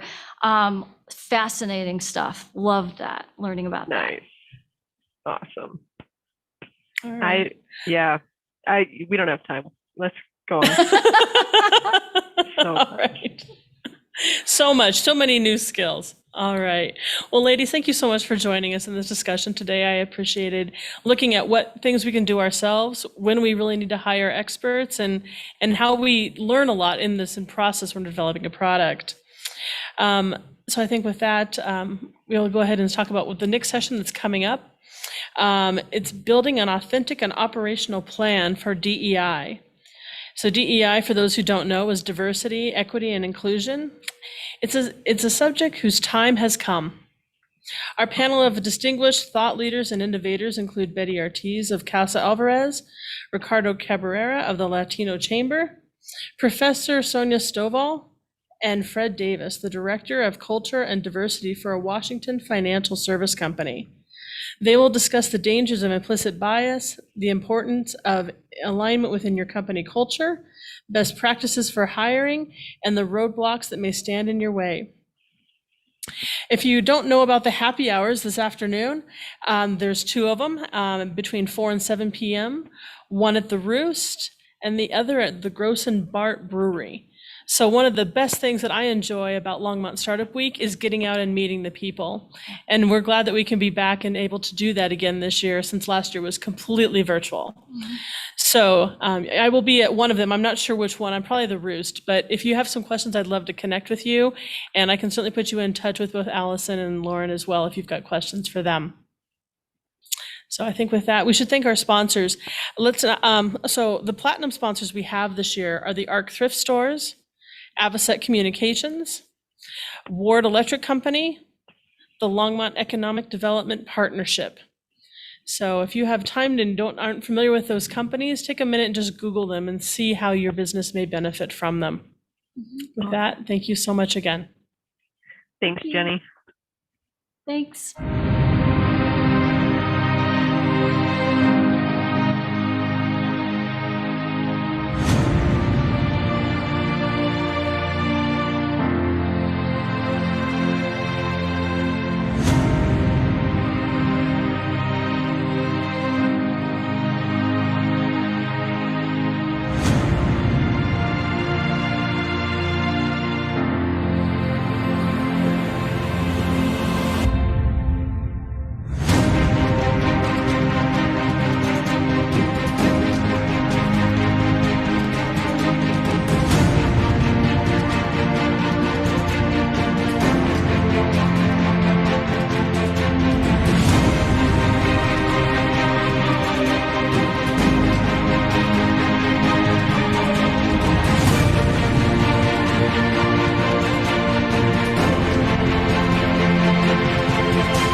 Sun rising through the trees, winter found her end. I'm just a springtime seed tumbling in the wind. Going back to where I came from, going back where I belong, going back to where I came from until the harvest comes.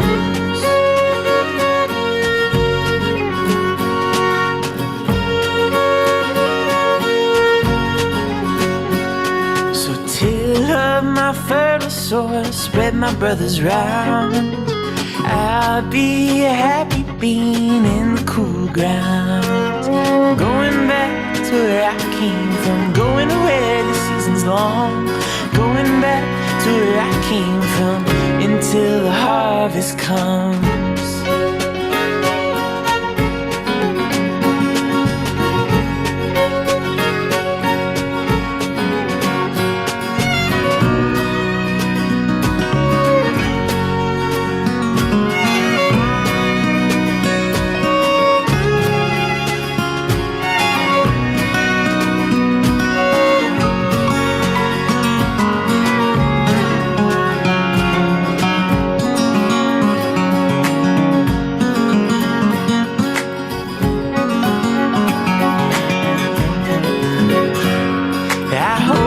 Survive the hail in July and the storms in spring.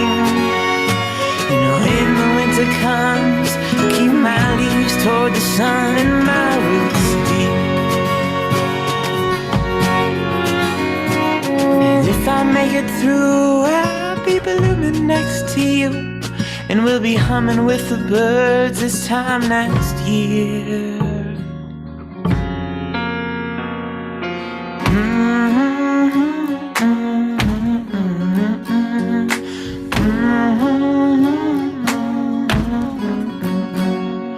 But if I'm lost and can't be found, so my memories in the ground, going back to where I came from, going where the corn grows tall, going back to where I came from. Feels like I never left it all. To where I came from, going back where I belong, going back to where I came from until the harvest comes.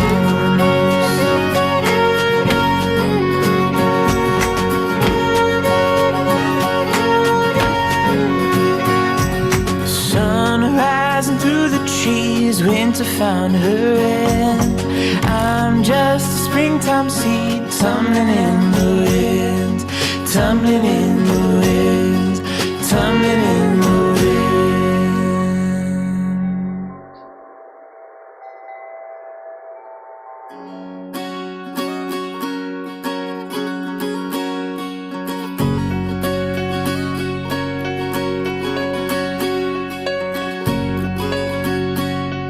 sun rising through the trees, winter found her end.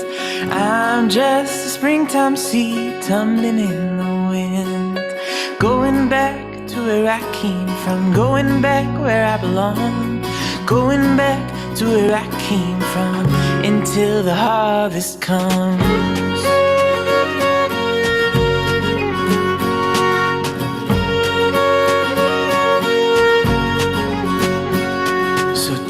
Of my fertile soil, spread my brothers round. I'll be a happy bean in the cool ground, going back to where I came from, going where the season's long, going back to where I came from until the harvest comes.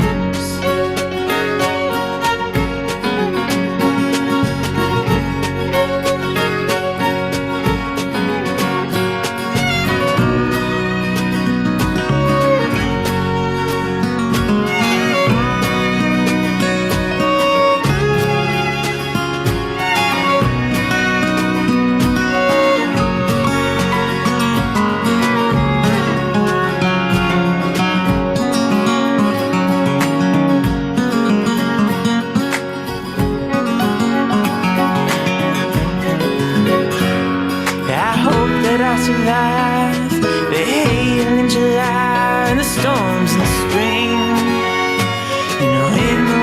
times. Keep my leaves toward the sun and my roots deep. And if I make it through, I'll be blooming next to you. And we'll be humming with the birds this time next year.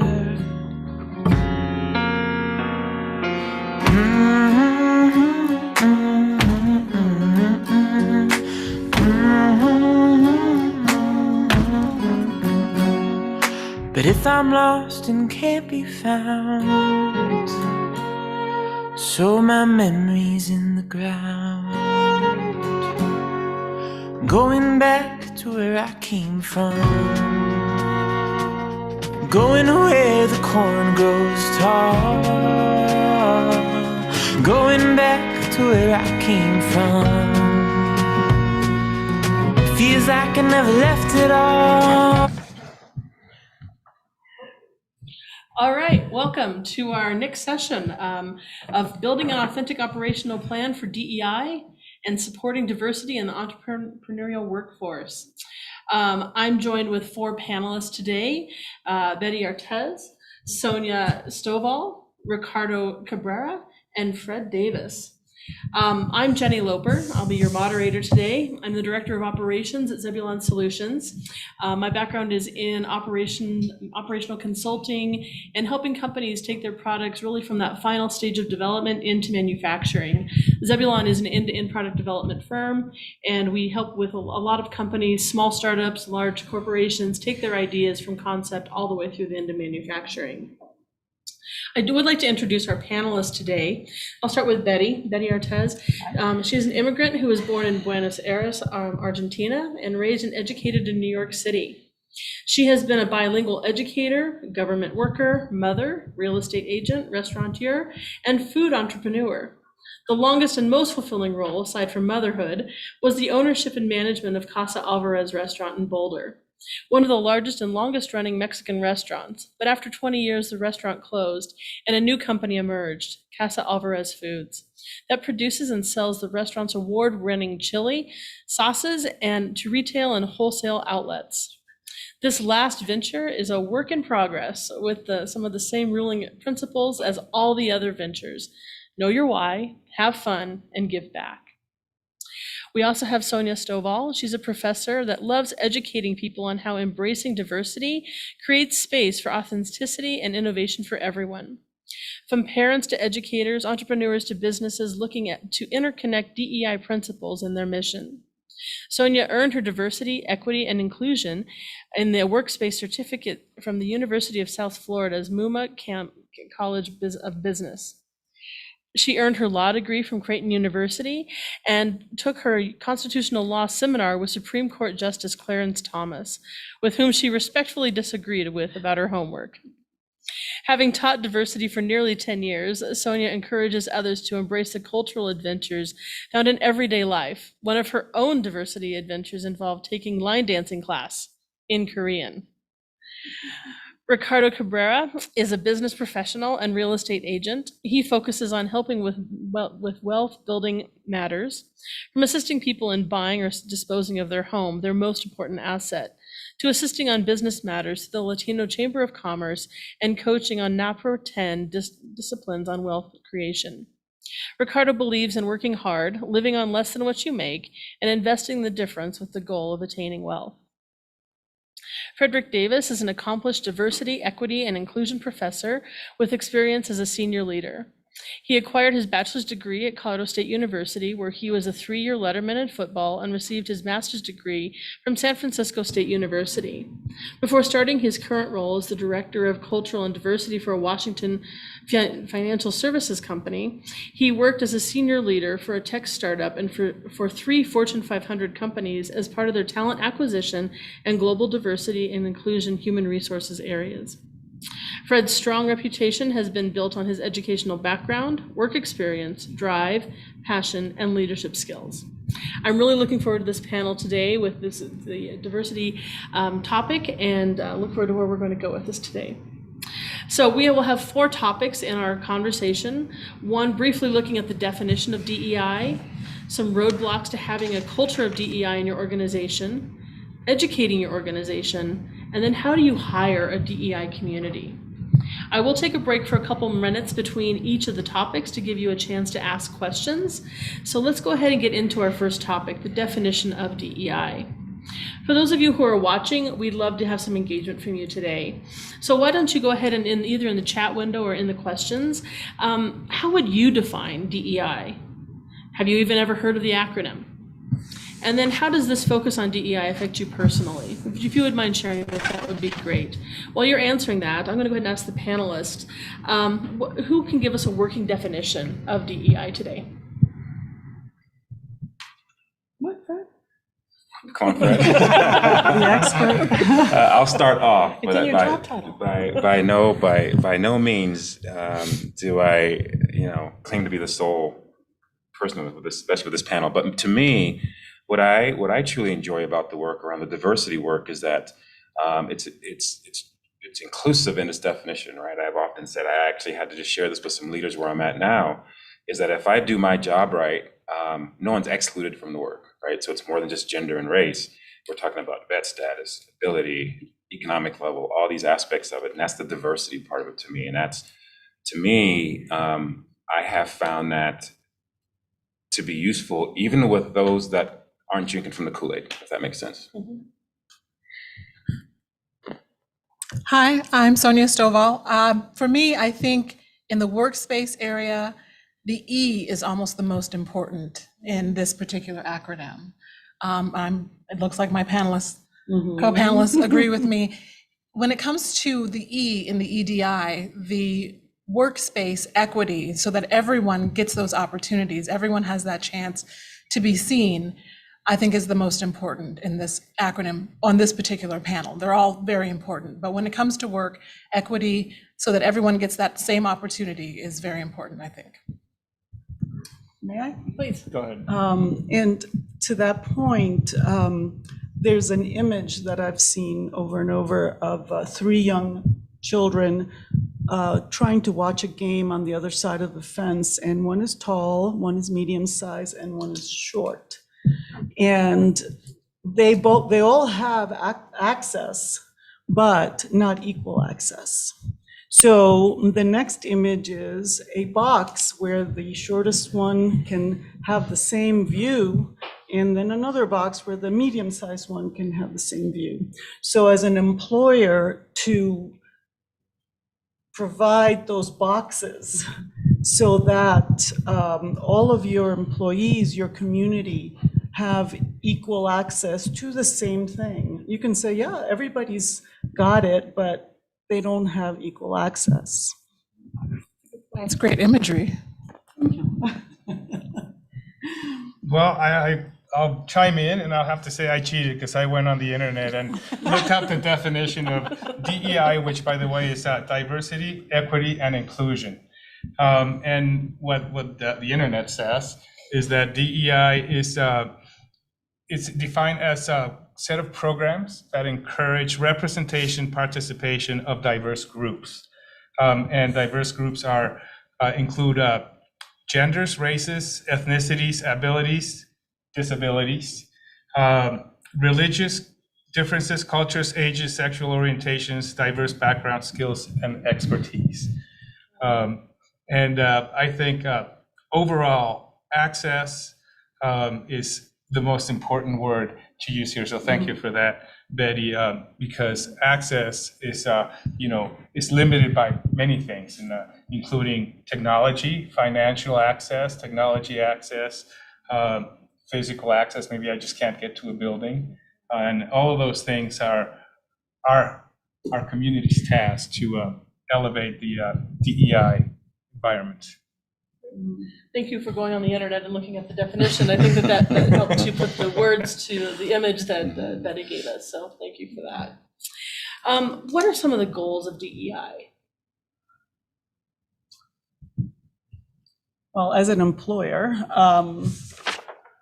I think the most important thing is to create a space in your work area or in your company that will attract and retain people of diverse backgrounds, in a way that they want to be there, that they are enjoying the environment and they can be the best that they can be, as productive. And that is community building. That is incumbent on the employer to build within the organization and in the surrounding community by encouraging volunteer, not paying your employees to go out and volunteer if that's what you have to do, but really encouraging that engagement within the organization and the community. And then diverse workers and professionals, they'll want to work for that organization and want to elevate it to the best that that could be as well. So I think that's a big goal for businesses. No, not just to be a silo within their own organization, but to make an impact on the community that what they're serving. Yes. I would, in addition to that, to what was shared, I have found, especially with the places that I've worked, it's kind of a healthy balance between ROI and social justice, right? Especially now over the last year. If as an employer, especially for the entrepreneurs that are listening in, if it would be inauthentic if you just said, I want to do this because it's the right thing to do, it's our mission, but without realizing that there's an ROI to it. For example, if you're, I know one of the questions or one of the sections is about recruiting. For recruiting, we want to do it, we want to cast a wider net to get the best talent. That's why we want to make sure that we're doing DEI work, right, for example. In regards to products and services and designing and innovation, we can all kind of speak to that, the spectrum there. But I think, once again, for the audience here, be honest, you're doing it because you want to have an excellent business. You want to be seen as one of the at the forefront of what you're doing. You got to have an authentic, holistic, comprehensive DEI program. Absolutely, and you can't do DEI inauthentically and have ROI on it and have it pay back for you. So, absolutely. So the question was, what are some of the goals for DEI? I think working with the Latino Chamber and seeing the community development for me is an important goal for DEI. Whether it's personal, economic development, that's either an individual or a business. I think the ultimate goal for this DEI programs is to elevate community development to be inclusive, as the words say, inclusive, equitable, and diverse. And you have to be genuine. Thank you for that. To be able to do this, you can't fake it. Well, I think everyone here has talked about authenticity in some fashion, but I think that has to start with you, the entrepreneur, and the people who are making that mission statement. And a lot of that comes from who are you and where are you at in your DEI journey? Have you faced your own implicit bias? Do you understand what that is? Do you have those tools? Are you discussing that with your coworkers, your partners, whoever you're either starting up with or in business with? Where is that coming from? It can't just be, oh, this looks good and this is trendy right now. It needs to be, this is how we're going to get the best people. And then we're going to come up with a plan on how we're going to keep them. And we're going to make that part of our operations. It's not just going to be on paper, and it's just not going to be culture talk. It's going to be something that we can follow through with. I think you've already started talking a little bit about a potential roadblock that is very hard to be authentic if you haven't done that work yourself. And so we do have a question coming in actually for you, Sonia, and I'll go ahead and just read this to you. You bring up a great point about working and keeping people. Realistically, we are all dealing with COVID, the COVID overhaul. Is there anything that is free out there that we can do now with employees or people to start a conversation and see if we are all on the same page? Oh, well, thank you for the question. I certainly appreciate that. One of the things I've done for a long time now is teach diversity in criminal justice. And that's not just about Black and brown people being in jail, which a lot of classes are. So to that question, one of the first things I do with my class is we do the implicit association test from Harvard. That's free. You can go online right now and look that up. It's called projectimplicit.com, I believe, or you can just Google Harvard implicit bias. And that's something that you can do today. You can start a conversation with whomever you're with today. And I had a police officer in class, and he actually talked about how he did this, because I made them, but it's great. The students actually really enjoy it. I hope they all do it. And those who feel comfortable share. And he discovered that he had an implicit association, a bias against people who were overweight. He was very surprised by that. So you'll learn something about yourself. And so there's a freebie from me to you. Thanks for that freebie. All right, let's go ahead and start. Betty, do you want to Can I add to just that? add that Sure. there are a lot of free things that you could do by taking the initiative yourself in connecting with people who don't look like you, and starting groups like we started a group sharing stories that matter, and basically spread the word and scheduled some Zoom calls, and people shared stories. People of all races and colors and nationalities, and it was fascinating to get to know people that didn't look like us. And it just opened up so many doors to additional learning. And I think that's the piece that we need to understand, is that we're always learning, that we're evolving. And now the doors are so open, the floodgates are open, and DEI is a buzzword and an acronym and all this, but it's always been there, but now it's at the forefront. Take advantage, and create your own groups that will help you identify how you see people and how maybe you should be seeing people. Thank you. Thank you. Well, let's talk a little bit about roadblocks and get into our next topic. So what are some of the roadblocks that you've encountered or have observed that have hindered DEI? I'll start again. Take it, Fred. It's just been, it's been a hell of a political 4 years, right? 4 or 5 plus years. And I think the inability for people of different sizes, different perspectives to communicate effectively and to come to a solution has been key, right? And as I alluded to before, not everyone's drinking from the Kool-Aid, which is fine, but especially as they perceive DEI work. But I think some of the roadblocks have been some of the things that we've all probably historically, but there are some people who they're cautious about doing it, and they want to take it slow. They want to pick and choose which aspect of diversity they want to do. Let's just deal with this for now, right? Because that whole prayer during the day thing, that whole LGBTQ, that's too much, right? Let's just deal with race and gender. And it's all or nothing. To me, it's all or nothing. Right, and there's an effective way to do it. You can build pillars and then try to build other pillars, and each year, each fiscal quarter, whatever you want to do. But to just say I'm never, we're not going to get to that issue is just, I think it's an ineffective way to do it. And it's going to come back to bite you at some point. So those are my roadblocks. It's to be focused on one area and not considering the whole. Yeah, and that's me from a kind of infrastructure kind of corporate kind of thing, that it's embedded. It's just tough to break that wall because there's so many people who are holding up that wall. You know what I mean? Yeah, I mean, from my perspective, there's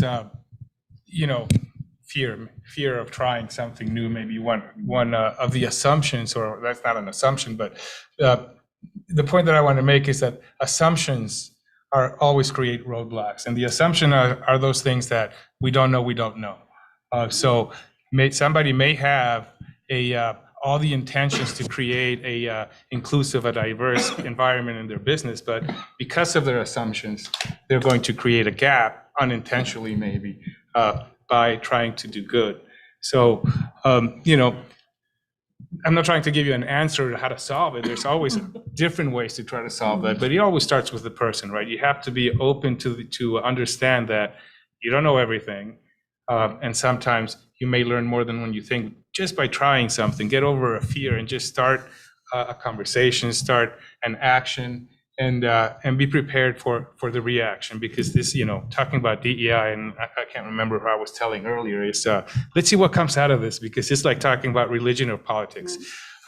It's very personal, it's very subjective, and but it's a beautiful thing. In the end, I think the fact that we're talking about it here is already a step in the right direction. Briefly, just building on what you said about fear and what you were saying earlier, well, all of you actually. So one of the things I have my students do is to overcome their fear and also have some fun is food. Food is a great way for you to step out of your comfort zone and meet people who don't look like you, who don't come from the same part of the world as you. And so I would have kind of a quiz, and you'd have to go to a place where you've never been before. And I would know, because at the beginning of class, I would say, what are you comfortable with? And then I would make you do the exact opposite the whole time. But I'm doing that because I'm going to do that myself. When I took that line dance class and everyone was speaking Korean, I did not expect them to suddenly speak English just because I was there or because I was invited. They invited me there into their space. And so it was for me to be there, for me to learn. And so you've got to do both. So if you're looking for an easy way to step out of your comfort zone, I say go to your local market, food, place you've never been, you're a little curious about. Talk to those people. They would love to share their story with you. Go ahead. Roadblock. Yes, roadblocks. I think it's seceding power. I think many people in power are afraid. And so that fear, like Ricardo said, shows up, and they will allow up to a certain point, but then no more, because that will encroach on their power. So as a CEO of a company or a startup, or you have to look at your own sense of, am I willing to share my power? And then, of course, as a citizen of the world, you also have to consider, am I the majority? And if I am, I've got so many privileges, and then I don't want to give them up.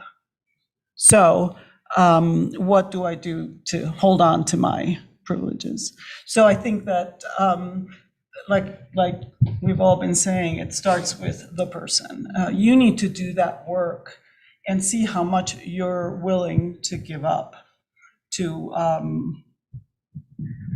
have a more inclusive and diverse company. So Betty, I have a surprise question for you. It's not on the list. So Okay. this, so would you consider that this is a two-way street? Mm-hmm. Because if you're the majority or the minority, DEI works both ways, in both directions. So just like the majority feels not empowered, but they have certain things that privileges. The minority, being, cultural differences or, religion, whatever the difference is, we do live in the majority world. And, even though I'm not discounting fairness and propriety, we should somehow learn to ourselves to fit into the majority world. Well, then you're talking about fitting into the majority world, as you're saying, is the white privileged world, is the where most companies operate from. Mm-hmm. The boards of directors, the rules, and everything else is based on that majority. But does that work for everybody? It works for the people in power. How decisions are made, it's majority rules. Well, does that work for everybody? So those are the kind of ethical questions, really, that we are looking at. Something you bring up, an interesting point, is that within business, that it is, there are people who set the rules, but then people who are wanting to have change, wanting to have actual effective change within the organization. What are a couple ways businesses can address the roadblocks that have been identified by people who are interested in making actual change within the organization? Well, one of the ways, and correct me if can you just repeat that last Sure. little What part are a there? couple ways businesses can address the source of the roadblocks? Or the roadblocks themselves, either way, either question. So I think for business, as I said early on, I think that operationalizing equity is a big one. And I'm happy to talk more about that later. But also one of the things I wanted to bring up and that we spoke about before when we were meeting one another is there's legislation out there that businesses need to be aware of. And a simple question could be, if I were to come and apply with you right now, with my hair the way that it is in a protective style, is that seen as professional in the majority heteronormative type world? And a lot of people would say no, that they wouldn't consider it. They would, they want it to be straight. They want it to look as assimilate, they want it to assimilate with the white standard of beauty that the United States has been, I don't want to say shoving down our throats for years, but it's tough. It's tough when that's not, everybody doesn't look like Jennifer Aniston, and that's okay. I think that's great.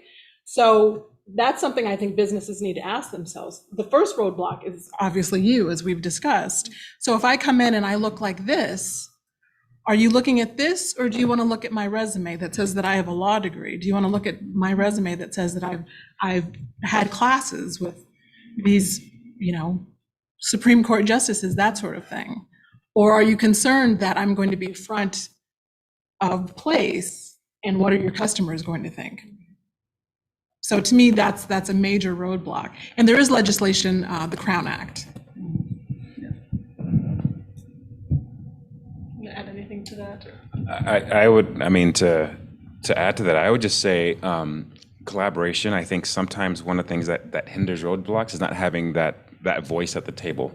As you plan things, as you plan to advance, to seek, to talk to a funding source, right, for example, right, for an entrepreneur, as you seek to bring on new talent, someone needs to be at that table, say, hey, did you ever think of this? Did you ever think of doing it this way? Did you ever think about reaching out to that source? Did you ever go?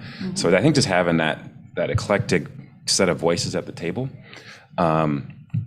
is also beneficial. Now, but you got to listen to it too, right? There's difference, and I always say the difference, having worked with gang members in Richmond, California. Right? I say there's a difference between listening and hearing, right? You hear a gunshot, but you listen to somebody, you listen to a person, and you agree or disagree respectfully right from there. I think it's a great point that you bring up, because we've heard a lot about that you've got to have a seat at the table, you've got to have a voice at the table, but simply being seated at the table does not mean that you're being heard. And so, I think that there has to be a willingness not only to have you sitting there, but also to have you have your voice be heard and contributing in a way that is making change. So you don't want to have a token person at the table, basically. Is you want to, like you said earlier, spread a wide net and invite. I like to use this kind of image also, is not just send invitations to the party once you've already planned the party. Yeah. Send invitations out to help plan the party. And then you will have engaged planners who will want to stay for the party and invite their friends. So it's a very intentional act. I think we all have to be very intentional about this, authentic and intentional. That's a great point. And I would say, because nothing sucks more than being a DEI person and not having your voice heard. Right. Say, do you really want me here? You have sometimes you got to say, for those that are looking to hire somebody or a diversity recruiter or whatever these things that entrepreneurs do, just like, are you sure? Right? Because it's going to entail all these things we talked about before. It's not just race and gender, it's all these things. And it's going to take effort and resources and a commitment to do it. Absolutely. Hard work is involved in making change. Yeah, absolutely. We do have a question. I'll go ahead and read this to you. What are practical ways to diversify my personal network? Everyone I know is like me, so I don't know how to attract diversity hires. Well, I think Fred's probably, and you are doing a lot of hiring. I would say starting with some of that language in your, in the ads, what's that language look like and who is it targeted for? If you're getting the same people over and over, it's because whether you realize it or not, you're angling for a certain kind of person. And so there's an easy place to start. Plan the party and invite people to help you plan that don't look like you. And you can join groups. There are so many ways of, line dance with Koreans and all, but there are so many ways. You just have to open up your doors of associations. Join groups, start your own group, and really be intentional about it. That's really the most important thing. Well, and if I might say, the question is asking for some practical, correct, like things they can maybe do right now, some tangible takeaways. So perhaps reach out to the Black Chamber of Commerce, the Latin, is it Latino? Latino Chamber. Look for groups of Asian, South Asian, and ask them, what does this look like to you? Give it to them. Can you help me? So that way you have other people at the table that you're listening to that are contributing, who are helping you create that outline. Yeah, I would actually, this is my passion point here on the getting talent, because I think I don't know if we can cuss here or not, but I think it's crap when people say they can't find diverse talent. I think you're not trying hard enough. We talked about that before. So, in LinkedIn, there's groups. There's 30-something diverse groups in LinkedIn, for example, right? This is, once again, I don't claim to be an expert on stuff. We're all trying to do stuff. There's also specific platforms based on, I use the term community group, that you want to reach to. So you can actually start posting position descriptions as in targeted areas. Once again, you're kind of cast a wider net to get the best talent. And that's what, that's the sourcing part of talent, right? Sometimes you're looking on LinkedIn, you got to pick up that call. You got to find that company. You got to say, hey, you're a UX person, because it's tough to find some of these tech positions, right? So to post and pray and think that just by putting on your website, LinkedIn, maybe built in Denver, and think it's going to happen, it's not going to happen. You're going to have to either be very assertive, very aggressive, and cold call, as well as look at some of these specific platforms and get out there and do stuff. But it's very possible. To say it isn't is you're not trying hard enough. Would you mind listing a couple platforms? Because maybe the people who are watching aren't even familiar with the platforms. Yeah, if you give me, I'll jot some down and then add them to the chat. But I think the things that we just talked about, there's the chambers, there's other things, and then if you want to cast that international, national net, they're there as well. That'd be great.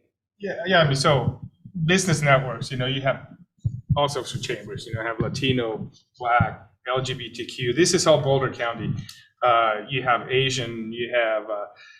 There are various, there's social groups. I mean, Facebook has a million groups, not to drop names, but you can find somebody there. There's another place called Meetup. And then those are the ones that I'm dating myself, because there's probably 100 more that are designed for younger, individuals.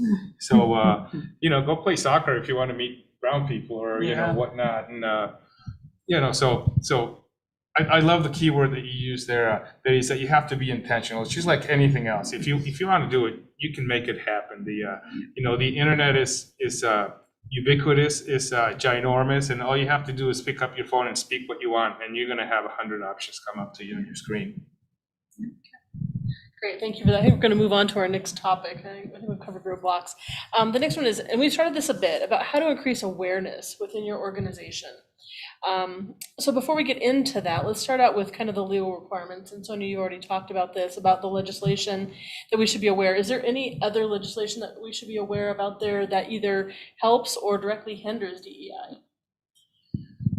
Well, Wow, we don't have time for all that. We don't, one. I know. I So realize that, I'm going to focus on the Crown Act. And so for people who aren't familiar, the Crown Act is creating a respectful, an open world for natural hair.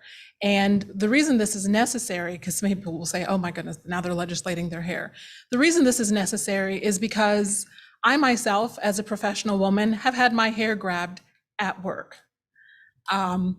Children as young as 7 years old are being suspended from school because they have locks or they have twists or their mothers braided their hair or they have some sort of protective style that's been associated with gangs or, I don't think most 7-year-old children in school uniforms, as this little girl was, are probably in gangs. So this is something that is important for you as a business owner or an entrepreneur, because if I come in and I'm great for front of house, you like my style, you like the way I'm talking, you like my skill set, you're not quite sure about my hair and it's not going to look like this next week or the week after that or the week after that, then you have to ask yourself, like I said previously, about professionalism, and also know that this legislation is in place.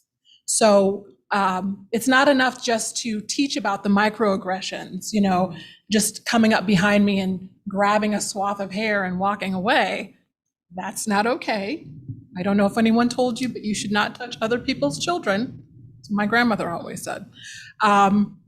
So the Crown Act is one of those pieces, I think, it's an easy one, and it was passed here in Colorado. Governor Polis wore a crown on his head while he signed it, and partially for the children that were there, because this is who we're also doing this for, these upcoming generations, who hopefully won't live in a world where they're on the playground being licked to find out if they taste like chocolate. I'm not saying that happened to me personally.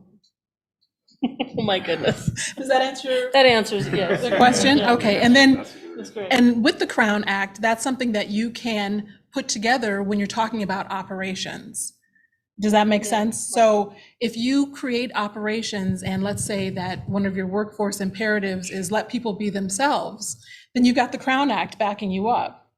And you can marry those two things together and create a policy so that it's not just talk, it's not just part of your mission statement, it's actually part of your operations policy so that there are consequences.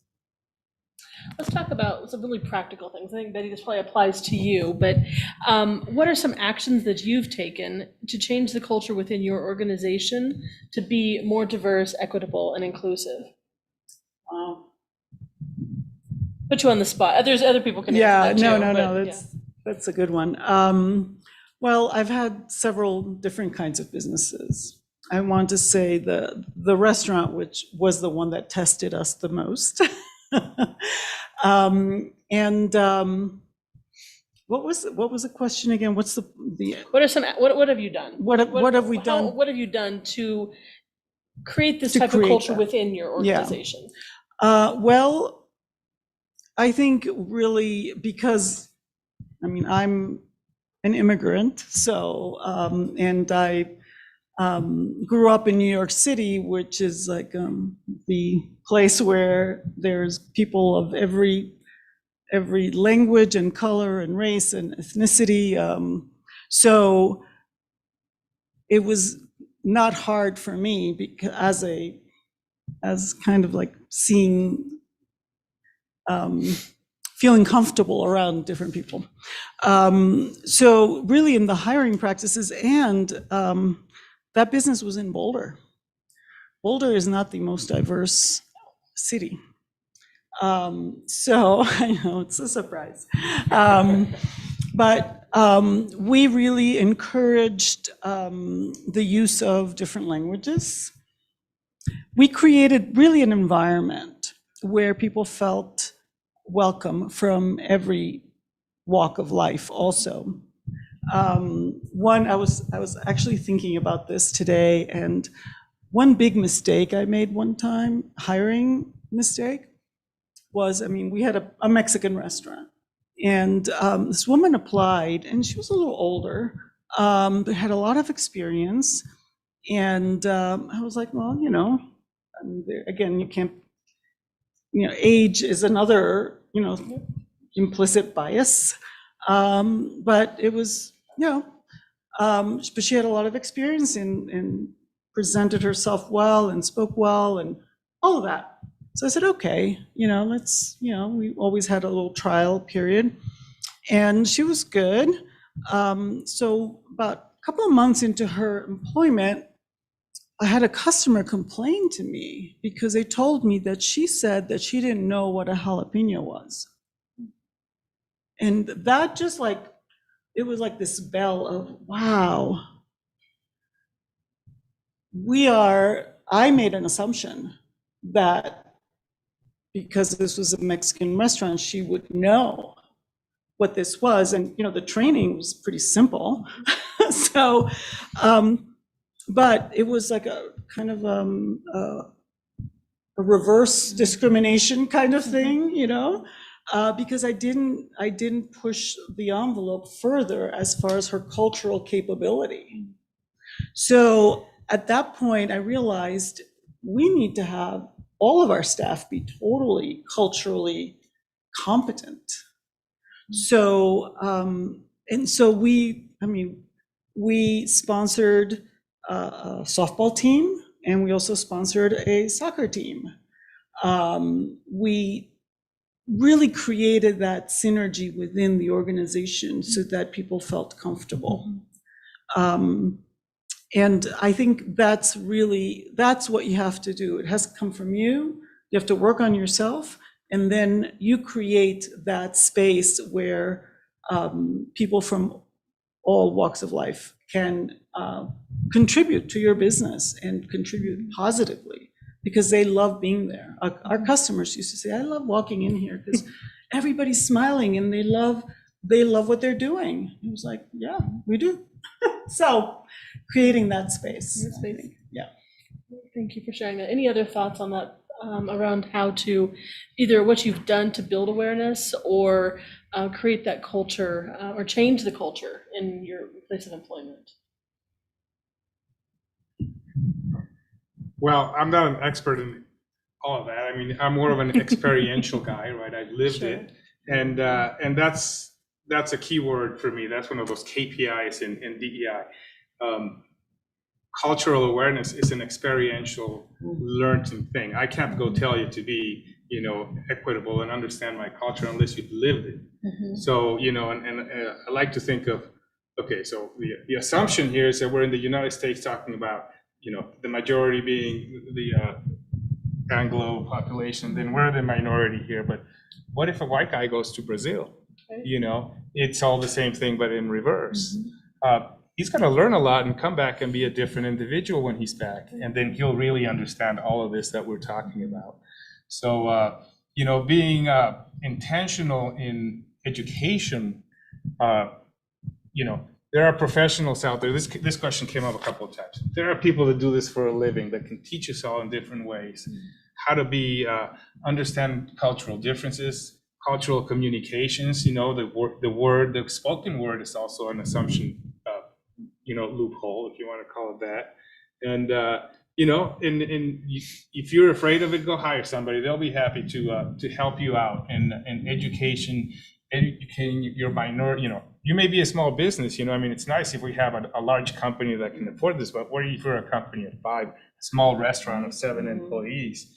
Come to one of the chambers and we'll be happy to do something like this for you and help you get started at least. So, be intentional and go ask for help. You don't have, we don't know everything and we don't have to know everything. Thank you for sharing that. We do have a question coming in related to this. Would anyone be able to provide a good example of a workplace imperative using equity?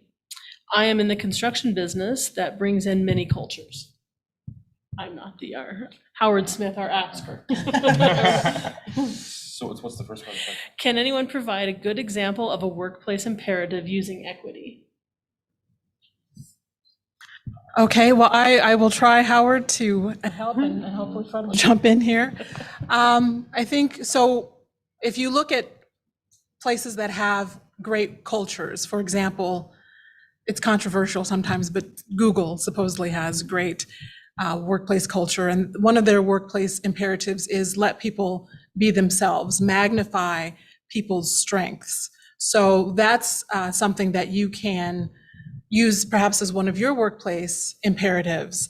And then as far as being equitable, are you giving everyone the same opportunity to magnify their strengths? If someone's got a strength that that resonates with you, just on an individual level, I think sometimes we tend to magnify that person, maybe promote them, maybe look at them more, when you might have someone else who has a strength in an area where you're weak, and you need to magnify their strength as well. And maybe that's something that doesn't resonate with you because culturally it's different from you. But that's just something for you to take a look at. So that could be a workplace imperative: magnify your people's strengths, and recognizing that things that are culturally different from you may be a huge asset to your business. Oh, I have to say something now. No, I think, you know, what I really like what you're saying, because it's about maintaining this culture, right? That's part of the work I get to do now. And one of the things I'm a big fan of from a practical sense is there's a company out there called Korn Ferry, and they have these competencies, right? I think there's 36, 38 of them, something like that. And so as you hire people, you can bring those you can pick which competencies you want to keep, because that's the culture you want to have in your company. You also talk about performance, you know, annual conversations or quarterly conversations with your staff on those same competencies, right? Especially depending on the function area you want them to do. And then you want them to develop, right? So not everyone's going to be a hot 1 out of 10 with all these competencies, but you may want to be able to coach them up appropriately, because then now you're having quality conversations. And that, I think that's something you're looking for. In construction, if someone's hourly and they've got to get in and out, that's going to be tough to do. Mm-hmm. But if you can find a way to spend that time with them, especially if there's someone that you want to develop into a manager or someone, or a supervisor of people, it's well worth it. Because finding a good manager, because more times than not, we all probably seen it, people get bumped up into managers because the hardest working person and most knowledgeable in that area. That doesn't necessarily mean they should be managing people. So. Right, yeah, that's true. Good performance does not necessarily mean they should be promoted. Sometimes they're best suited just for the job that they have. But all right, well, in our last section, we've got just a few minutes here to talk about how to build a DEI community within the organization. Let me look over the questions here for a quick second. I think probably the best way to do this is from again, asking what we've done from our experience. What are some of the actions that you've taken to build bridges across different groups within an organization? Yes, Betty. Well, one of the organizations that is pretty prominent in Boulder is Intercambio. And they've created, talk about building bridges, they've built bridges. And really getting involved with them in their fundraising. They are a nonprofit, and in their events, helping sponsor events. That was a huge thing for us. It not only, it brought us together with this other community through that bridge building. And I think that's what would be worthwhile for any organization, to find a group, a nonprofit, that they could help sponsor events, or really get integrated in that community. I think it really would be helpful. So building bridges, that's one of our vision statements of the Latino Chamber. But I'm going to look at my notes here, because I wrote an answer, or part of an answer for that. So I would say that, you know, again, you have to be intentional. You have to want it hard enough that you're going to take actions on it. I would say that you know the importance of community engagement. You already said that. And ask yourself, does your business reflect your local community? Are you proportionally, because Boulder County is going to be different than somewhere in California or somewhere in Minnesota, right? So, you know, if you can just look around and say, okay, my business looks like my community, that's a good starting point, because it'll start all the conversations and all the issues that we mentioned here today. Is, you know, being diverse, you have to start by being diverse. And if you don't know, if your assumptions are there, so you don't know what you don't know, then at least if you have the diverse group, then you can start inviting people to plan the party. And one of the things I was jotting as I was getting to hear the team members here we could talk about is, I talked like bias training, ERGs. I also had, thinking about with startup folks, there's the incubator and the accelerator, which allows you to network, right? If you would hopefully, if for those you get accepted into one of those really top tier ones, it's accelerator or incubators,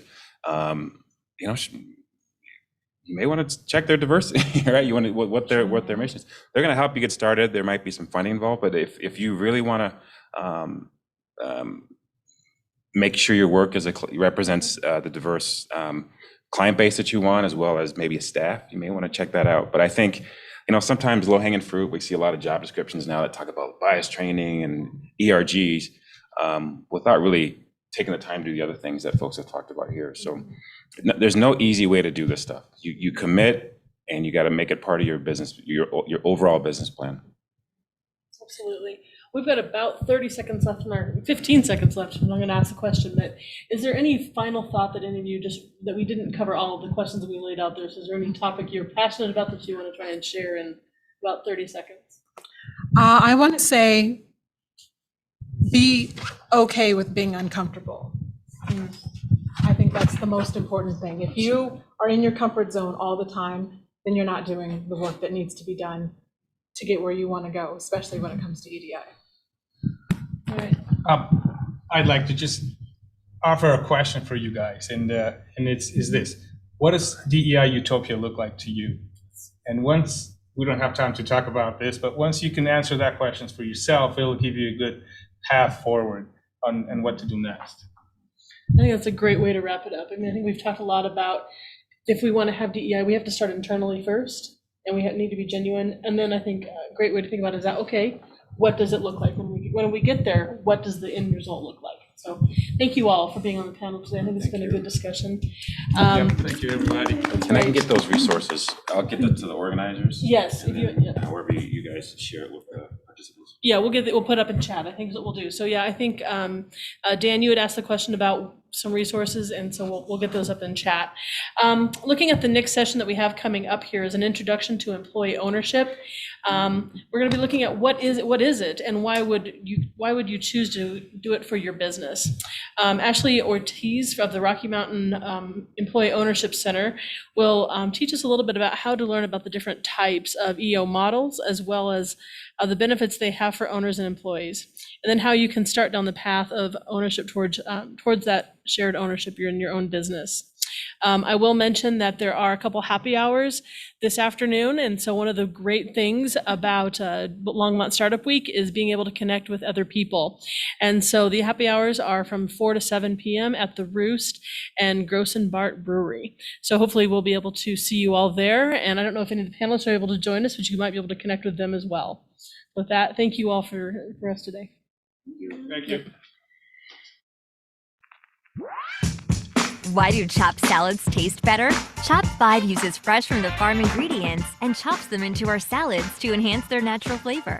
Add our delicious roasted chicken breasts and house-made dressings bursting with flavor. Mix everything together and taste why chopped salads are simply better. Come into Chop 5 and enjoy our watermelon chop for only $8.99. Order online at chop5.com and find out how Chop 5 is chopping up fresh flavor, and eat with no regrets.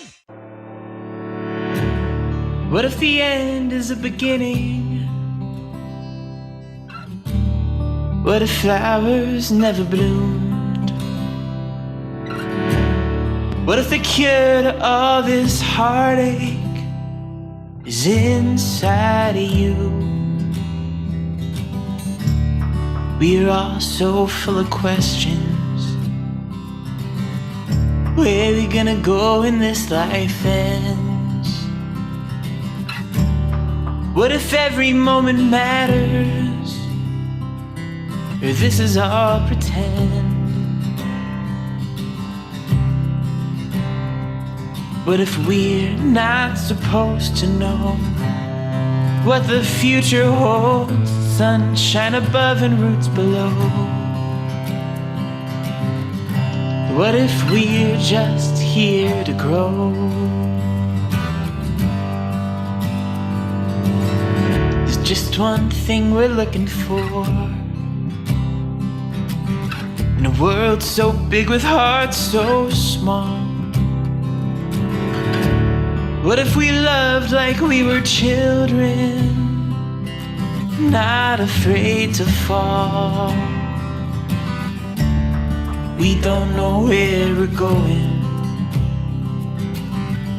We just don't wanna go alone. What if the road is all that matters, and we never find a home? What if we're not supposed to know what the future holds? Sunshine above and roots below. What if we're just here to grow?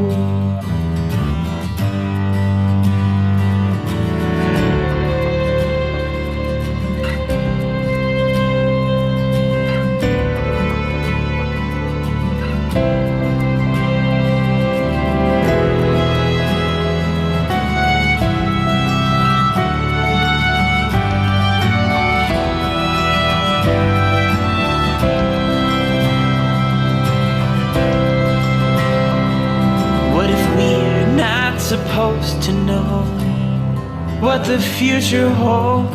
Sunshine above and roots below. Flowers waiting through the snow. What if we're just here to grow? What if we're just here to grow?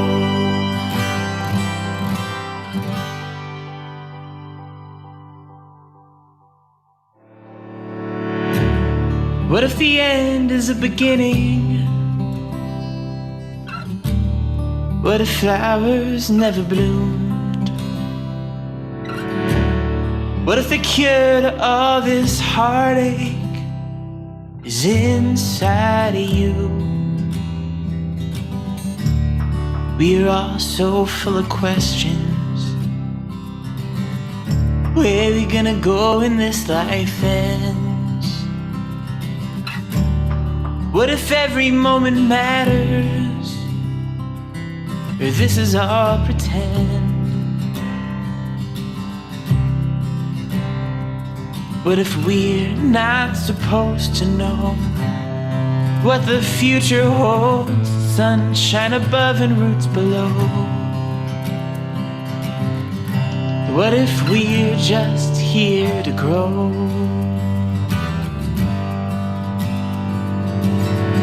Just one thing we're looking for. In a world so big with hearts so small. What if we loved like we were children, not afraid to fall? We don't know where we're going. We just don't wanna go alone. What if the road is all that matters, and we never find a home? What if we're not supposed to know what the future holds? Sunshine above and roots below. What if we're just here to grow?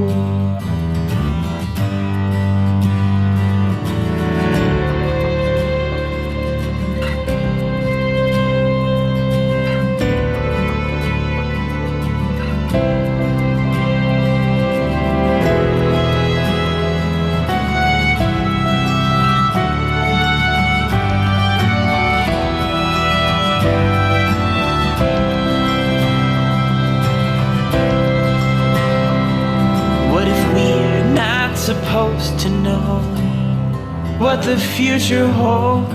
Sunshine above and roots below. Flowers waiting through the snow. What if we're just here to grow? What if we're just here to grow?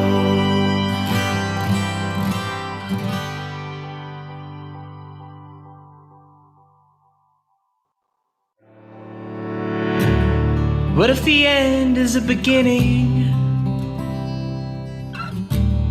What if flowers never bloomed? What if the cure to all this heartache is inside of you? We're all so full of questions. Where are we gonna go when this life ends? What if every moment matters? Or this is all pretend? What if we're not supposed to know what the future holds? Sunshine above and roots below. What if we're just here to grow?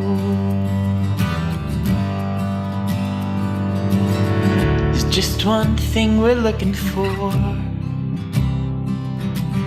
In a world so big with hearts so small. What if we loved like we were? Hello, and welcome to this session on Introduction to Employee Ownership. My name is Jenny Loper, and I'll be your moderator today. I am the Director of Operations at Zebulon Solutions. We are an end-to-end product development firm that work with small and medium-sized companies and helping them take their ideas from concept all the way through manufacturing. My specific experience is related to operational consulting and supplier quality, as well as helping customers find that contract manufacturer for their product. I'm joined with Ashley Ortiz. She is an entrepreneurial business support specialist with more than 15 years of experience.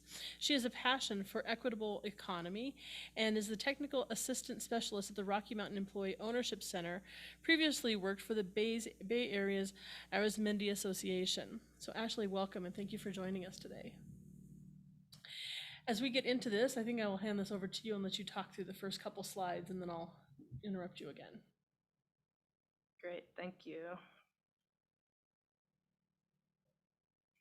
So yes, great to be here. Thanks everyone for joining us today. Before I do dive in, I just wanted to ask a question to anyone out there who's listening to see if you might be willing to put into the chat box any information about whether you're here today because you're thinking about starting up an employee-owned business as a startup. It'd be really helpful to know if anyone here today is here looking for that information. So I will dive into a little bit of information and Jenny will compile that information and we'll report back in a little bit.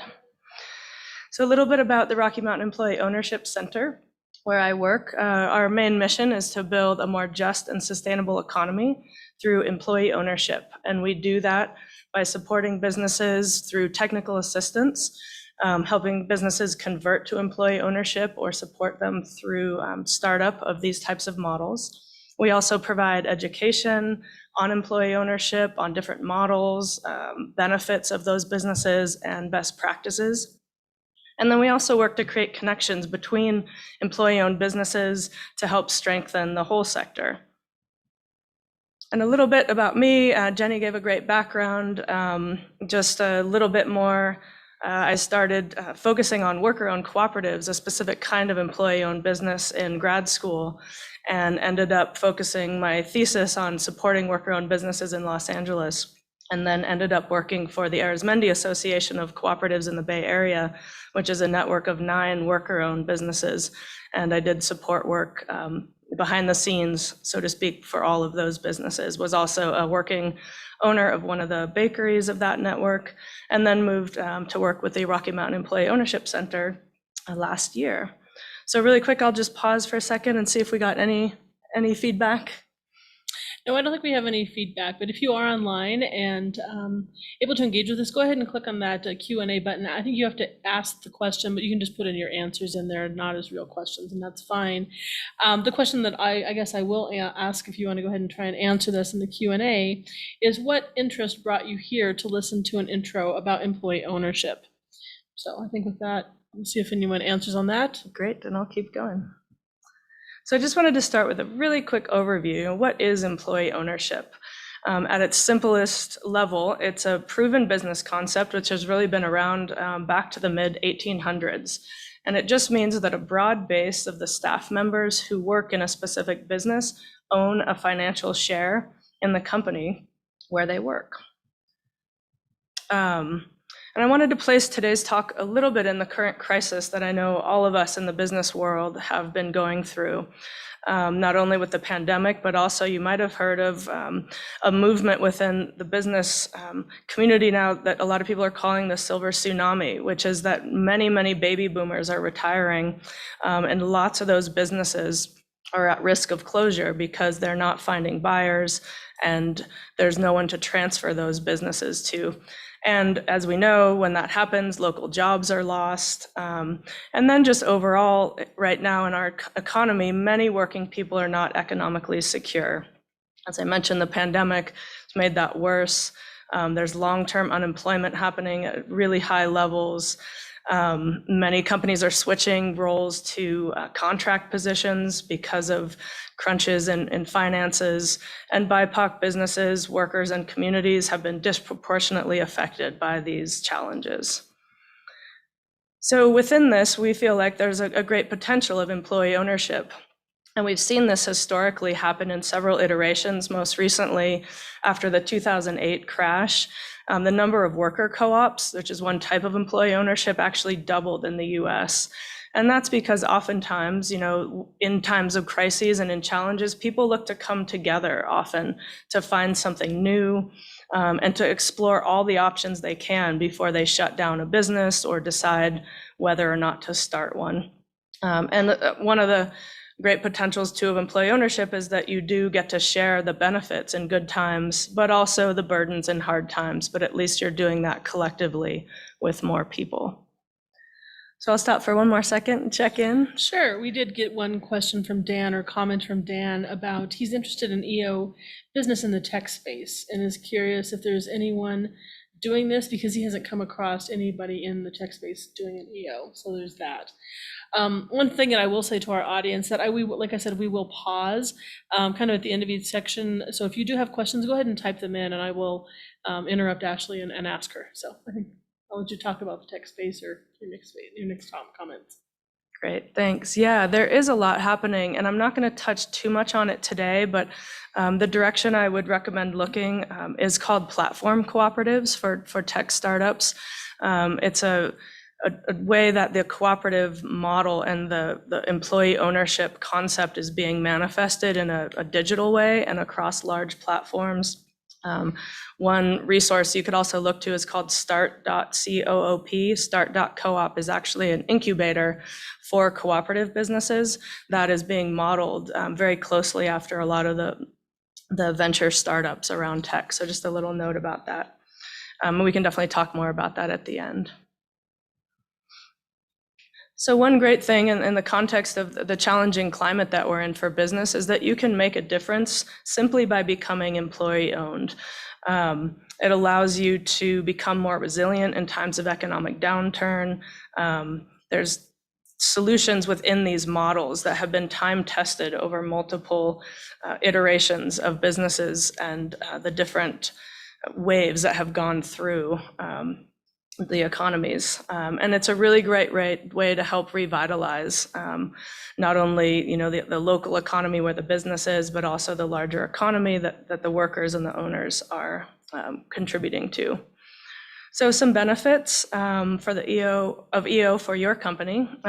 These 6 I'm going to dive into in a little bit more detail here as we go along. So creating a stronger, more resilient company. As you can imagine, if the workers who are there within a company actually own the firm, the company tends to perform substantially better. And here are some statistics about that. The EO companies tend to have higher profit margins, faster growth per year, 25% more likely to stay in business than traditional companies. And worker co-ops, one of the types that I mentioned earlier, are way more likely to still be in business after 5 years compared to about 20% of, 90% are still in business after about 20% of traditional companies. And this is often in cases where you see that businesses are not only sharing the financial piece of the company, but also engaging employees in participation of how to run that business. Also, having employees as a built-in buyer, if you are already in business and thinking about selling that business, around 80% of business owners actually don't find a buyer when they're hoping to do that. And right now we're seeing only about 15% transition within families. So selling to employees creates this natural buyer. It also creates consistency and jobs, local business stability. It can allow you to preserve your legacy, again, if you're already in business, and something that helps you tap into tax benefits for not only the company and the owners, but also the employees once they become owners as well. So taking care of your employees. This you can do from the start as a startup. You can do this by converting to employee ownership. And obviously this has implications that are positive throughout many iterations of being in business. EO companies tend to be able to pay higher wages, have better benefits, and employee owners in lots of cases have opportunities to participate in decision-making, which can really sort of ripple out into all types of community spaces. People learning about democracy within their workplace can have a big impact on the community as a whole. I wanted to point out too, just a quick note about micro businesses. Some of the things we'll talk about today are about larger businesses or about converting them, but these models can work really well for small or micro businesses of just a couple people or even one. Because businesses can come together in this way to either form new businesses, to work together to support compatible products or services, or there's larger cooperative networks that can be formed where people can share benefits like marketing and supplies, working space, all sorts of things. So it's really something that's applicable to all sizes of business.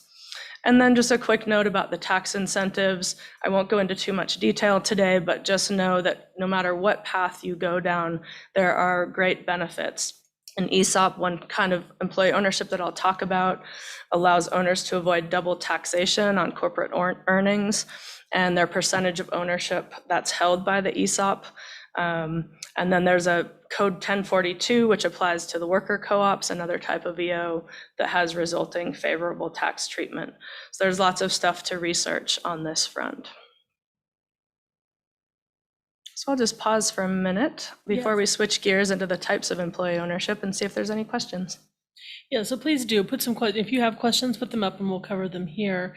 While I'm waiting for questions to be typed in, I guess one question for you is that when we're starting a business, what is something that I should, one more time, I can't talk today, goodness. All right, when starting a business, should I start as an EO company or change that into the structure after the business has grown? Oh, that's a great question. Really, you can go down either path. And we're lucky in Colorado, there are tremendous resources here, all the way from the state government down to nonprofit sector resources, et cetera. So really, I would say look at this path no matter what direction you're going. There's great startup resources, whether it's in tech or any industry, and pathways to go down towards employee ownership. But also, again, if you have a business already, this is a great model for whatever type of transition you'd like to make, whether you want to leave the business, whether you just want to make that change and stay a part of it. And even if you don't start up as employee owned, Learning a little bit about it, if it's something that intrigues you at the beginning, could help you make some decisions on the structure and the way that you set up that business that would allow you to transition into that kind of structure later down the road. So you really have a lot of options. Just out of curiosity, how long does it take to transition into an EO business typically? And I realize there's probably a lot of assumptions that it's going to go into answering that question, but what would that timeline look like? Yeah, it is, of course, super, super variable, but I'd say maybe on average, about a year would be the average time from the first time we either talk to an owner or an employee about the idea, kind of move through that process, bring in the specialty services that we need to help that transition, like legal services, typically CPAs, those sorts of folks. Once we get everybody on board and help both the selling owners and the employees get on board, figure out the new structure, say on average. Sometimes it's a lot longer though, and I definitely recommend, if you do already own a business and you're thinking about it, to start early. And it's fine to just start sort of the thoughts around that, especially if it's a succession planning type situation. Sometimes we'll work with businesses 10 years before somebody's wanting to transition out, and that's fantastic to have that much time to just kind of get everything in place and get the concepts and the workings of the business adapted to this new structure. Is there any specific size or type of business that is best suited to employee ownership? There's not. As you'll see, I'm going to jump into talking about different structures in a minute. They can apply to any type of business. As I mentioned, even micro businesses can pool together to create types of employee-owned models. Any business that's generally 3 or more can become a worker co-op. And then ESOPs we see up to thousands of employee businesses. So there's something out there that should work. There's also employee-owned trusts, all sorts of models. Great. Well, I will switch gears here a little bit. This is a quick picture and quote from Namaste Solar, really inspiring worker-owned cooperative in Colorado. And I'm going to talk about just the kind of 3 main types of employee ownership. Really 2 main ones, as I've already mentioned, both the worker-owned cooperative. There's also an employee stock ownership plan, which is called an ESOP. And then there's some other EO models or pathways, things like employee-owned trusts and basic stock and profit sharing programs. And just a note here, a lot of companies do take gradual steps to full or broad-based employee ownership. So again, if you're small or just starting up, it's not something you have to do all at once. There's lots of ways to begin to share the ownership in terms of the financial aspect possibly, and then bring in more participation. So lots of ways that this can happen. And it does often happen in multiple iterations. So just a quick overview nationwide to give you a sense of the sector. There's around 600 worker cooperatives right now, and you can see just kind of a recent scattering of where they're clustered. And ESOPs, there's around 6,500 total across the country as well. Let's see here, these are different industries. I don't have all the details here, but to answer that question further, all of these represent different industries, the different colors. So you can see they're really all over the country. But now diving in just real quickly into these few structures. A worker-owned cooperative is actually a 100% employee-owned business, and it includes democratic values in the very structure of the business. In this case, the workers own the business and they share the profits. And decision-making within this business is democratic, meaning that one worker has one vote and nobody can actually own more of the company to collectively then have a greater say than anyone else they work with.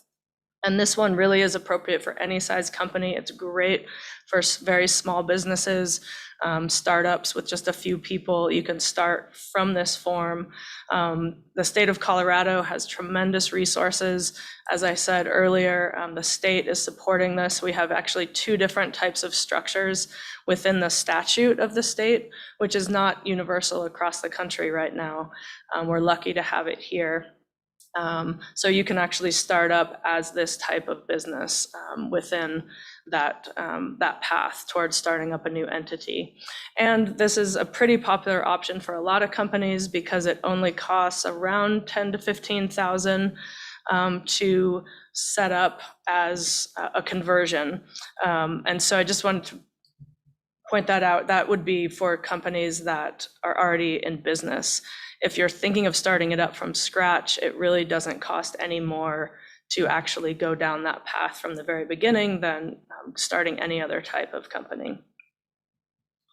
And just a quick overview of the governance to give you a view of what it looks like within the business. So co-ops are governed by a board of directors, like another company, that's elected by and comprised of a majority of those employee owners. So as I mentioned, one worker has one vote. They get to choose who represents them. In a lot of cooperatives, everybody actually serves on the board of directors.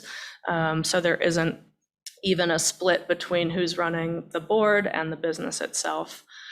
And management can look very traditional. There can be hierarchy within a cooperative, but essentially the structures are in place so that those management teams are answerable to that employee-owned board, which in the case of a co-op would often be a lot of the same people.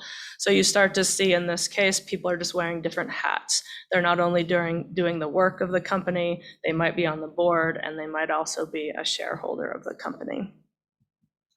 And just a quick couple examples of co-ops in Colorado to point you in the direction of if you're interested. Fly & Miata just actually was a conversion of a almost 40-year-old company last year where 9, or I think 8 in the end, worker owners ended up buying the business from the 2 original selling owners. Really great, inspiring story. Another one in Denver is an interior design company, fully woman-owned, and they are now an employee co-op. And just one more note here, back to the micro-owned business structure.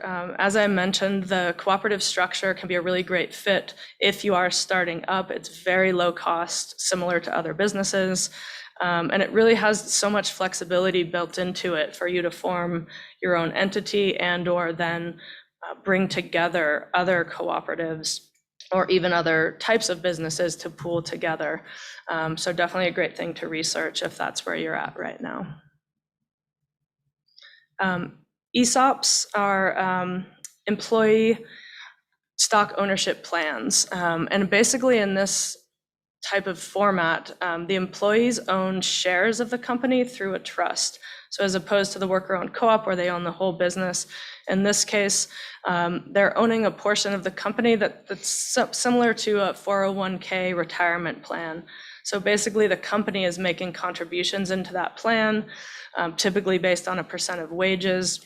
And typically this is better for larger companies, around maybe 40 or 50 employees with larger revenues. It can work for smaller companies. There's always exceptions. So if it's of interest at a smaller scale, definitely still reach out, see if it might be a fit. There's great tax benefits, and the startup costs, or the conversion costs rather, for this tend to be anywhere from 50, even 75,000 or up. So that's why we typically see it working best with larger companies. And it is highly regulated, so it's requiring an annual valuation and the costs associated with that in an ongoing form. So you see really quickly, just in comparison here, in this case, the company actually sets up a board and a trustee represents the employees at that board level. And by law, employee owners have the right to vote on certain decisions. They can have additional voting rights in this case, but it's not necessary in an ESOP like it is in a cooperative. So you can have a participatory culture and management, but you can also have an ESOP trust and still run the business in a very similar way to how that business was set up originally. And a couple of quick examples here. Stone Age is a tool manufacturing company in the Durango area. And also in Arvada, we have a seed company that distributes seeds, and both really great examples, and also just to show how many different industries these businesses are in.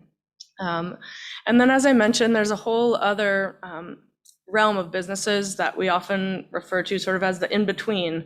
As I mentioned, you can go down these paths without taking a full leap into employee ownership by doing things like an employee-owned trust, stock sharing programs, and/or different types of employee stock purchase plans. So there's ways to go forward if neither a worker co-op or an ESOP feels exactly right, but the general concept is interesting. Feel free to reach out to the resources I give at the end and see if something might be a good fit. Locally here in the area, in Fort Collins and Loveland, Palmer Flowers, you might know, they're organized with a stock option plan that shares ownership. And then just a quick overview here, just on the Colorado scale, there are right now around 150 employee-owned companies, including worker co-ops and ESOPs, and some of these other models that I talked about. And then here are some other names. I think it always helps to see real examples of these when you're trying to envision who you might look to for a model or information going forward. So I will stop for a minute. That's the super quick overview of a few types of employee ownership. There's a lot of information. I'm sure you could speak an entire session on, yes. on just that portion of it. I got one question for clarification. So you say one employee, one vote. Does that apply to executive management as well? It does. They happen in connection with each other. So you can have both of those. So co-ops can have executive management and they can have a board, and both are interacting, but it doesn't take the place of that. In a cooperative, all of the people that work there have an equal vote to whoever is in that executive management role. And the management might be dictating certain things more traditionally, like in a company that's not employee owned on the day-to-day basis. But when it comes to those high-level governance decisions, that's the real difference in a co-op, is that everybody who works there who is an owner is allowed to have an equal vote at that scale. Are you seeing a trend towards more EO businesses and away from private or stockholder ownership? Yeah, it is definitely growing. As you can see, though, the sector is still small in comparative, to the number of businesses in the U.S. right now. I think one of the biggest reasons for that still is an access to capital, which is kind of a whole other topic, but it's something being discussed right now at the national scale.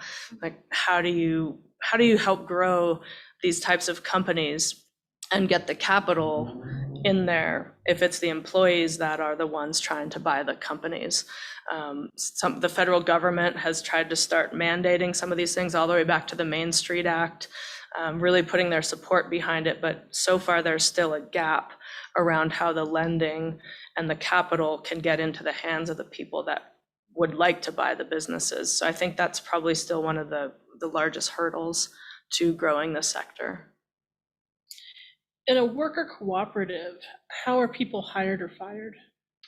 In a worker co-op, it's fairly similar to hiring employees, right? That you still have to go through the same process as having traditional employees of hiring and firing. But the difference is oftentimes worker co-ops for the hiring side will have what's called a candidacy period, which is where people will be hired on as an employee, but not brought on as owners. Because as you can imagine, you wouldn't want to hire somebody and become a co-owner with them right up front. You'd probably like to have some amount of time to say, do I really want to share my company with this person? So co-ops have really a wide variation of candidacy periods, and the business can decide that itself. It could be 6 months, it could be 5 years, whatever feels right. And then people are typically brought through a learning process. They learn about the company, they learn about how to understand its finances, how it operates from that governance level. And then typically there's a vote at the end of whatever that period is, and the current owners of that company will vote whether they want to extend ownership to that new person. And the other person, the worker, decides if they want to buy in. And there's typically some buy-in amount that's decided upon within the company. And then at that point, they become a co-owner and share in the votes from that point forward and in the profits of the company. And then firing, usually laid out in the bylaws. It's not that much different than in traditional companies. Typically, it's a vote of the working owners in a similar fashion. They would decide to ask that person to leave, and they would be given their buy-in back. Typically, again, this can be set up differently for different companies, but they might get that buy-in plus any of the profits that they've amassed as a coworker up until that point. Great. What specific resources are there in Colorado for EO businesses? We're lucky to have lots of great resources here. And we're the Rocky Mountain Employee Ownership Center. We're a nonprofit. We work statewide. So we have lots of resources that we can talk to you about. And also the state office was funded recently by Governor Polis, who's a big supporter of employee ownership. And so through OEDIT, the department of the state government in Denver, there's a whole employee ownership office, and I have links for those at the end. And they have tremendous resources now. There's a whole EO commission now that's working on behalf of this sector within the state that brings together incredible minds, all trying to help support the sector. There's also the Center for Community Wealth Building, which is in Denver, a nonprofit, especially for startups. I'd recommend reaching out to them. They work with worker-owned cooperative startups and have lots of resources as well. Great. Maybe we can put those resources up in the links at the for the session on the page. So great, we can do that. I don't have any other questions. I think you can probably Great, get I into your will third keep section. going. Okay, so talk a little bit about how an EO startup or transition works. And it's a little different. So I'll just try to hit the middle here today. So hopefully this will apply to whatever space you're in if you're listening today. The beginning of the process obviously is the exploration phase. As I mentioned earlier, this can vary in the length of time that it takes within different types of companies, and for different reasons that you might be pursuing employee ownership. So exploring all of the types of benefits that I mentioned is a great place to start. There's a lot online about that. You can start, as I mentioned, with the Colorado Employee Ownership Office, reaching out to us. And then, if you start looking nationwide too, there's actually a US Federation of Worker-Owned Cooperatives. There's the NCEO, which is the National Center for Employee Ownership, that can help with ESOPs and other types. And through those, what you'll probably start to find is a lot of examples of other companies, and hopefully that will help start that envisioning of what this might look like. So there's lots to explore to try to figure out what is the right structure, whether you're just starting up or whether you're an owner or an employee within a business. You can start this exploration from whatever perspective you are coming to, because often I'll talk about the owner's perspective in this, but oftentimes we do have employees calling who are starting to think about this and wonder if they might be able to bring the idea into the mix of the place where they work.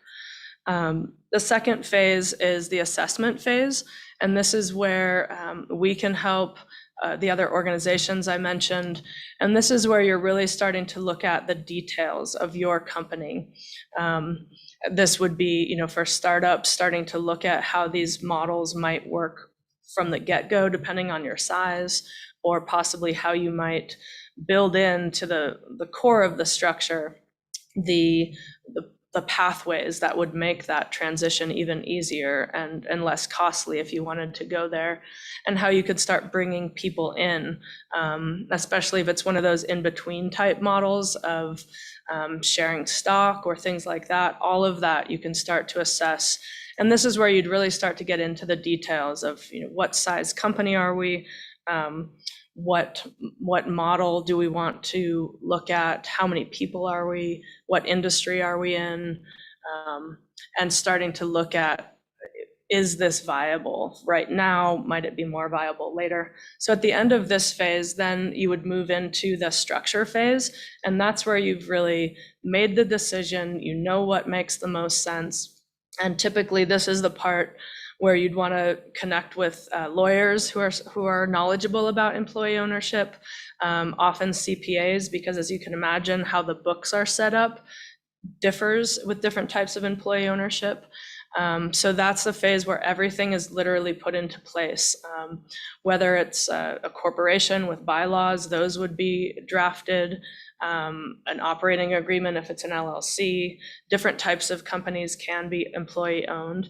And we do see that it can be helpful connecting with service providers that understand these models already, so that you're not reinventing the wheel when you're creating those kind of documents. And we're lucky in Colorado to have more and more of those people who are specializing in these specific ownership types. And then we see the execute phase, which is where the actual conversion would happen, or if you're a startup, the actual company would be set up and launched. And then you start to figure out all the details of how do you run a business collectively. We at RMEOC can help with that transition, especially with worker cooperatives. As you can imagine, figuring out how people can operate effectively and efficiently and compete against other companies. If there's, say, 8 people making every decision on a governance level rather than 1 or 2, it is different, but there are really, really great ways and structures for communication and decision making that can allow businesses to remain competitive. And all the way back to those stats I talked about at the beginning, we really do see when co-ops and all types of employee ownership can work on those structures and find a place to operate effectively together, they can actually outperform other types of businesses. And then once that transition happens, hopefully those structures are coming into place, and then you move into more of a support phase. And that's also where groups like ours, the Colorado State Office, the national groups like the Federation of Co-ops, NCO, all those groups have ongoing programs, webinars, conferences, all types of things to support you when you're in this structure and in the sector of employee ownership. So that's a really great piece of going down this path, I would say too, is that once you are a part of the sector, because it is smaller, there's just a nice subsector of businesses for you to connect to, and people tend to be very supportive of each other because you have this tie and this bond.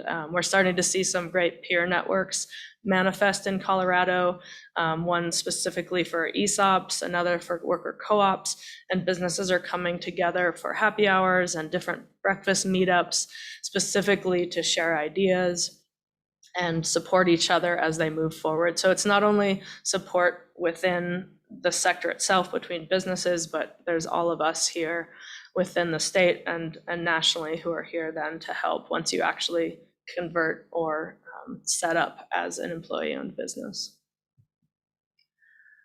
And then some readiness factors to think about. This is mostly towards conversions again, but I did put in some thoughts here for startups. So I think a lot of them would apply in the way, again, that you might just be thinking about these things in the future. So financial health, profits, obviously, if you're going to convert the business, that's pretty key that the business is on a good path for the employees to take over. A committed selling owner, and in this case, as a startup, being committed to that path can just, again, help define the decisions you're going to make throughout all of the startup. so that you're on this path, even if you don't start there. Committed and experienced employees. In any case, obviously that's very key, but remember that it's often kind of the chicken and the egg. By turning into an employee-owned company or starting up as one, you tend to engage employees in that way, and they do become more committed and experienced because they engage with more within the company operations. And then a proven business track record, if it's in conversion, that can help. So some more sort of sub thoughts, which I won't go fully into, but specifically for startups, do you have a core group of 3 or more? That's the easiest way to start up a co-op. Again, ESOPs would be bigger, kind of more down the road. If you are smaller than 3, as I mentioned, there are ways to bring different types of businesses together. So you could still continue that exploration and see how that might be able to manifest. If you're already in business, is the business growing? What does that look like if the employees are going to consider taking over the business? Trust, obviously a huge word in this whole arrangement between employees and owners, and that can really start right from the beginning of working with anyone you're going to start up a business with. And looking at how you're going to share information, that's something you can build in at the beginning. That can lead to a really healthy environment for a later conversion. And then incentives tied to performance. How is it going to look where if an employee contributes to the overall success, how are they going to be connected to the profits and the success of the business?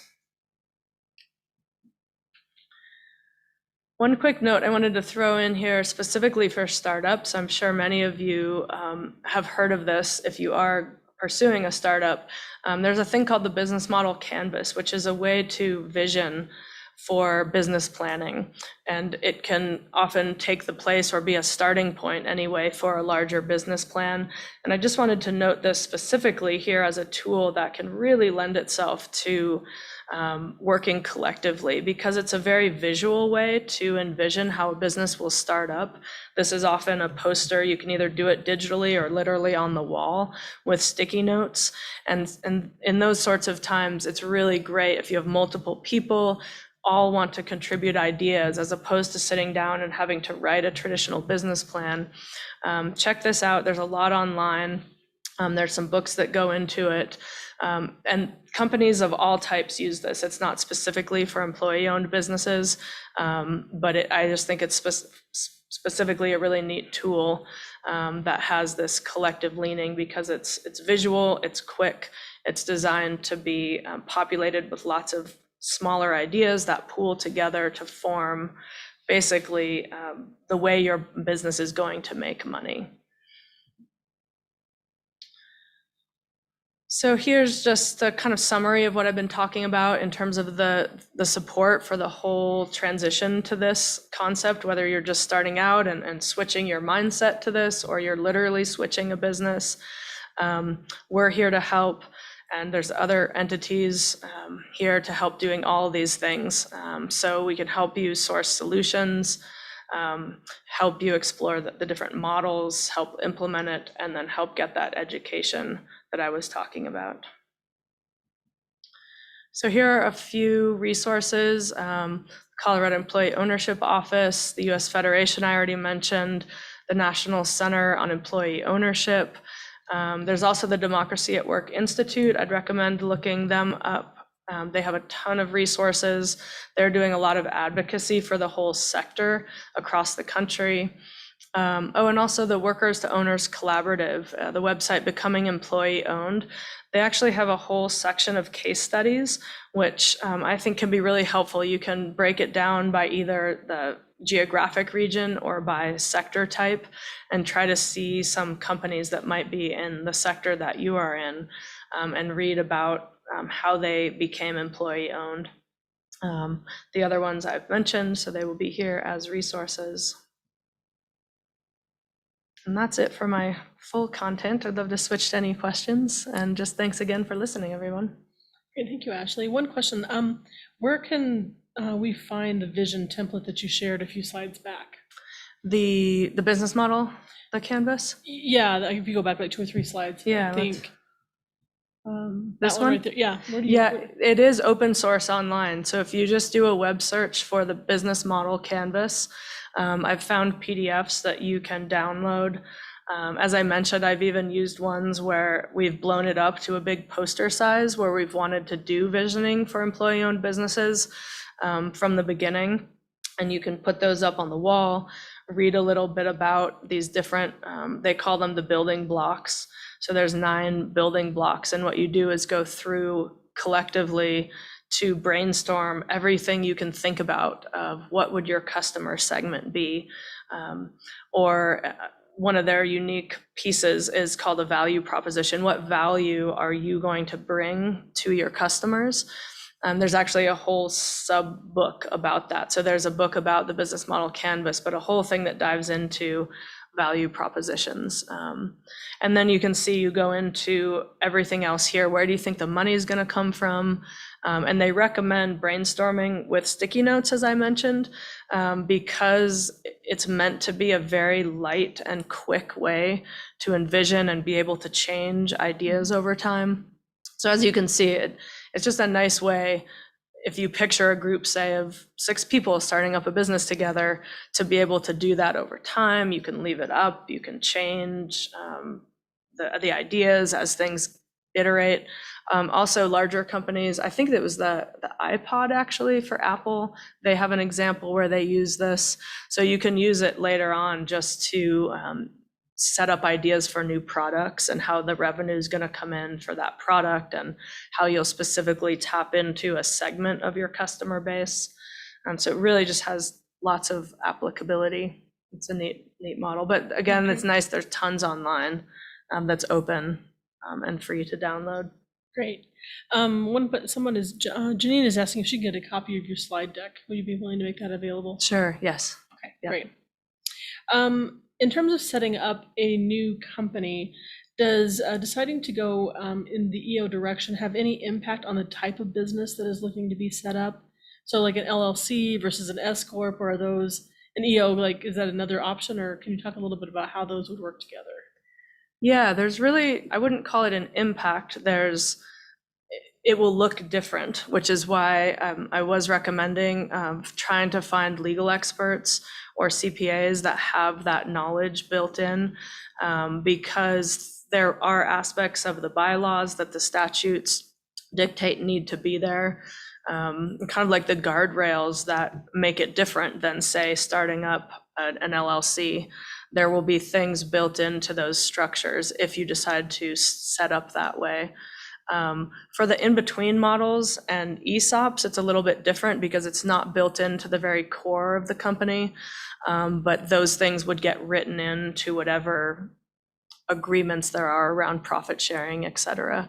So again, still nice if you can find someone to help you do that, but lots of people could probably research that. And we are finding more and more service providers who are interested in it and hearing about it and wanting to learn. So even by just going down that path and asking, they might be able to tap into the resources now as it's growing, especially in the state of Colorado, where people can adapt those pieces. But it can be an LLC, it can be a corporation. Everything can basically be applied. It does take that shift, that difference, to put up those pieces that make it uniquely employee owned. Great. I think this is a really great question. If I have a startup, what are some actual first steps I can take to start as an EO company? As a startup, yeah. I'd say it's, really starting at that first bubble that I pointed out, exploring, try to find examples that are similar, so that you can look to those for inspiration. Reaching out to all the groups that I mentioned, almost all of them have startup resources. And more, I just recently talked to someone at the Denver Public Library, and they have a whole realm of business support there, and they're starting to learn more about employee ownership so that when you go in there, they can help you do research around these types of companies. So in a lot of ways, for a startup, you would go down exactly the same path.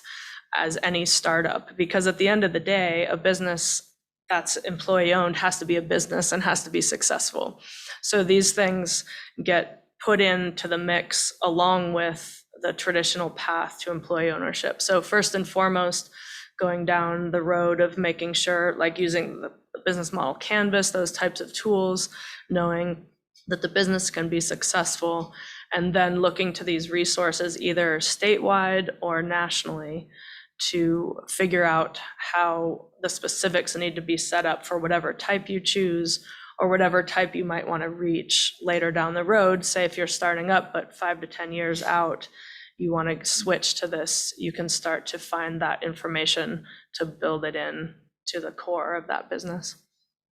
Yeah, I think one thing that, and with the startup companies, funding is, and having enough resources is always a challenge. And so you certainly have a lot of information about this. And the organization that you work for, the Rocky Mountain Employee Ownership Center, how does that organization help convert a company to an EO?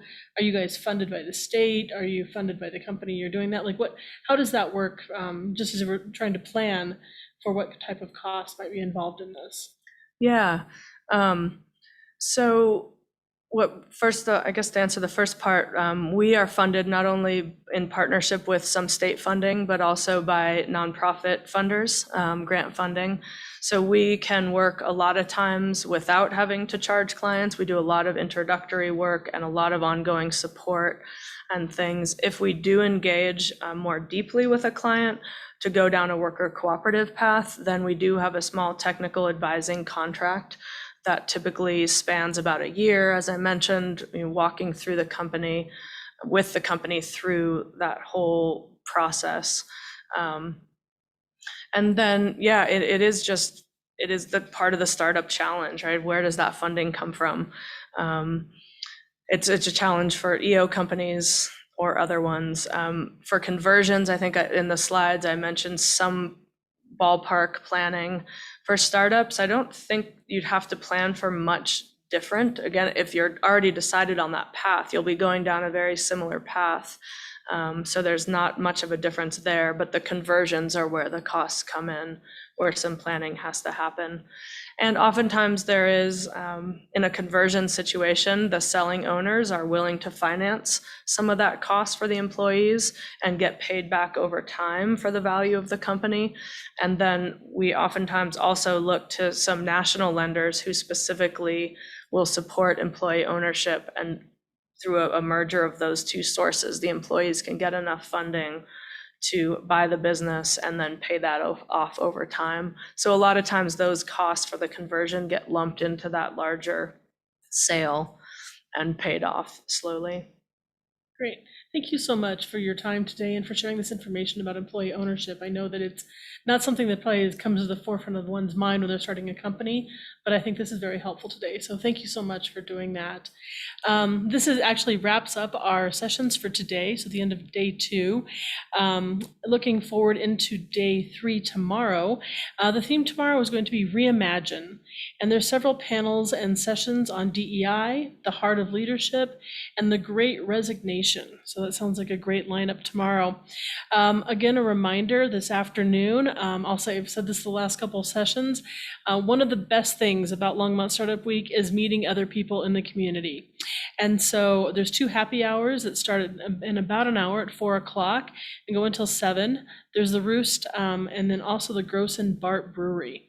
So I think I'm going to probably head over to the Roost and grab a little bit of lunch because I haven't had that yet, but then I'll probably see you at the happy hour if you'll go there.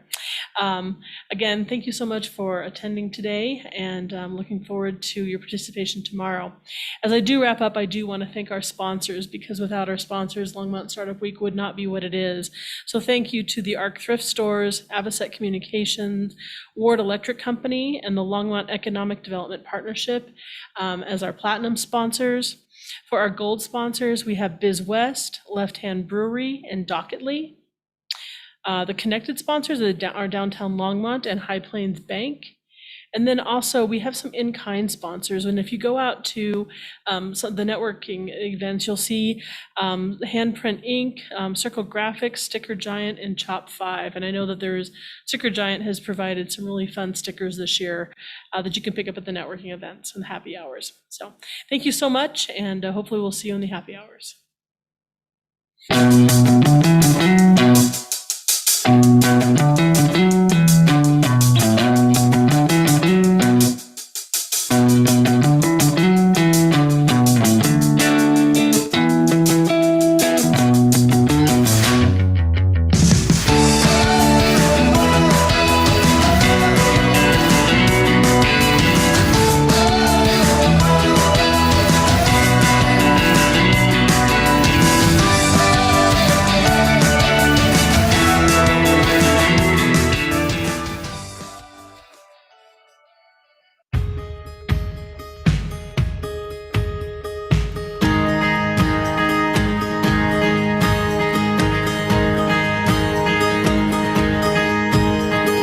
Come to meet the stranger in me. Come to meet the stranger in me. To dig in deep, whatever I see. I've come to meet the stranger in me. I've come to find an untamed love. Come to find an untamed love. To push and shove when the road gets rough. An untamed love. And I've come to sing my favorite song with the windows down. To break into the graveyard of this ghost town. To pay off my debts and to give my respects. I've come to be lost and found.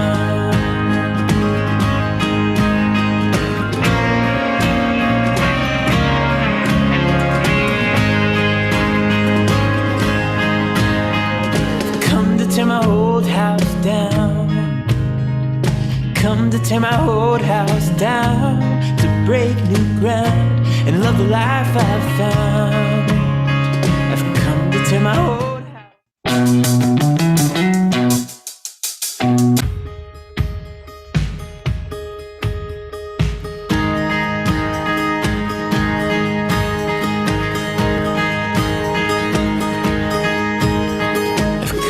the stranger in me. Come to meet the stranger in me. To dig in deep, whatever I see. I've come to meet the stranger in me. I've come to find an untamed love. Come to find an untamed love. To push and shove when the road gets rough. An untamed love. And I've come to sing my favorite song with the windows down. To break into the graveyard of this ghost town. To pay off my debts and to give my respects. I've come to be lost and found.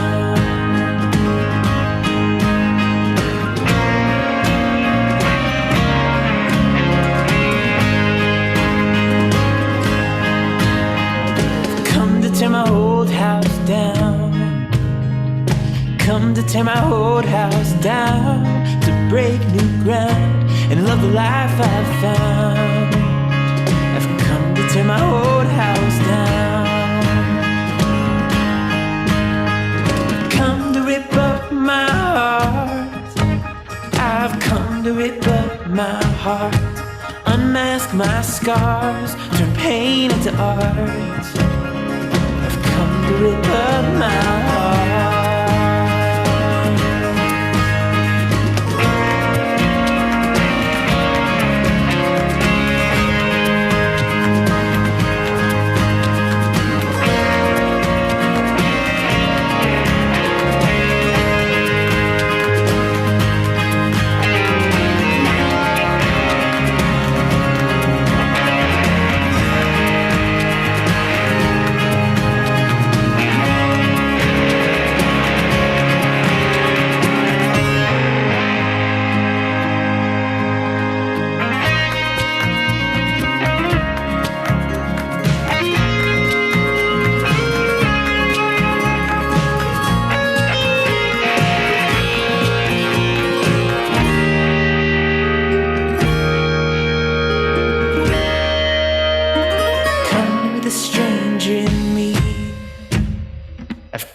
meet the stranger in me, to dig in deep, whatever I see.